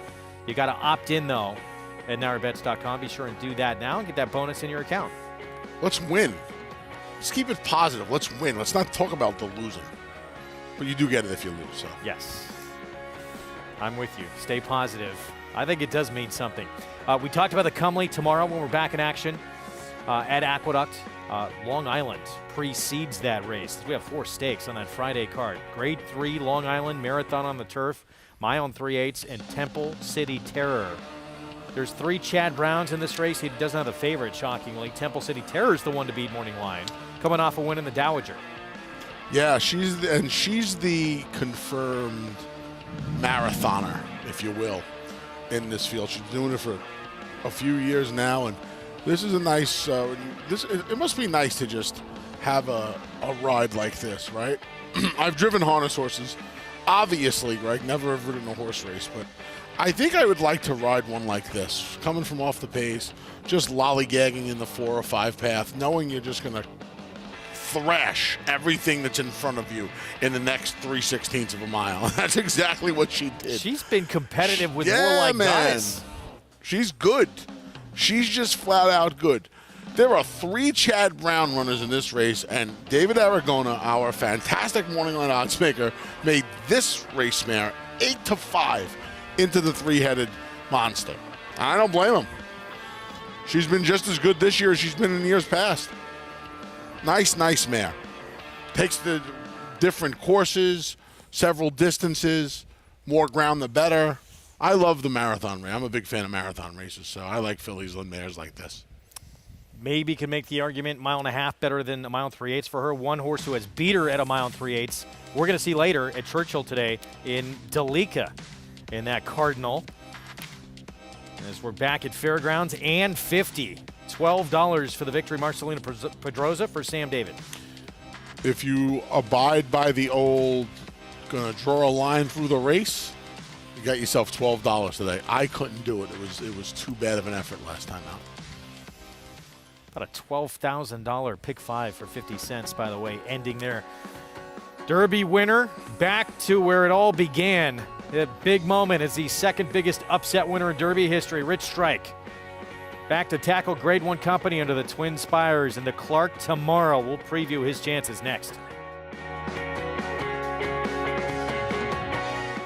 Maximum Security proves he's the real deal with a gate-to-wire win in the Florida Derby. Champion 3-year-old. Maximum Security has won the TVG.com Haskell Invitational. 11 triple-digit buyers. Maximum Security, he smoked them in the Cigar Mile. Grade 1 winning 4-year-old. Maximum Security takes them all the way in the TVG Pacific Classic. Secure your mare's future. Maximum Security. Who you betting on? How about an app created specifically for horse racing? Naira Bets. We specialize in thundering hooves, fist pumping, and boosting your bankroll with robust weekly promotions. And offer betting tips from actual horse racing experts. Bet all day and night, nationwide. Get the action and thrill of horse racing with Naira Bets. Giddy up. Game of Silks is coming this December. Eclipse champion Run Happy, the #1 second crop dirt sire of last year, is back and showing a new dimension with winners on turf, dirt, and all weather. A record-breaking sprint champion, Run Happy is also showing winners at all distances, from 7 furlongs to 1.25 miles. A sire whose runners can carry his speed over all distances and all surfaces. Run Happy, price for value, and standing strong at Claiborne Farm. Racetrack Television Network brings you every race, from every track, on every screen, every day. With monthly packages starting as low as $5, RTN gives you great value and access to more live HD streaming and race replays than anyone. Visit RTN.tv today to sign up and watch on almost any device, including Roku and Amazon Fire. RTN has packages that start at $5 per month.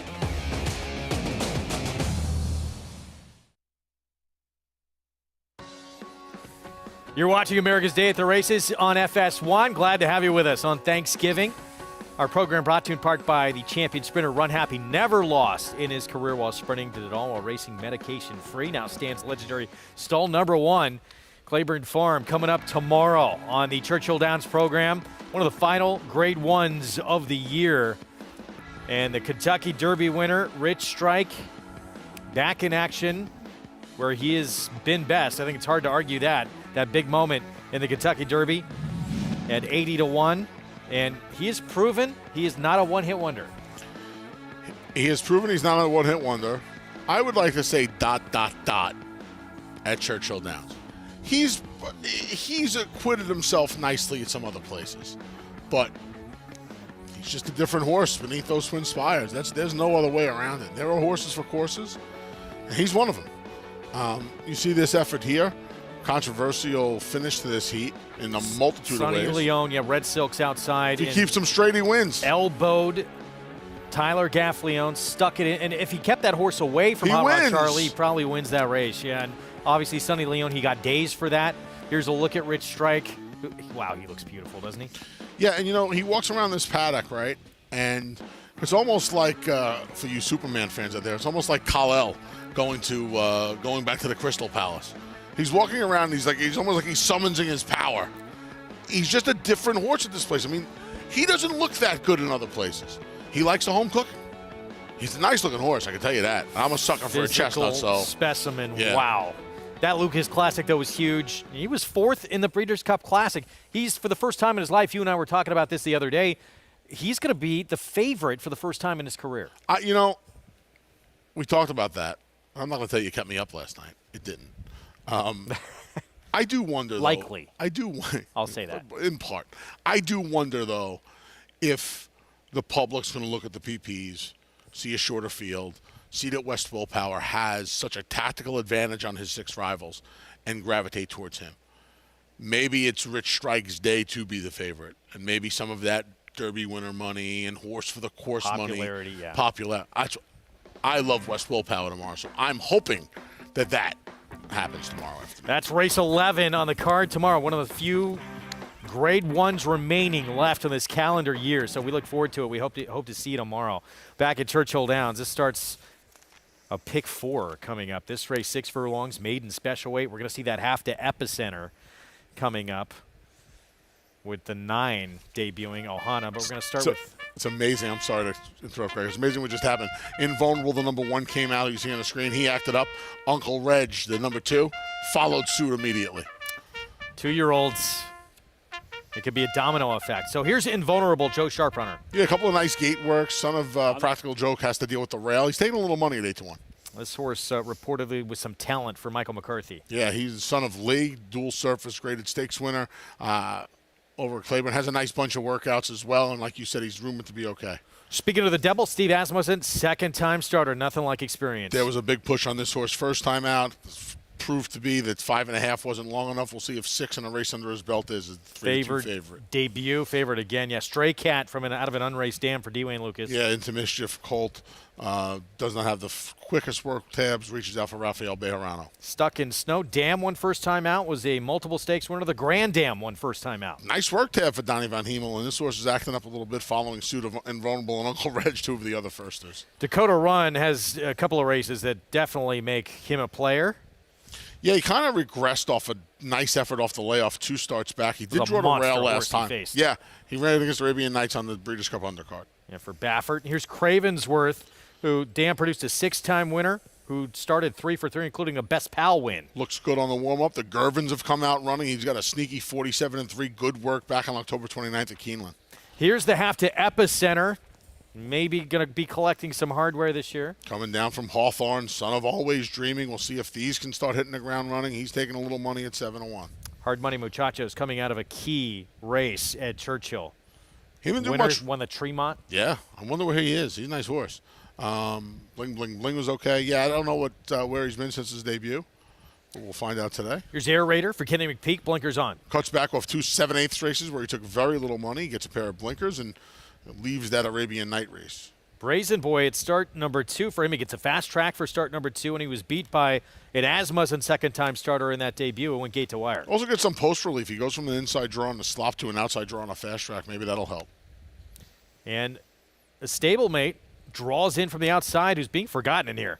Commerce comment, Dam was 0 for 3, but this is the first full. The second Dam, debut winner who was a graded stakes winner sprinting. Be careful with those bullet works over at Ellis Park. You see the work tabs are light. 8 horses, 12 horses, 19 horses. Still, this horse is training nicely. He's over at Ellis Park. Ricardo Santana Jr. is in the boot, not Tyler Gaffalione, who sticks with the favorite Asmussen runner. Interesting group of 2-year-olds. Let's go to Paul and Gary. It is an interesting group, Greg, and a good group. You know, Gary and I have been hearing whispers from everybody, but let's start with the favorite here before we get to the first-time starters. Speaking of the Devil, now this is a horse that just got dead left, and I thought it was pretty impressive what he did afterwards, Gary, to pass that many horses. Yeah, and he looked like a horse walking over here that was very focused today. There was a lot of music blowing out in front, right in front of us when they were all walking over. He was very focused. I can understand why he's being bet right now. Yeah. Asmussen, second time out, he hits at 22%. Good combination of Gaffalione and Asmussen as well. A couple of horses that I've watched work out in the morning that they're whispering about is also the 2-horse Uncle Reg. I've actually watched him work in the morning. The gallop outs have been huge. His last 3-4 workouts, he's been impressive in the mornings. And then the 7-horse Cravensworth. The Gervin offspring, freshman sire this year. They've been firing big time, and I've watched him and been impressed with what I've seen in the morning as well. Yeah, we saw a Gervin win yesterday. Garuvin, he won the last race. There's just so many different pedigrees in here.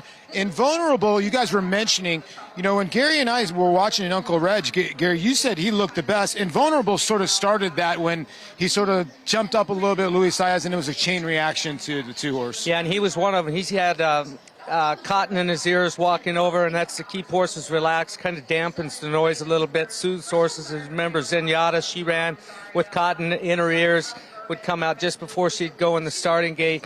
But Invulnerable, when that music blasted, he was hearing through it. He was jumping and stuff. And then when he came on the racetrack, he was acting up. First-time starters, not odd for a horse to, not negotiate things well with the pony horse. First time being taken a hold of in the afternoon. Outrider Greg Blasi got a hold of him. He calmed down.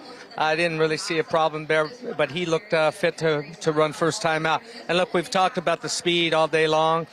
With these first-time starters, it's so important to get a good break, so a lot's going to depend on the break and how they get away from there. Speaking of the break, and we'll send it back to you, Greg, would you be worried here at 7-5, Gary, of a horse? Say you rode this horse last time, speaking of the Devil. Are you worried that this horse might get left again at 7-5? Well, not an Asmussen horse. I would expect him, but I don't know how much natural speed he actually has, and we're just going to have to wait and see. But, yeah, I'd be concerned a little bit. That'd be first thing on my mind is to get a good break, especially today. That's going to be the big question, Wolfie. We'll see what one of these first-time starters can run, all the whispers. We don't see a gate drill since that bad beginning as well, for speaking of the Devil. Just a couple of works since, so maybe that's a good sign. You know, sometimes trainers will, I don't want to say not address it, but maybe Ricardo Santana Jr. comes back and says, hey, boss. Oh, I was talking about the 3. I am too. He rode him first time. Oh, okay, my And bad. he comes back and he says, he broke slow because XYZ. The horse to the stall to his left was acting up a little bit, and he kind of turned his head a little. You know, the fact that he did not send him to the gate is probably a good sign. I would take it as a good sign, and I'm someone that ordinarily that would bother me when it comes to a guy like Steve Asmussen. I think it's a good sign. You'd probably be more concerned if you saw maybe 2 gate drills since then, right? Yeah, that means they're trying to stop him from doing something.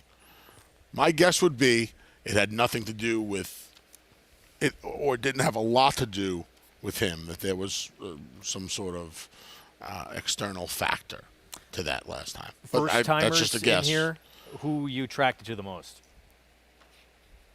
I like the way the 7 looked warming up Cravensworth.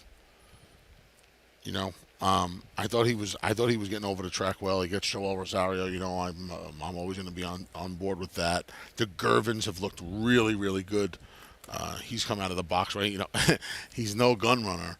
Obviously, we've seen you know, when a horse like Gun Runner has such a spectacular start at stud, I think the spotlight goes on them, and it kind of, you know, everybody else kind of gets blurred into the background a little bit. But Gervins have really come out of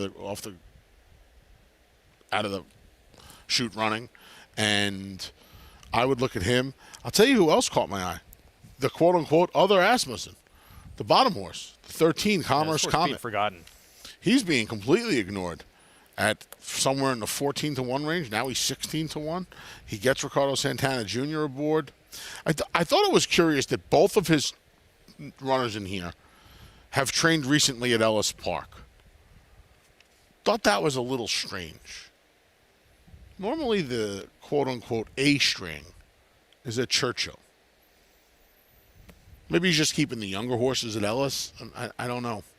But I did find it a little curious. 6-5 favorite. One of those Asmussen runners, speaking of the Devil, who gone out slow, was dead last early, made up a ton of ground late to hit the board and get third. We'll see if this one can break better today with Tyler Gaffleone. Travis Stone the call, late pick 4.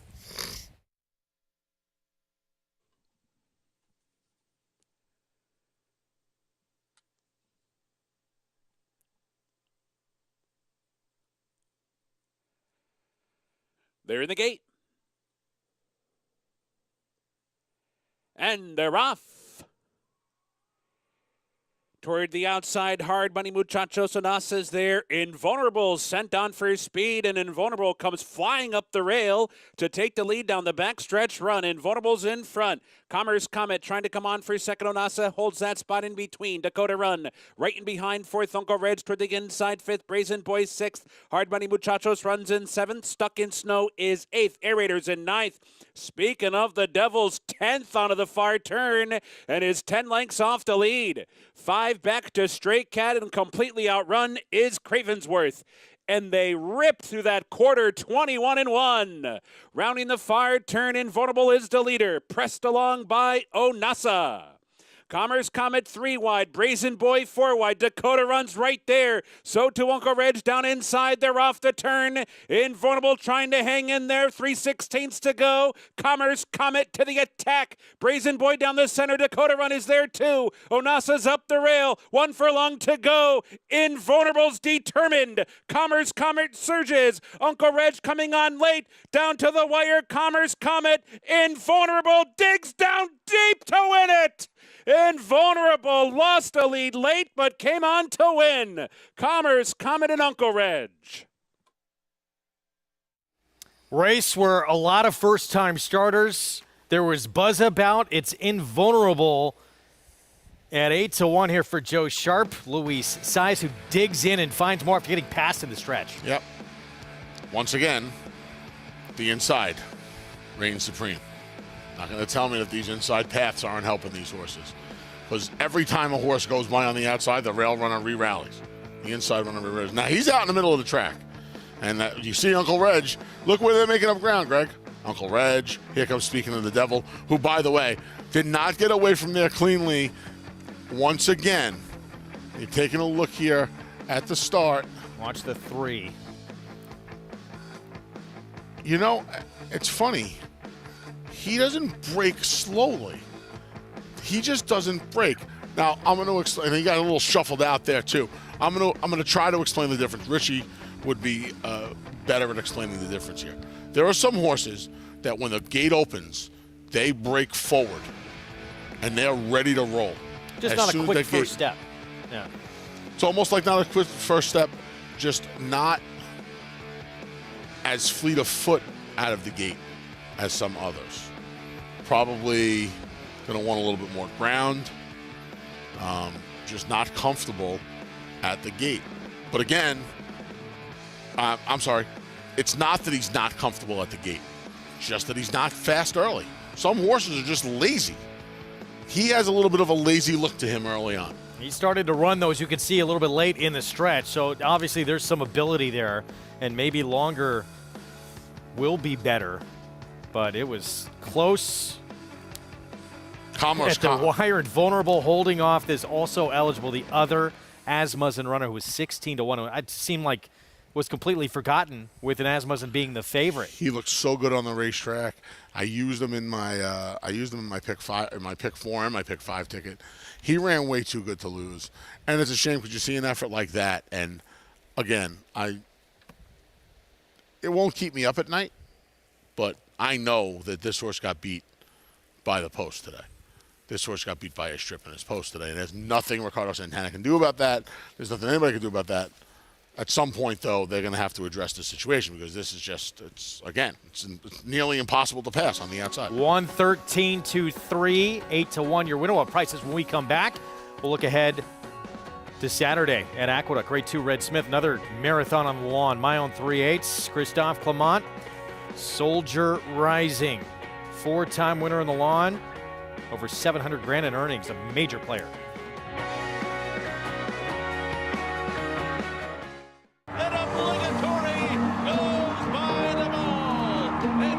Here comes Malathaat. Here comes Clairiere on the outside. They're coming to the finish, and it's got to be Clairiere. Nest, much the best. She won by better than 10 lengths. Cody's Wish on the outside. Cody's Wish with the upset in the Fargo. Malathaat grabs the lead in deep stretch, and Malathaat has won the Personal Ensign Stakes. Curling, the classic sire.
You're watching America's Day at the Races on FS1. Invulnerable, first time out from the inside post. Pass to the stretch, comes back on to win here for trainer Joe Sharp, Luis Saez. Yeah, nice debut. After acting up coming out of the tunnel, was able to get professional, and Luis Saez with a masterful front-end ride, able to re-rally. Pajama game exacta, the top and the bottom.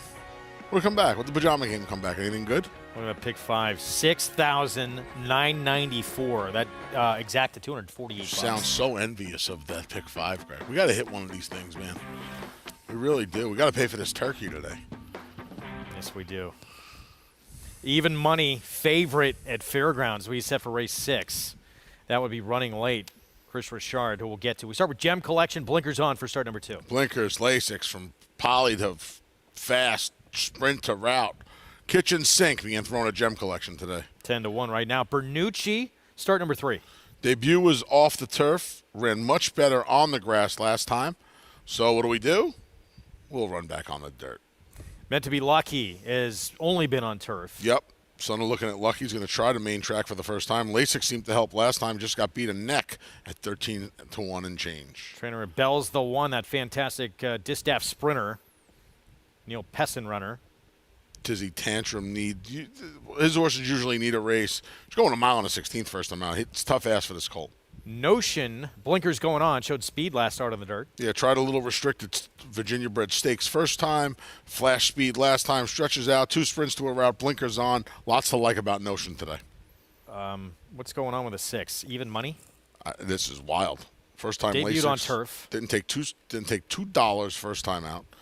So don't run happy out of a Speightstown mare, though, so you're thinking I wonder if this was one where Tom wanted to get this horse going. Tom Amos, who had this horse first time out, wanted to get this horse a distance race and had no choice but to run him on the turf. You gave me a look just now. I was giving myself the same look internally, but I got nothing else for you, my man, and the horse is even money. Now, we just saw a horse coming in from out of town, the Cherie DeVoe horse, who I lost I threw the PP away. Because I was a little aggravated there. Sunday Breeze, that horse did not get a good trip or ride. So you can't assume going in, this horse is going to get Colby. Oh, it's Colby Hernandez. Maybe you can assume he's not going to get a good trip or ride. There's got to be a story with this horse to make this horse even money. It's just strange. You see that drill 2 back, Fairgrounds, second quickest at 31, minute and 1/5, going 5 furlongs. So maybe there's some ability on dirt. But we'll see. I mean, those are bananas price. This price is crazy. Part of it, certainly could be there's not a ton else in the race, and you wouldn't have to be a lot if this horse has some ability to beat this group. But no one seems like they should be this price in this race. No, for nothing. He didn't run lights out on the grass. Where it was, where it's like, he has a ton of ability, but now he's on his right surface. I don't know how good this horse is. I'll tell you what, on paper, Notion is supposed to be long gone in here. And from what I saw in the first couple of races we covered from the Fairgrounds, I want to be forward. Yeah, so speed going 7/8. Now the stretch out and gets blinkers. Ergo, I'll be wagering on the number 5 Notion. 4-1 right now. But even money on a surface switch for running late here in start number 2. We'll see if that money was right. That is a lot of attention on this runner. Also, I made a mistake earlier saying it was opening day at the Fairgrounds when we were talking about the crowd. It is, in fact, Thanksgiving Day. They've been open for a while. John Dooley, the call at pick 4 begins here. Race 6 from the Fairgrounds.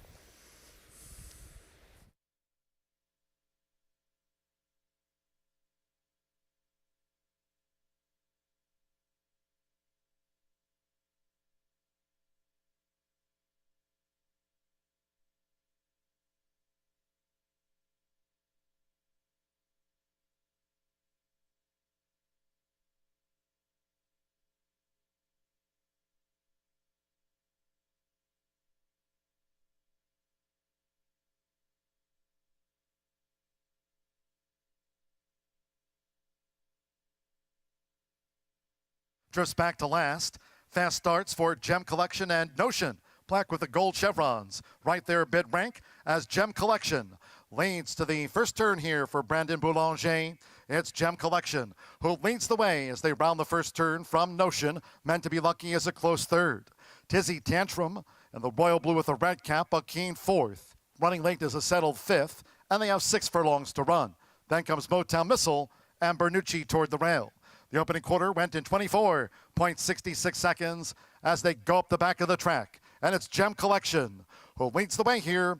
Gem Collection out in front with no other speed in sight. Gem Collection doing this easily out in front of Notion, who tracks with Running Late. Looking to gain on the outside now from third for Colby Hernandez. 4 furlongs from home for Gem Collection, the front runner. Then Meant to be Lucky, Tizzy Tantrum 5th. Motown Missile is still some 7 lengths off this leader. Gem Collection, who takes them to 3 furlongs from home. Bernucci remains 7th and last. Half mile for Gem Collection.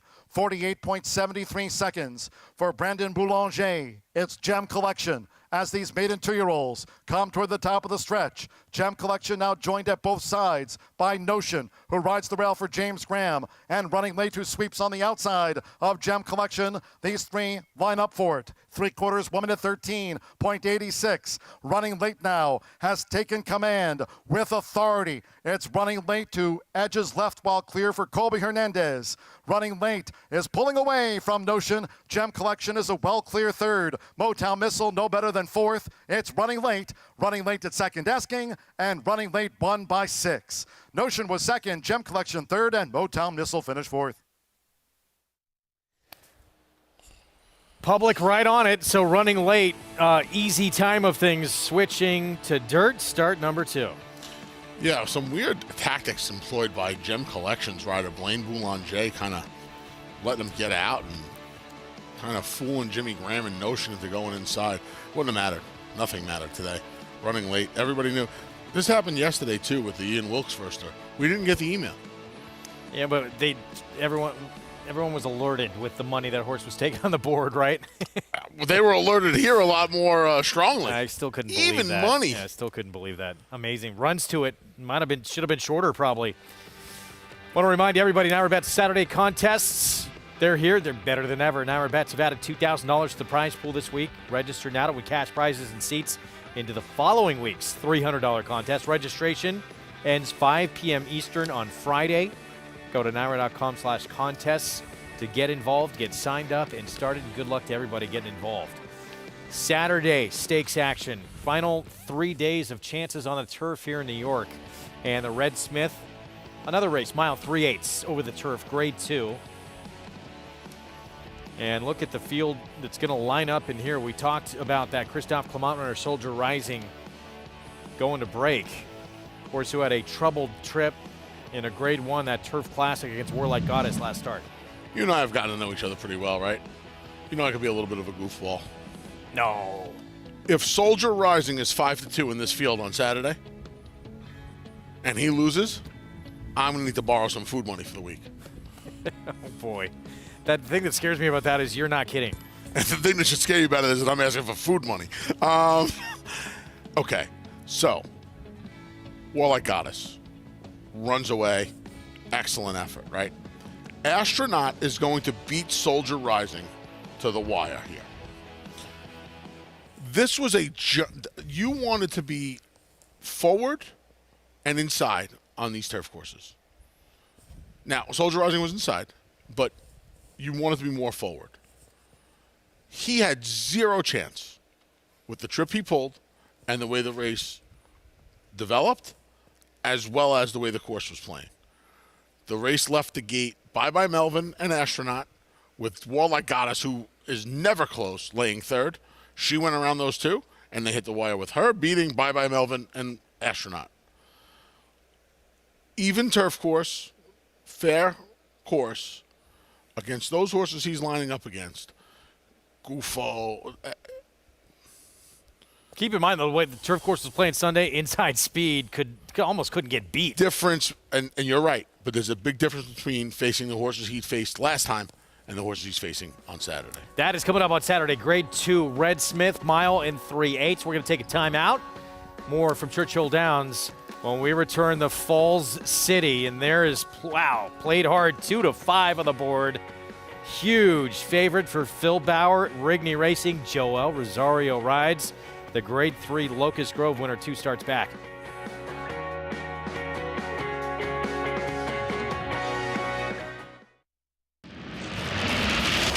Very powerful colt, very square and behind, carried a lot of muscle, a lot of strength. Obviously bred and raised at Windstar, which is a great sort of advertisement for them and the stallion that stands there. Constitution himself has really good physiology. I mean, he was impressive on the track. He had the physiology himself to be successful, and it seems like he's putting that into his foals. I actually loved him from, the first look I saw him. Big, strong horse, great strength about him, great mind, great athlete. RaceLens is the most in-depth product in horse racing, with unique features found nowhere else. True odds, predictive analysis, and pace projection. RaceLens. It will change the way you follow horse racing and take your game to the next level.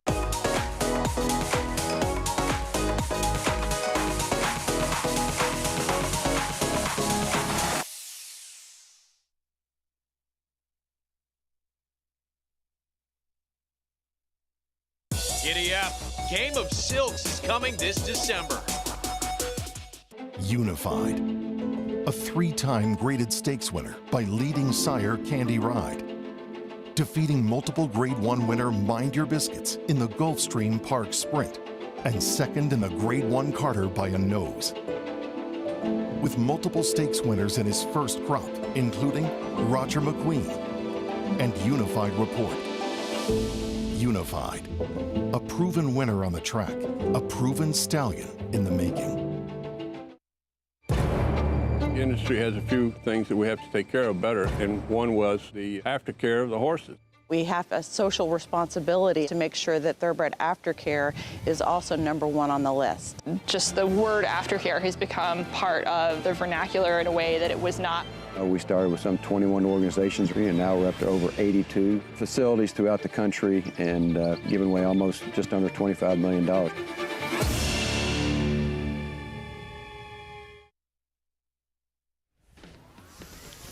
Back with you on America's Day at the Races, our FS1 coverage as we get set for the co-main event on this Thanksgiving Day card under the Twin Spires. Program brought to you by America's Best Racing. For the love of the race, visit americasbestracing.net today. Grade 3, Falls City showdown in this Distaff division. Played hard, though, taking all the money at 2-5. The Grade 3 Locust Grove winner on this surface 2 starts back. As well she should, Greg. No Malathaten here to boss her around this afternoon, and she should get to the front, and she should get to the winner's circle. I thought it was closer with her and leader of the band. That defeat at Park, we're going to see leader of the band here first in this post parade. And I know she got beat at a short price at Park. There she is. She was wide all the way around that racetrack. She was at the far outside post. She got out a step slow, and the winner of that race went gate to wire. Yeah, she got beat by fellow Pennsylvania breds. That's the problem. The restricted stakes race at Saratoga wasn't the toughest bunch. Her best race on her paper is probably her second to search results in the Molly Pitcher. She's 7-2, and she gets a much better post than she did at Parks. Obviously breaking inside here with an aggressive Luis Saez. Here's Bellamore, Simon Callahan. Bulk of her good running has been done on all weather and turf. She's 0 for 4 on the main track with just a 69 Beyer speed figure. Moon Swag, Brendan Walsh says out came off a long layoff, a year's time, and came back and won. Almost 13 months. She was only beaten a couple, 3 lengths by Played Hard back in the Seneca last October at Churchill when she was last seen before the win in the 2 other than last time. Playing out. catch up a little bit too much here, though? A little bit. 1-2. Here she is. Played Hard, odds-on favorite. Yeah, right to the top. You figure under Joel Rosario. Phil Bowers had a good summer into the fall. She's good right now. Makes a great appearance as well. Ava's Grace, Ricky Corville trains with David Cohen. Wonder how much dirty work she does chasing after Played Hard. She's the second speed in here. People can argue she might be a touch faster than Played Hard, although I can't imagine Joel Rosario's letting her get around. And she's all wolves. She comes in off back-to-back wins at a softer circuit at Remington, and this is a big step up in class. We'll see if she's up to the task. 10-time winner. Beat Ava's Grace and Army Wife in the Shawnee over the course. She's actually run pretty well at Churchill. She's got a couple of wins. She's not impossible. Her problem is she's going to have the wide draw, and she has a lot of ground to make up. So here's Played Hard. Monster effort this summer, Saratoga, that put her into the Grade 3 Locust Grove, and she backed it up with an even bigger performance. Yes. Nice effort in the Molly Pitcher. Nice effort in the Summer Colony.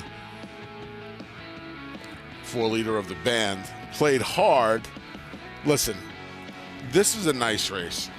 Part of what you got to like about this race is that she was able to sit just off the pace.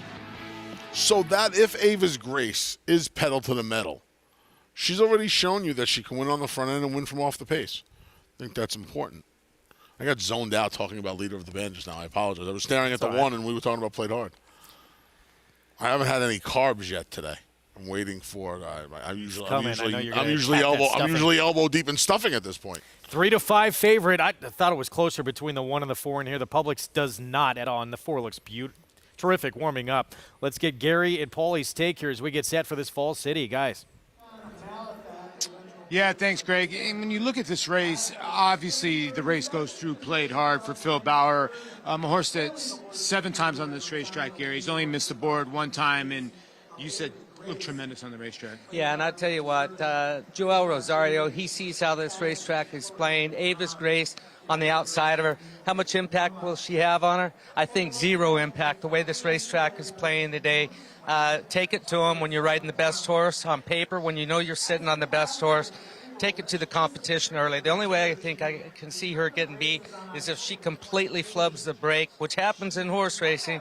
But leader of the band, look for Luis Saez to be aggressive leaving there. She's coming off this layoff, and John Service can get them ready off of the layoff. So I think if there's going to be an upset, which I don't think there will be, that she's the most likely upsetter. Yeah, the reason I have concern about the one, she lost at 30 cents a dollar, and she's lost at 1-9 before, actually 1-20. She's all wolf on the outside. I know a horse that's obviously been running at Remington Park, an Okie bred, but this is a horse that does like to win, Gary. 10 wins, does have 2 of them here. Yeah, winners are winners. She's 2 for 5 here with 1 second place finish as well. But look, she's in a different class here as far as numbers go.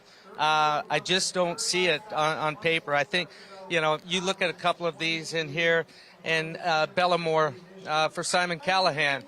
She's a turf horse in synthetic. She's only raced 3 times on dirt and has really shown nothing on dirt. Listen, they probably got a phone call. She was nominated to this. They said, we're only going to have a 5-horse field. It's going to be short. A chance to pick up more earnings if they can place, finish second or third. Those graded placings add to the value of one that's already going to be valuable as a broodmare. Yeah, I'm kind of with you. You know, I think this to 2 Bellamore might be a tiny bit liver than looks, you know, because when you look at that one race in Santa Margarita, Wolfie, the horse broke through the gate. And you know when you break through the gate, your race is usually finished. And look who won that race. Blue Stripe, who gave Malathaat and Clairiere all they can handle. Now, there is one dirt race there. So maybe Bellamore's a tiny bit of an upset, but Gary and I are both in agreement. They're going to really, no pun intended, have to run hard to beat Played Hard. Public is in complete agreement. She looked sensational on the racetrack. And no disgrace at all, running a distant third to Malathaat, who's going to wind up being a dual champion. Yeah, none at all. None at all. And again, that versatility. If Avis Grace is that hell-bent, just let her go. So let's go back to leader of the band. 2 starts back. It's a Pennsylvania bred that's won almost $600,000 in earnings. 96 buyer in a win, beating, among others, Envoûtant for Kenny McPeak, who's a very talented runner. Maybe a cut below, you know, not. Kind of tailed off a little bit. Earned a big figure getting a 1 1/8, and that's a demanding 1 1/8 at Saratoga. She has talent. We'll see. She's got to obviously bring her A game to tackle the likes of Played Hard. She's got an advantageous post, too. Yes, she I like does. her draw. And That's to a be good honest draw. with you, the figures she got in that race at Parks when she got beat at odds on, Thoroughgraphs matches up with what she got in that Summer Colony because she was so wide all the way around the racetrack. Interesting. You know what I like on the racetrack a little bit here, Greg? The 6. She's all wolf. You should like the 6. I should. But your Just beef. seems. Gary said it best. It seems a cut below. As you see, the back leader of the band going backwards here. Try and get her low. She must be a known bad actor. You were going to say something else just now. And she gets in with no issue. I don't know. She's all wolf, has races last summer. Yeah, that Bayakoa, right? Yeah. But that the was 2 wins coming back have not been on par figures-wise with what Played Hard and leader of the band have done. That's fine. She also can be rounding into form. She's had success at Churchill. I don't know. She looked good on the track to me. She's a big price. 15-1. Yeah, she's a big price, no question. We're set for one of our co-features here, Grade 3, Falls City. For fillies and mares, going 1 1/8. Played Hard, the big favorite for Phil Bauer. Let's go to Travis Stone. They're in the gate. And they're off. Moon Swag pinched back at the start and is relegated to last early. As Played Hard breaks alertly and is first early. So it's Played Hard in front. Ava's Grace comes on to grab second. Leader of the band settles in toward the rail third. Bellamore's out in fourth. She's a Wolf fifth, and Moon Swag is the early trailer as they leave the stretch and at the first turn. So Played Hard's in front. A little bit wide into that turn, forcing Ava's Grace out just a bit. Played Hard holds on to the lead, though.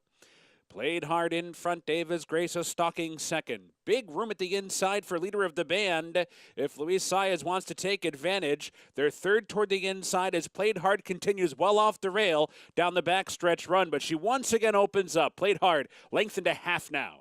Leader of the band into second. Ava's Grace keeping pace while third. Bellamore reserved in fourth. Moon Swag's moved up to be fifth, and She's All Wolf is the trailer in sixth. So down the backstretch run. Played Hard through a 23-3 to 47-2 half mile. Still running off the rail for that far turn run. Leader of the band trying to take advantage, but Played Hard is quicker. Here's Bellamore now. Bellamore comes on the scene, revving up into second, and Moon Swag is there as well. So round the far turn. Played Hard the leader, half a length heading for the quarter pole. Bellamore, here comes an opening at the inside for Moon Swag. She tried to go through, but Played Hard had the answer once again and rolls off the turn in front. Played Hard the one to catch. Bellamore fully extended. Moon Swag flattened out. She's a Wolf is late on the scene. There's one furlong to go, and Played Hard has kicked away. 2.5 now. Bellamore keeps on fighting. She's a Wolf third. Final 16th. Played Hard still there. Bellamore can't get by. Played Hard goes wire to wire over Bellamore, She's a Wolf, and Moon Swag. This was like Joel Rosario and Jackie's Warrior out in front, keeping this horse well off the fence and able to hold off this late rush from the two. Bellamore ran very good to get second. This ride reminds me of the ride he gave Latruska in the 2020 Chuvy as well. Before Latruska became Latruska, he won the next to last week, the day after the next to last week, what should have been Travers Week. He gave this horse a very similar ride. He was on the best filly, and he rode her that way. Took some pressure from Ava's Grace after she didn't break that well, and yeah, she came running. She stayed well off the rail too, and the rail's been the place to be. It's really been the place to be. So he gave up a little bit of an advantage here. But when you're on the much the best horse, you just kind of do that. Leader of the band had nothing. Was inside and just went backwards. Yeah, she was forced to chase a little bit. She was forced to chase. 3 wins in her last 4 starts now. Played Hard at 2-5 in this Falls City. 5th win of her career. Phil Bauer, Rigney Racing. Joel Rosario to take the co-feature. We're going to preview some more Saturday action at Aqueduct when we return. Aqueduct Turf Sprint Championship. 6 furlongs over the outer turf. And Dancing Buck went to the next level last start. Dominated a group winning by 5 lengths to get a grade 3 victory. Can he back it up?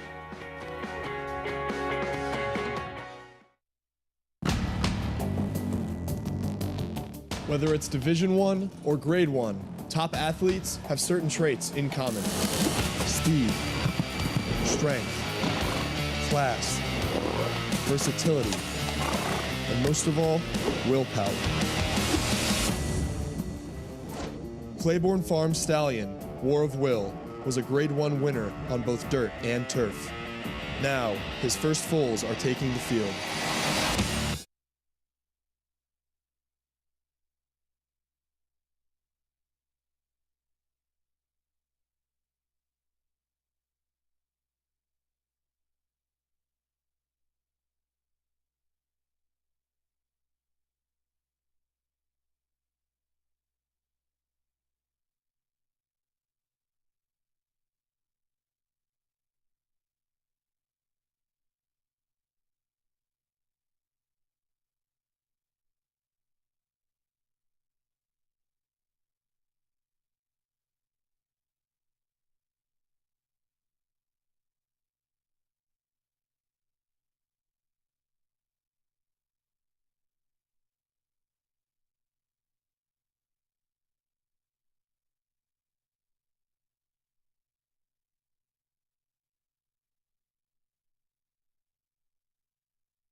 Back with you on America's Day at the Races on our FS1 coverage. Grade 3 Falls City co-feature in the books, and it was a dominant performance from this filly right here, Played Hard, who is in top form. She's won 3 of her last 4 starts, and it's really been,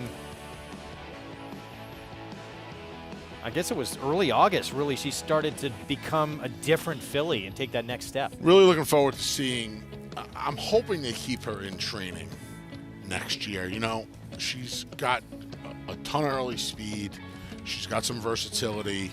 You'd like to think they're going to try and keep her around to grab a grade 1 somewhere, with a lot of fillies retiring and stuff. Yeah, this division, a lot of them are gone. Yeah. $2.90 for the win. If you put Bellamore underneath, Paula Duca said that would have been a good call. Able to make some money there. Runs a good race there to get second, but it was all Played Hard here for the win. Able to control on the front end. And Joel Rosario, he does just about everything incredibly well. But when he's out on the lead, you usually have an extreme sense of confidence with him, don't you? I do. People always talk about how he takes everything back and makes one run.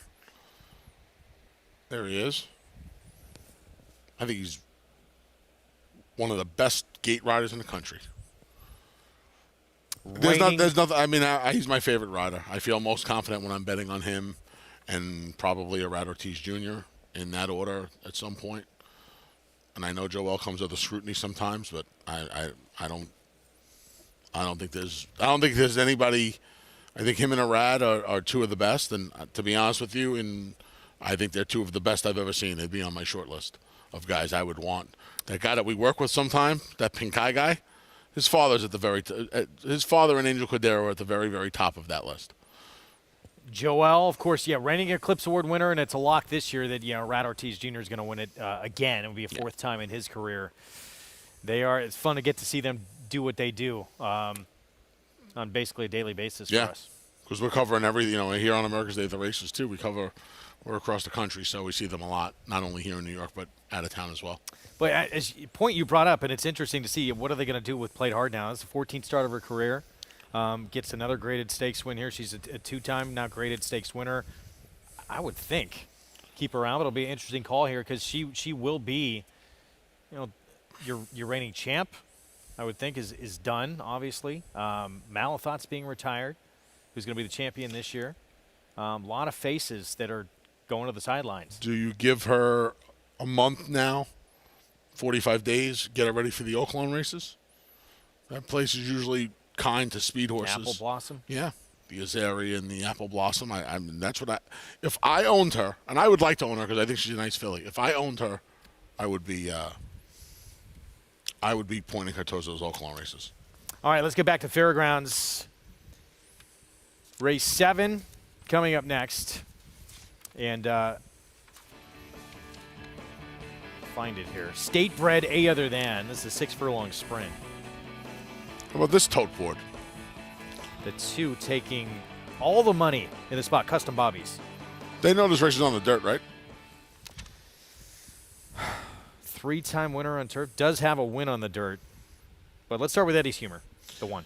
Eddie's Humor gets a pair of blinkers for his first start since a March layoff, and going to be his first try against older horses as well. All right, so here's the 4-5 favorite, the 2. Comes in off 2 of 3 turf victories at Belmont and Saratoga. Has plenty of speed, dropping back in against State Breds. But this horse's dirt record, I think, leaves a lot to be desired. Coffee County went by. Going to be coming from off the pace. Here's the 5, Duvet. Cuts back from 1.70 and a mile. Haven't seen this horse since March as well. He'll be trying to cut back today. Golden Palace went by. Here's a patch, or actually, excuse me, to the 9 here with scratches. George Allen, who won first time out. Patrick came out later because I didn't have him either. George Allen raced well on his debut at Evangeline. Tried Delta Downs around the 2 turns last time. Cuts back to 6 and a 1 turn.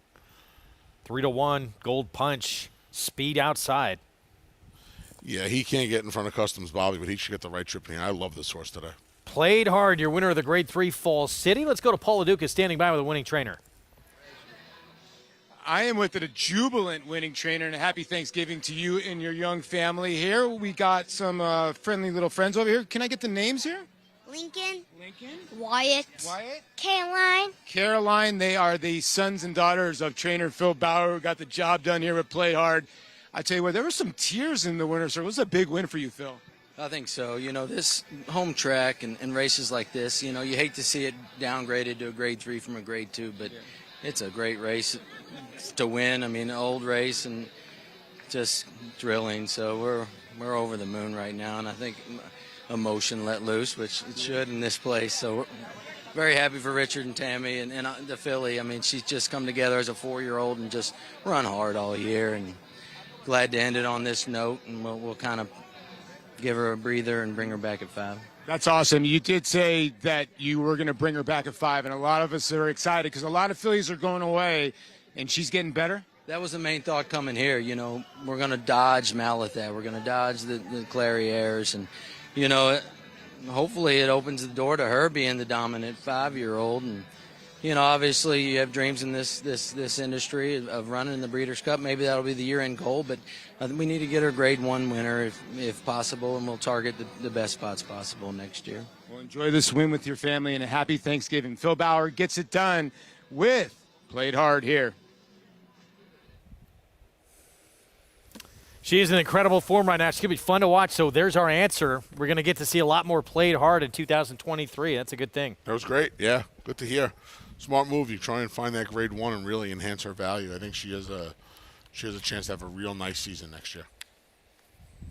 All right, back to Fairgrounds. And even money on Custom Bobby. So let's dive a little deeper here and see if we can figure this out. Okay. What would you like to know? I'd like to know why this horse is even money. If he wins, I think Gold Punch is going to go right outside of him. I would love to see Ray Gutierrez and Gold Punch get to clear him. I don't know if he's fast enough. But if he is, I'd love to get in front of this horse today and make him eat some dirt. Really put him on a chase. The dirt race is just not Maybe near as good as the faster. turf, but that turf race was huge last start. And maybe the horse has just turned a corner, which is a possibility. Maybe he is faster. I'm hoping he's faster. Turf speed is usually quicker than dirt speed, and it translates. So Custom Bobby's might be the one in front. John Dooley, the call. Race 7 from the Fairgrounds. Custom Bobby's even money favorite for the State Bred Sprint. They're in the gate.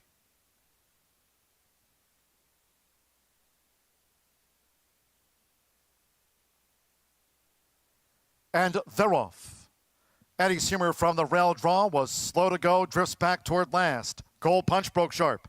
There's Gold Punch, who has the speed to lead for Raylu Gutierrez. Gold Punch leads the way toward the half-mile pole. From on the outside, George Allen, who's just in second, Duvey with the rail. It's a break of 3 more. Golden Palace in 4th as Gold Punch stretches them out as they head toward the far turn. Then Custom Bobby's with the rail from Coffee County between horses after breaking slow. Eddie Sumer's drifted back to last. They round the far turn, but now with inside 3 furlongs to go, and the leader is Gold Punch, who's come clear by a half dozen lengths. It's Gold Punch out in front of George Allen, and toward the rail is Duvey, with Golden Palace straightening away in 4th. Custom Bobby's is 5th, then Coffee County and Eddie Sumer. They've straightened away Gold Punch. Gold Punch drifts, coming down toward the final furlong. It's Gold Punch, charging toward the inside, George Allen Duvey. On the far outside, here comes Golden Palace. Coffee County moves up toward the inside. Custom Bobby's is well beaten. They're close to home. It's Golden Palace for Alexander Castillo. Golden Palace, and it's Golden Palace to win it. Golden Palace on the wire. Second photo, that was a 3-way go between Coffee County, who split Duvey and Gold Punch. Golden Palace has won it. Golden Palace comes and gets this runoff here. Gold Punch may have, for the 9th time in 17 starts, been runner-up again. We'll see. It was tight. It was tight. 3 horses actually hit the wire together for second. No doubt about the winner, though. This kid on the winner, this is his second one. He rode the horse that we liked earlier. I don't want to get his name wrong. I want to make sure I get it right because I like what I've seen so far today from Mr. Castillo. Alexander Castillo. A couple of nice rides so far. He was up close with Dust Up earlier. This horse came from well off the pace. Meanwhile, Not familiar with him. Gold Punch, this is sort of the MO for this horse. Extremely quick, but again, coming into this race, 8 times second in 16 starts. Scary. Yeah. Hit the board again today. And you say, well, might want 5.5 furlongs. Got beat going 5.5 last time out. He's one of those horses that'll stop every time wherever they run. They run 4.5 at Charlestown. You can play all the action by getting signed up with Naira Bets. $200 deposit match sign-up bonus when you punch in that code for new members.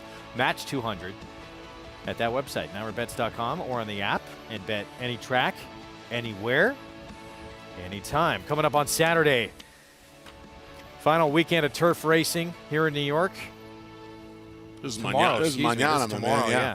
Get my days mixed up. We got 10 stakes. There's a lot of moving parts here this weekend. Full field. I love Dancing Buck. I'm a huge fan. But Fun can horse. this horse overcome post 12? Dominant 5-length winner, gate to wire last time out. He broke like a shot last time, Greg, and he was gone. And I mean, literally 10 jumps out of the gate, the race was over. Horses like that catch that flyer, and I don't want to say lightning in a bottle because he's a nice horse, but I don't know. It's hard to imagine that he's going to do it again. And he's got a salty, but that's Acacia's word, I know. But that's a salty bunch of horses he's facing tomorrow afternoon. That's no easy pickings. He was entered in the Breeders' Cup, by the way. He was the number 15. He was AE, and didn't get in. He's not used. He's been on the lead before. But not like that. That's not usually his MO, but there's not a lot of pace in that race. No, there's not. Which is strange for a turf sprint. It's strange for a turf sprint with a field of 12, especially, yes. Bad Beat Brian, the 2, does have some speed. He did not break well last time out, so he's certainly a danger. Try and pressure him early. That's coming up on tomorrow's card. Race 8 when we're back in action here in South Ozone Park. We got another grade 3 coming up. We're going to be on the turf. Dalika, 6-year-old mare for Al Stahl. You mentioned earlier it's won from 5.5 furlongs to 1.5 miles. Let's see if she's got another one in her coming up. Win Machine looking for the 10th win of her career.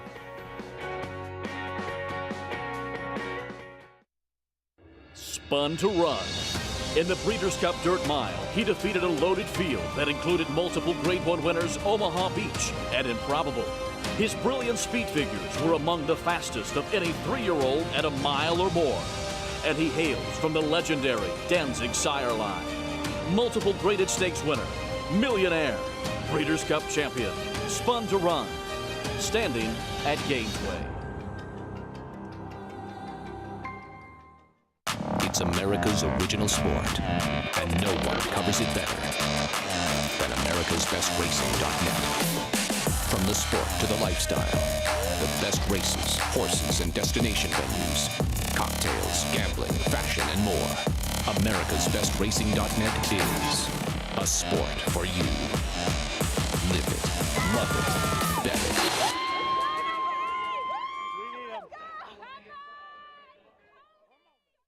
Giddy up. Game of Silks is coming this December.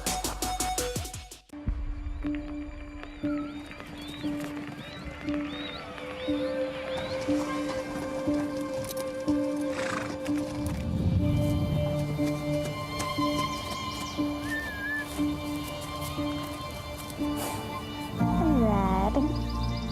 Good boy. Hey, Red. Ready to go for a ride, buddy? I'm gonna miss you, Red.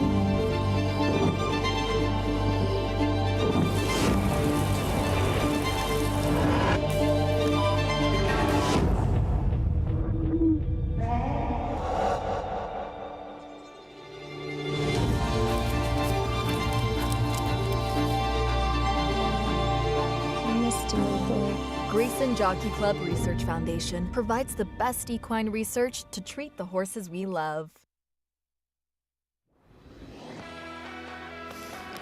Back with you on America's Day at the Races on our FS1 coverage. It's brought to you in part by legendary Claiborne Farm.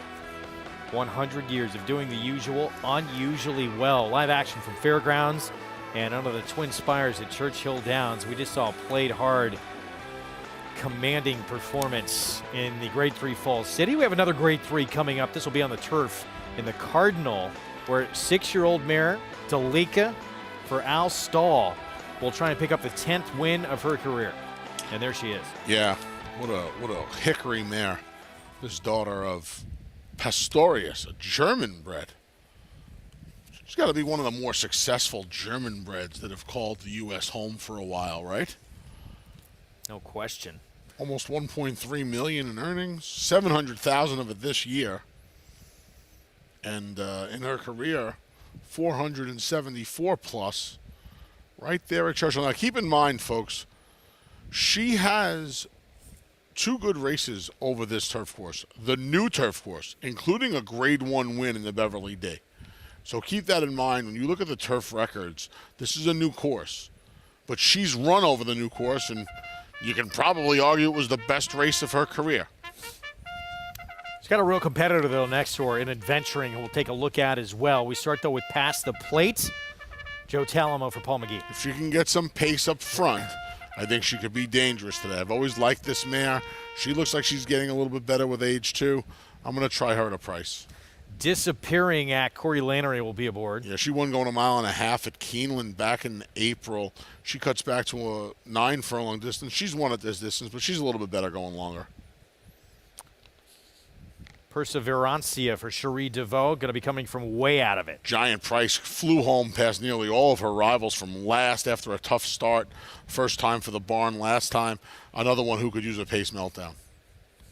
Lake Lucerne, excuse me, for Brennan Walsh has Tyler Gaffleone. Looking for her first win since last summer at Saratoga.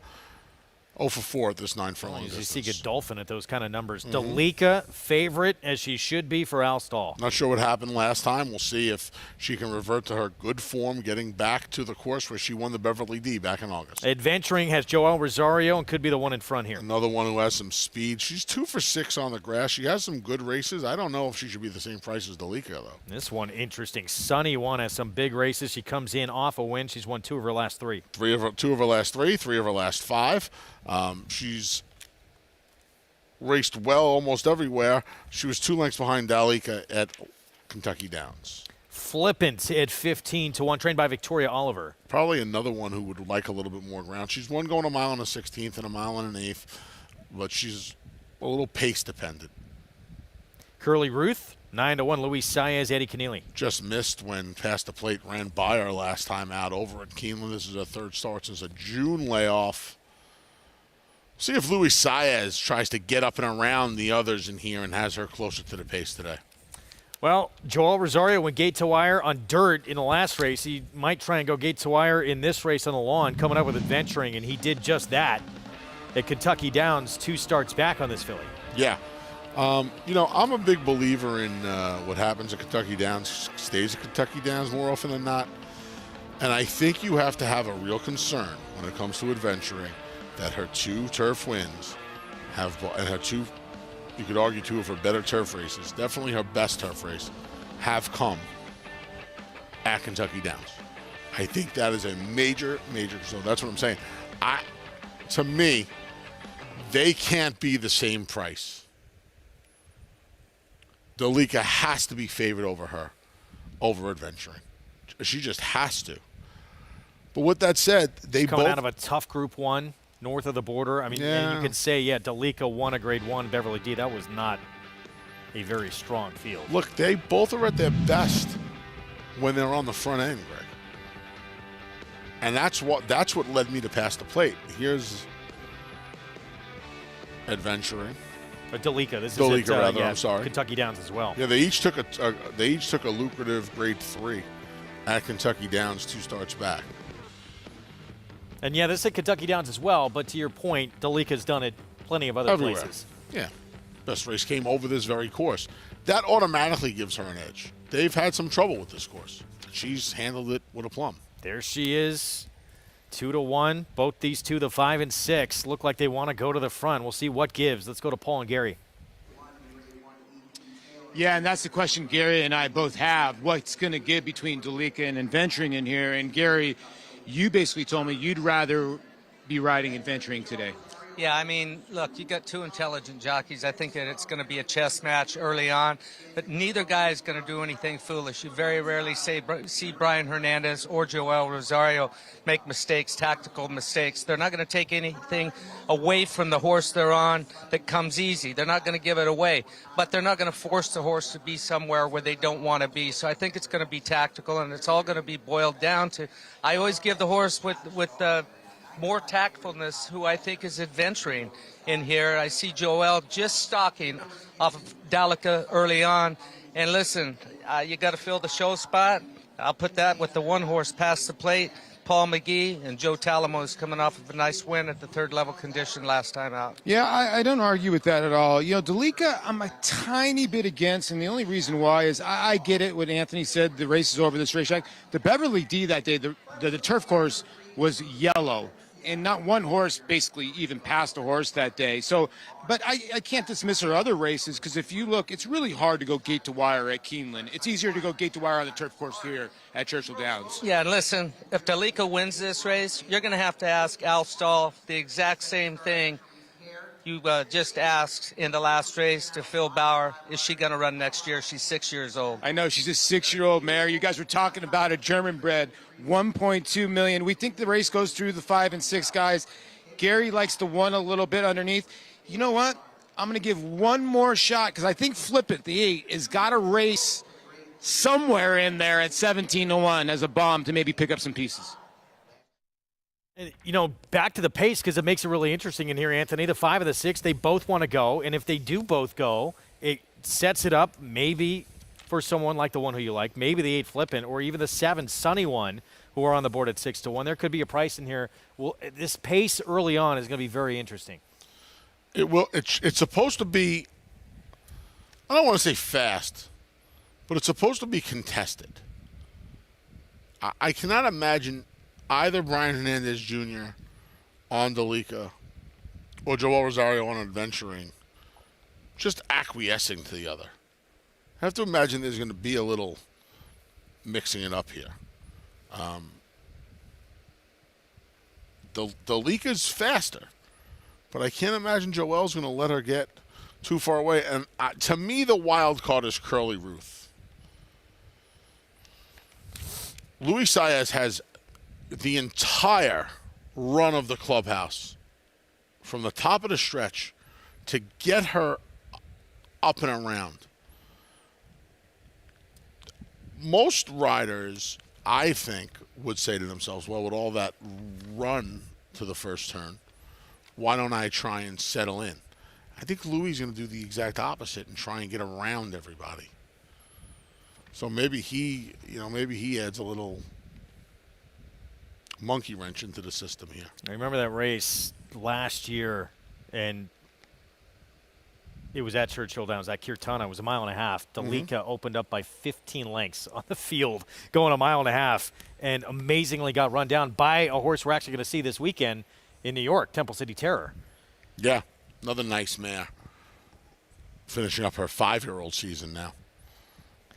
Past the plate doing the same 5-year-old season. Another one. I mean, you look at past the plate, almost 180,000 in earnings this year. Who will take command early? Brian Hernandez Jr. in the 5, Dalica, or Joel Rosario in the 6, Adventuring? It's the Grade 3 Cardinal. Let's go to Travis Stone for the call.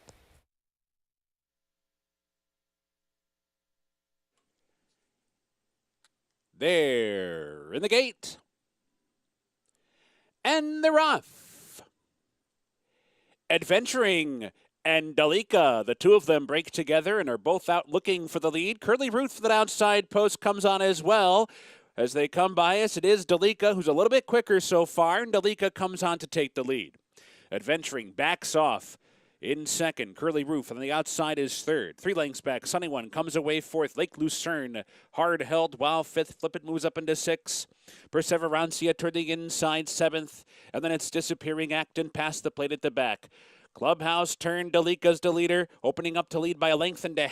Adventuring's Rosario trying to settle her down. He tucks her in behind Delica, and Curly Ruth comes up on their outside to share the second spot to the backstretch run. So it is Delica coasting along up top. The lead's 1.5 lengths or so. Curly Ruth is now a clear second. Adventuring is back into third. A break of 4 from there to Sunny One now fourth. Flippin' is fifth. Lake Lucerne cruising along while sixth. Perseverancia following her seventh. Disappearing Act and Past the Plate are the two trailers, and the pace is moderate, 49 seconds flat for the half mile. Far turn run, Delica continues to roll along. 3 furlongs to hold this lead. Curly Ruth is given more rein. Adventuring set to strike, but is bottled up third toward the rail. And Sunny One is getting into the race now. And coming wide is Flippant off the turn. Lake Lucerne's in behind, and Perseverancia cut the corner. They're off the turn. Delica's in front. Adventuring's come off the rail now. Perseverancia rolls up into third with 1 furlong to go. Delica has plenty left. Kicks away by 2. Perseverancia trying to run up into second, but it's still Delica. Delica's in front, and she's gonna do it. Brian Hernandez Jr. goes wire to wire on Delica. Perseverancia was second, Adventuring was third, and Sunny One was fourth. Delica just quicker, got to the front. Joel Rosario took back on Adventuring here. Delica gate to wire for the win at 9-5, 10th win of her career. I didn't think they should be the same price. They weren't. Adventuring actually went 8-5 favorite over Delica. I can't believe that. Nice job by Brian Hernandez Jr.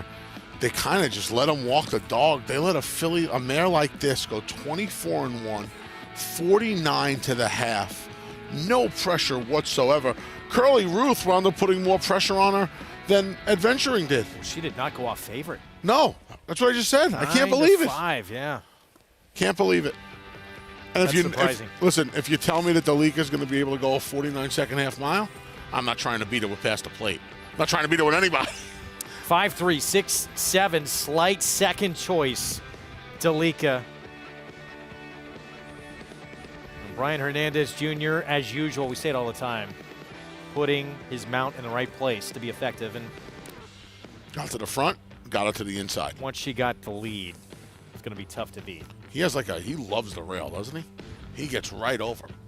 Speed, closer, mid-pack, that guy's on the fence. You want to look for him? That's a good thing and a bad thing. You know where he is at all times. You don't need a GPS on him. He's on the rail. 6-year-old mare, she has won 3 of her last 4, 2 grade 3s and a grade 1 late in the season. Fantastic. She's been fantastic. A couple of gate-to-wire wins over the new Churchill Downs turf course. Over $850,000 in earnings this year alone for Delica. My head is spinning that the other filly was 8-5 over her. Yeah, that is amazing. We're going to say goodbye to our audience on FS1. We're going to flip over to FS2. Our coverage will continue there. Up next on FS1, World Cup opener replay for the U.S., that U.S.-Wales match that kicked off World Cup action in Qatar for the red, white, and blue. But our show, again, flip on over FS2. We'll have the nightcap coming up from Churchill Downs right after this.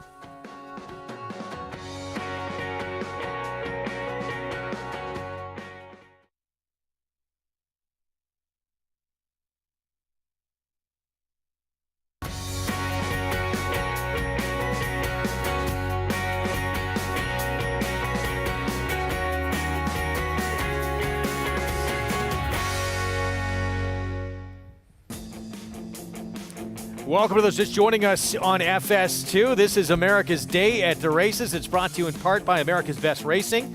For the love of the race, visit americasbestracing.net today. Anthony looking for the Luxury Trackside Club. Go left. Greg Wolf alongside Anthony Stabile. We have the nightcap coming up at Churchill Downs. Happy Thanksgiving to everybody watching. Thanks for tuning in, spending some time with us. We just had the Grade 3 Cardinal take place. We're going to show it to you again right now. Yeah, nice effort from the winner. One who has been around for quite some time, Delica. We talked about 6-year-old mare who late in the season now is just as good as ever. Got her first Grade 1 win in August. And here she is leading them on the Merry Chase. Mr. Wolf. Got to the front. You see the favorite adventuring, trying to chase her home to no avail.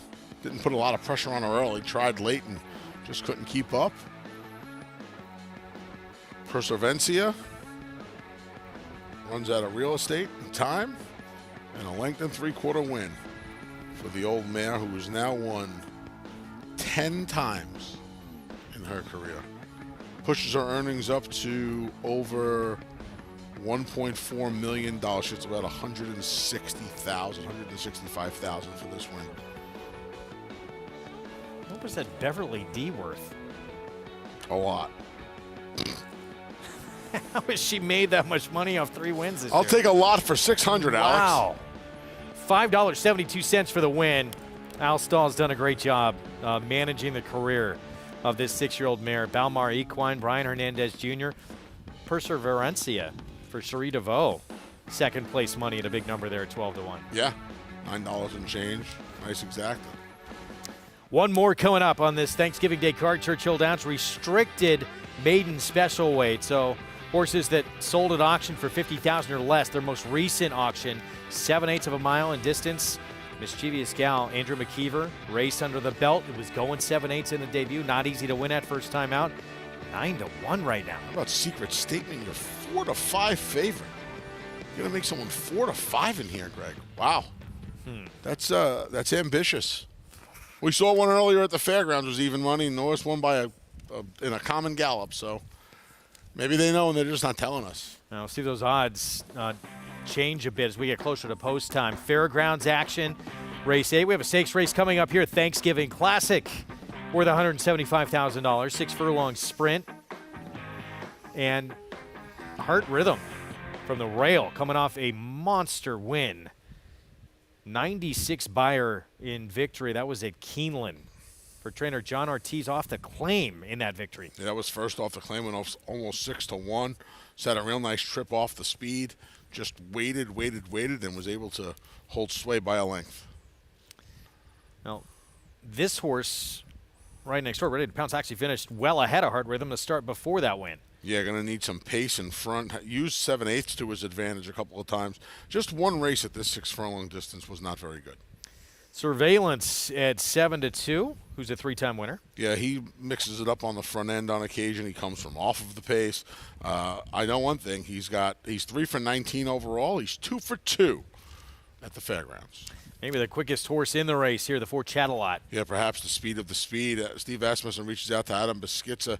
He's won half of his 8 starts, both at fairgrounds, 3 for 4 with a third, going this 6 furlong distance.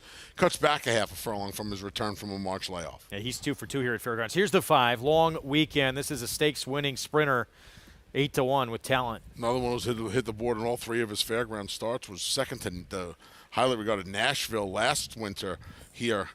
He has 6 wins going 6 furlongs. Caribbean Caper went by for Al Stahl, and then here's Simply Wicked at 15-1. Yeah, Simply Wicked, a little bit of an outlier in here, the only double digit. The number 6 Caribbean Caper, your current co-favorite at 2-1. She's a filly taking on the boys in here. We haven't seen her since an off-the-board finish at Colonial Downs back in August. Let's get back to the Cardinal Churchill Downs and Paul LaDuca. I'm with winning owner here, Paul Varga from Belmar Equine LLC in Delica. This mare just keeps on delivering. She's like an ATM for you, Paul. She's been great. Since the time we got her as a 2-year-old, she's performed. I mean, she's had some inconsistent performances like the last one. She just, whole thing about Keeneland last time just wasn't her. But over here at Churchill on the kind of ground she likes, and particularly this ground she really likes, Kentucky Downs as well. So she's, I think this was her 31st race for us, all at different distances, and she's now a 10-time winner, so can't ask for more than that. No, you really can't. We were talking about some of the German breds on air. Not many German breds, but she has the courage. When she has the lead at the top of the lane, you don't really go by her. She's tough. I mean, well, she's actually been, she's a 7-time runner-up in stakes, which is amazing. And this year particularly, she's just gotten so tough in game. And those 2 wins prior to this one where she looked like she was getting passed, I mean, she really fought back. And I think some of the stuff we were talking about with Germans, I mean, they're sort of known for that gameness and toughness. Yeah. Well, at least Al Stahl's in Louisiana, so he didn't have to mess this up for you. Exactly. But his wife was here to save the day. Yeah, I know she was. Congratulations. You got a nice one on your hands in here, obviously, with Dalika. Are we going to see her keep on running? There's possibility maybe one more race, then she's going to the breeding shed. Well, good luck. Thanks so much, Paul. Thank you very much. She's been fun to watch. We've got to see her quite a bit over the last few years, Dalika. So one more maybe, and then off to the breeding shed. It's been a fun ride. Yeah, it's sad to hear, but she's done more than enough, obviously. So it's time. I'd imagine. Listen, nobody knows her better. Nobody knows her better than a trainer. Well, remember that. Speaking of Al Stahl, he's going to send out Caribbean Caper in this Thanksgiving Classic coming up, who would put together 5 consecutive victories until finally she got beat in a stakes race at Colonial last start. That was the first defeat of her career. 5-for-6 record she'll bring into this Thanksgiving Classic. Obviously knows how to win, how to find the wire, and can sit stock, can be tactically close as well. She was dominant in the dogwood. She's had one start in 14 months. And I know Al scratched her a couple of times out of some races at Churchill Downs. Can't remember the name of the race in the springtime she scratched out of, but she scratched out of a couple of spots, and obviously has been an issue keeping her on the racetrack. I looked at this race for a while, and truth be told, I think I tried to overcomplicate this. Isn't Chattelot just going to go to the front in here? He's got the race under his belt. He went through he got himself embroiled in a pretty fast pace. First start off a March layoff. Tired late. Had every right. Now he comes back to arguably his favorite racetrack. I mean, his best races have come at the fairgrounds. On paper, from figures. He has a big pace advantage in here. He's supposed to be in front of these horses. Well, the danger, I guess, is Hard Rhythm now just a different horse off that effort. It has some efforts, in the ballpark to what he had done last time out, the 2-1 favorite. But this was by far the biggest race this horse had ever run, and it was first off the claim going to the John Ortiz barn. Yeah, I know. And Hear Me Song's okay. Let's keep in mind South Bend finished third in this race. So, no offense, South Bend. I hope he's not listening. But, yeah, I mean, it was a big effort. You also have to, I think you have to be concerned with him maybe reacting off this career best. I don't know. I want Chattelot. Flag Falter, that's all. That's my story, and I'm sticking to it. Speed of the speed, it would appear, in this Thanksgiving Classic coming up at Fairgrounds. There's Long Weekend stepping in, talented runner, who's first or second 12 of his 20 lifetime starts. Let's go to John Dooley for the call. Hard Rhythm, 2-1 favorite. Feature of the day. Fast track here at the fairgrounds. Simply Wicked given a 25-1 chance. Hard Rhythm now a 3-2 favorite over the 6 furlongs.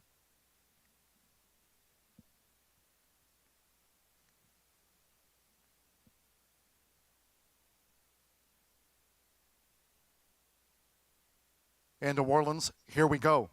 They're in the gate.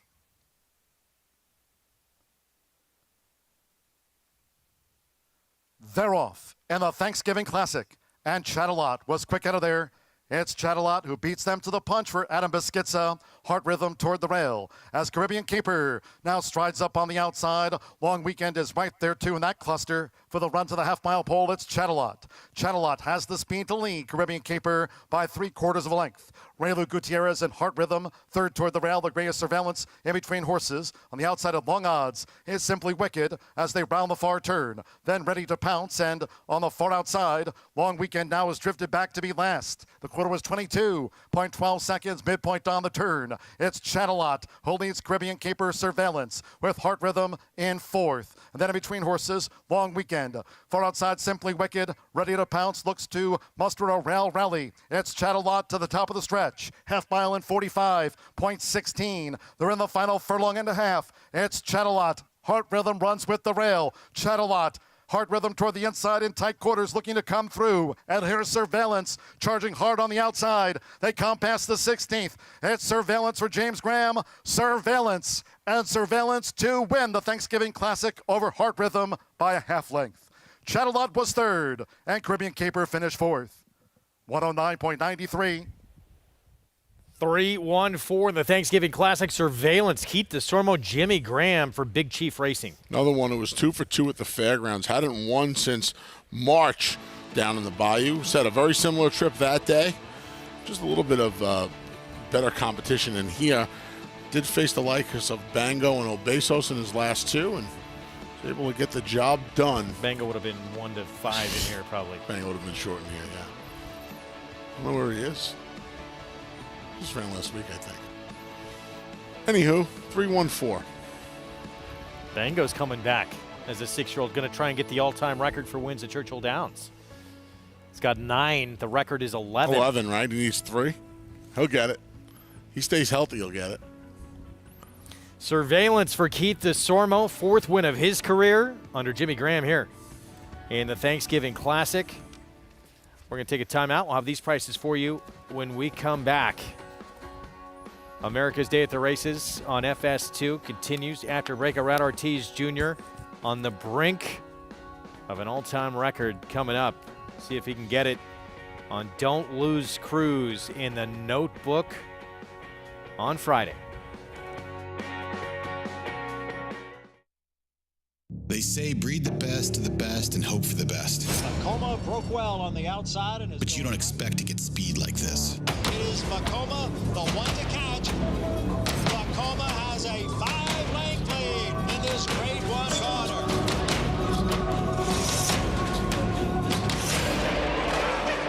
Inside Makoma continues the battle on down at the rail.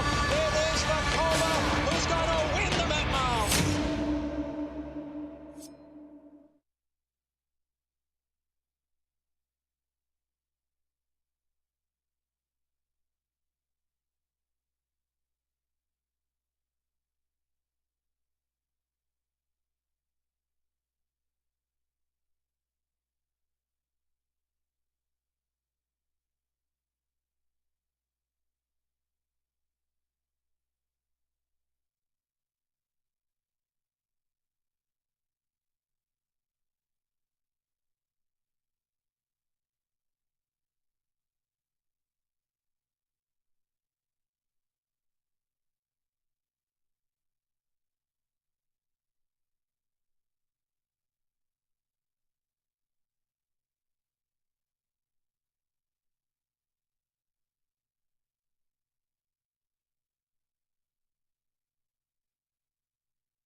Back with you on America's Day of the Races on FS2. We're back to action in New York beginning on Friday. I want to remind everyone, $50 Thanksgiving bonus. If you bet $500 beginning today through the end of the weekend, and whether you win or lose, you'll get that bonus in your account. You got to opt in at NYRABets.com. Yeah, we're gonna have some stakes picks and plays up for the entire weekend, and a little bit of a blog form. So head over to NYRABets.com tomorrow afternoon at some point. Irad Ortiz Jr. chasing history's equaled Garrett Gomez with the single season record for stakes wins in a year. He can break it with a win which is one more, and his first opportunity is going to be Don't Lose Cruise tomorrow. In the Don't. I was told the ownership would like it to say don't. Excuse I'm me. just letting you know. My friend Carmela is part of this ownership group. Don't lose Cruise. I'm going to make the bold prediction, Cotton. I think this is where the record gets broken here. 84 Beyer, Jason Bateman. What an effort, off huh? the win last time. And look how far back it was to third. Great point. I love this. And you know, Acoustic Avenue's run a few times this year. Some of these horses have been tested a little bit, and he's fresh as a daisy. Gets the leading rider. This was a very nice effort. Very nice effort. You see it not even being really asked. The other horse in a full-out drive. Love that. Well within himself. Roger smooching to him. Had a nice debut, too, where he barely got beat, but it was a big effort, good figure, and moved forward off the win, too, which you'd love to see. Love to see that. Yeah, I'm with you, man. Love to see that. Yeah, we'll see. Like I said, I would imagine this is where the record gets broken. Well, this is the story. Joel Rosario, of course, was chasing it last year. He got injured. Irad Ortiz Jr., it seems like just a matter of what race it will be, not if he does it. Tied with Garrett Gomez. Incredible year for Irad, who's a lock for an Eclipse Award. Let's go to Gary Stevens. Gary, what does this accomplishment, would it mean? First of all, he's already equaled the record, but to get that many stakes wins in a year, just amazing. Yeah, it really is, Greg. And let's go back to Garrett Gomez, what he achieved and what Ron Anderson, his agent, achieved back in the day. Just an amazing accomplishment. As a top rider, a continual international and known as one of the best riders in the country, you've got to have goals every year. You've got to set goals, got to set the mark high. And that's exactly what Garrett Gomez did back in the day. I remember he basically lived on an airplane. He was East Coast, West Coast. Well, Irad Ortiz and Jimmy Riccio, his agent, there's a lot of moving parts in this thing, and he's been relentless this year. I mean, you see him riding everywhere. You see him riding at Parks. You see him riding at Presque Isle Downs. Anytime there's money being offered up on a given night or day, riding 2 meets a day sometimes, you're relentless, and it's a job well done. And it's going to be, what is the bar going to be set at? I mean, we've still got another month and a half of a month and change of great racing going on, and it's going to be how high that mark is set. So congratulations already to Irad Ortiz, Jimmy Riccio, on what they've accomplished. And there's been a lot of moving parts in the horses that they've been able to get on, but his work ethic has been second to none, Greg. Look at his mounts coming up on Friday, and he's got 5 opportunities to stand alone with a 78th stakes win. 4, actually. He just covered his bases in the Aqueduct Turf Sprint Championships with the main track only, just in case. Yes, just in case. That's okay. 80% chance of rain, by the way, tomorrow. Yeah, I think we might be in okay. New York. You like those odds? I do. I think we'll be okay. 12th and Churchill, 7/8 of a mile to close out this card. Restricted maiden special weight, so that means horses that sold for $50,000 or less, the most recent auction, and it has been steady money to the 5 throughout, making start number 2. We'll get to the 5 in a moment. Here's Mischievous Gal, speed from the inside. No idea how this horse is this price right now. Ran very well going 7/8 first time out. They're going to see the tag. It's for $150,000. Nobody's getting claimed out of there. Thought this horse ran a giant first race. I cannot believe the price she is right now. Yeah, it's basically a maiden special. She debuted in. I'm with you. Tatuba, first time out. Todd Pletcher, 6-1. Taking 0 money on the board at 6-1. Decent enough work tab. Son of good daughter of good magic, I should say. Only sold for $47,000. Ring twice at 18-1 for Donnie Von Hemel. Tried this condition twice. Made up a little bit of ground both time. Didn't take a lot of money. I'll pass. First time starter for Kenny McPeak here. Lady with a Cause. Yeah, this barn runs an awful lot of firsters. They do not win with a lot of them. I would imagine this filly is going to need a race, and the tote board's saying the same thing. Wow, down to 4-5 now on start number 2 for this filly for James Baker. They're just assuming she could reel in whoever the speed is. She broke from the rail first time out. She ran well. Funny thing is, Greg, daughter of Run Happy didn't take a ton of money. She was almost 6-1.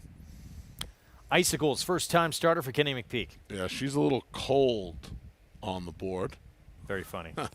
Good one. Like the other McPeak first-time starter, I would imagine she'll need a race too. Like Miggs back here. Eyes of Gold at 5-1, Rafael Bejarano. Yeah, we're basically twins. Eyes of Gold's had 5 chances already. Barnes won just 2 races on the year. Funny thing is, her better efforts have come in the open races as opposed to the restricted races. Here's Perfect Rose. 9 starts, never hit the board. She's run 9 times. Tag, restricted, open. I don't know what they're going to do with her. And Gray Vixen, interesting. Start number 2 for Michael Ewing. Kind of got felt off to like a slow start. Yeah, because you kind of felt like she picked up some pieces in a race that fell apart. Charlie May was a turf horse that broke the maiden by almost 8 lengths that day. So I really question what kind of quality was in that field on the dirt. Let's get back to Paul and Gary one more time, guys. Hope you enjoy your Thanksgiving. Great job today. Appreciate it to you as well, and everybody else who's involved. Acacia and Mig before us, you and Anthony as well, Greg. Our wishes, Gary and I, for your families as well to have a happy Thanksgiving. Gary and I have we've eaten a little bit here on the side. Some people have been bringing us up some food. Let's get a winner home in the last race here. Listen, the 5 is getting played here, Gary. We had heard on this horse, this James Baker horse, first time out, broke very, very poorly. You watched that replay. This horse was much the best. That's why this horse is taking a ton of money. Yeah, and it was of no fault of Julien Leparoux that day. Run into some traffic around the turn for a first-time starter to get kicked back, be bounced around a little bit, be in tight quarters, and run as well as he did. And she did, excuse me. I thought it was a great effort, and she's supposed to improve again today. And then let's move on to the 9-horse Gray Vixen. Sort of the same type of deal there. Broke short slowly that day. Charlie May ran off and hid that day. Nobody was going to beat her. And I put a big trip in for her. Wide draw, but should break better today. And then what about the 1-horse? Give the 1 any chance? Well, the Keeneland effort? You make a good point about the 1. You go from the 10 to the inside. And, you and Mig have also said it actually could be a disadvantage, but it's also an advantage if your horse breaks well. So are you okay with the 1 post with the 1? Absolutely. Showed good speed last time, although it was moderate fractions, but going the same distance as had that experience at Keeneland, going 7/8 of a mile, and does draw down inside. But Declan Cannon riding back again today. I think she's going to get a good trip. So if I got to pick one of the 3, it's going to be the 5. Secret Statement. Yeah, and the first-time starter for 3 Diamond Farms. You usually see them with Mike Maker. And then the 7 Eyes of Gold's run the most, been running against some good fillies. I just don't know if she's good enough. She's kind of one of those horses that runs her competition. I thought the 5 would be favorite off that effort. I didn't think 4 to 5 here, guys, but I think Secret Statement has got a future. I think we're all surprised by how short this price is, but daughter a run happy start number 2. Public is fully behind her with Julien Leparoux back aboard. We'll see. 4 to 5 is a tough price to take. I cannot believe that the filly we like, Mischievous Gal, is still this 9 to 1. That's bailout material, my friend. Yeah, big number from the rail. Declan Cannon back aboard for Andrew McKeever inside. Let's go to Travis Stone for the nightcap. And they're off. Tachuba was squeezed back soon after the start and is relegated to the back of the pack. Secret Statement breaks out alertly and is looking for the lead as they race up the chute and crossover. Secret Statement has the lead. Icicles on to grab second, and Eyes of Gold is right there. 2/3 Perfect Rose, 4th Gray Vixen, far outside 5th. Mischievous Gal buried at the inside, but is an up close 6th. Ring Twice in 7th. Tachuba's on into 8th, and Lady with a Cause is at the back in 9th. So down the back stretch they go. Secret Statement shows the way, prompted by Icicles. They're 1, 2, 4 furlongs from the wire. They hit the far turn. Secret Statement short lead. Icicles in 2nd. Mischievous Gal trying to shake loose from that inside draw, now 3rd. Eyes of Gold is revving up. Eyes of Gold comes on 3rd on the outside. And Tachuba's on the scene. Tachuba with a blitz on the far turn. Gray Vixen is wide. Perfect Rose checked out of there. Lady with a Cause and Ring Twice. at the quarter pole. Secret Statement is off the turn in front. Icicles is still there. Eyes of Gold down the center. Tachuba's in fourth, racing for the 8th pole. Icicles takes the lead. It's Icicles in front. Secret Statement battles on. Eyes of Gold is third. 16th coming. Icicles. Secret Statement is resolute. And Secret Statement would not be denied. Icicles has to settle for second. Eyes of Gold was third. Then it was either Tachuba or Lady with a Cause. More the same. Just been very, very difficult for horses on the outside to get by. And Secret Statement hangs on here, start number 2. Yeah, nice effort from Secret Statement. Aggressively ridden by Julian Leparoux. She broke today. That was all she really needed to do. I believe that is it for the two of us. I believe so. What are you thankful for? Oh, God. I'd be here for a very long time. I thought you were going to say your mom's stuffing. 1,000,000%. Yeah, Mom, my friends, Smokey, stuffing, and keep on fighting the good fight. I got a few friends out there that are in some tough situations. Just keep fighting the good fight. I'm thankful that I keep fighting. We can fight every day, and we get to fight the windows and the Naira Bets account every day. Yeah, we do. Thanks everyone too for watching our program, spending part of your Thanksgiving afternoon with us to watch America's Day at the Races. We appreciate it. We're back actually tomorrow. FS2 start time 1 Eastern. Yeah. See the Kentucky Derby winner back in action, Rich Strike, in another Grade 1 in the Clark, where he had the best moment of his career under the Twin Spires. It was played hard in the Fall City. She is maybe a de facto leader of the Distaff division with all the retirements coming back next year. Delico, maybe one more start. She's been fun to watch, taking the Cardinal and the Derby winner, Rich Strike. We will see him in the in the Clark tomorrow on the Friday card from Churchill Downs.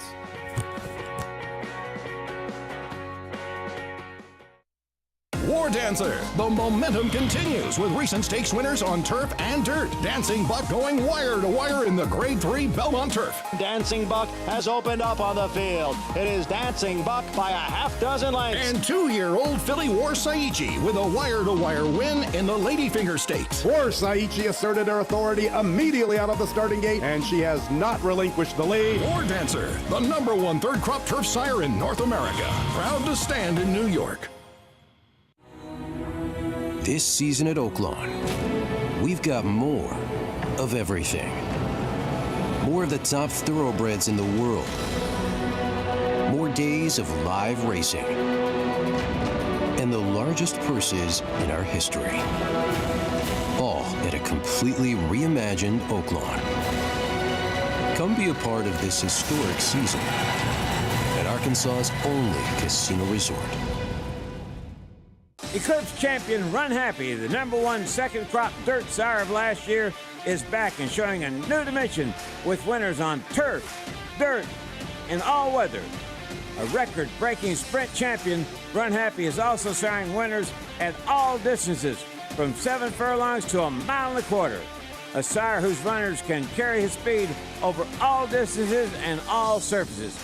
Run Happy, price for value, and standing strong at Claiborne Farm. Giddy up. Game of Silks is coming this December.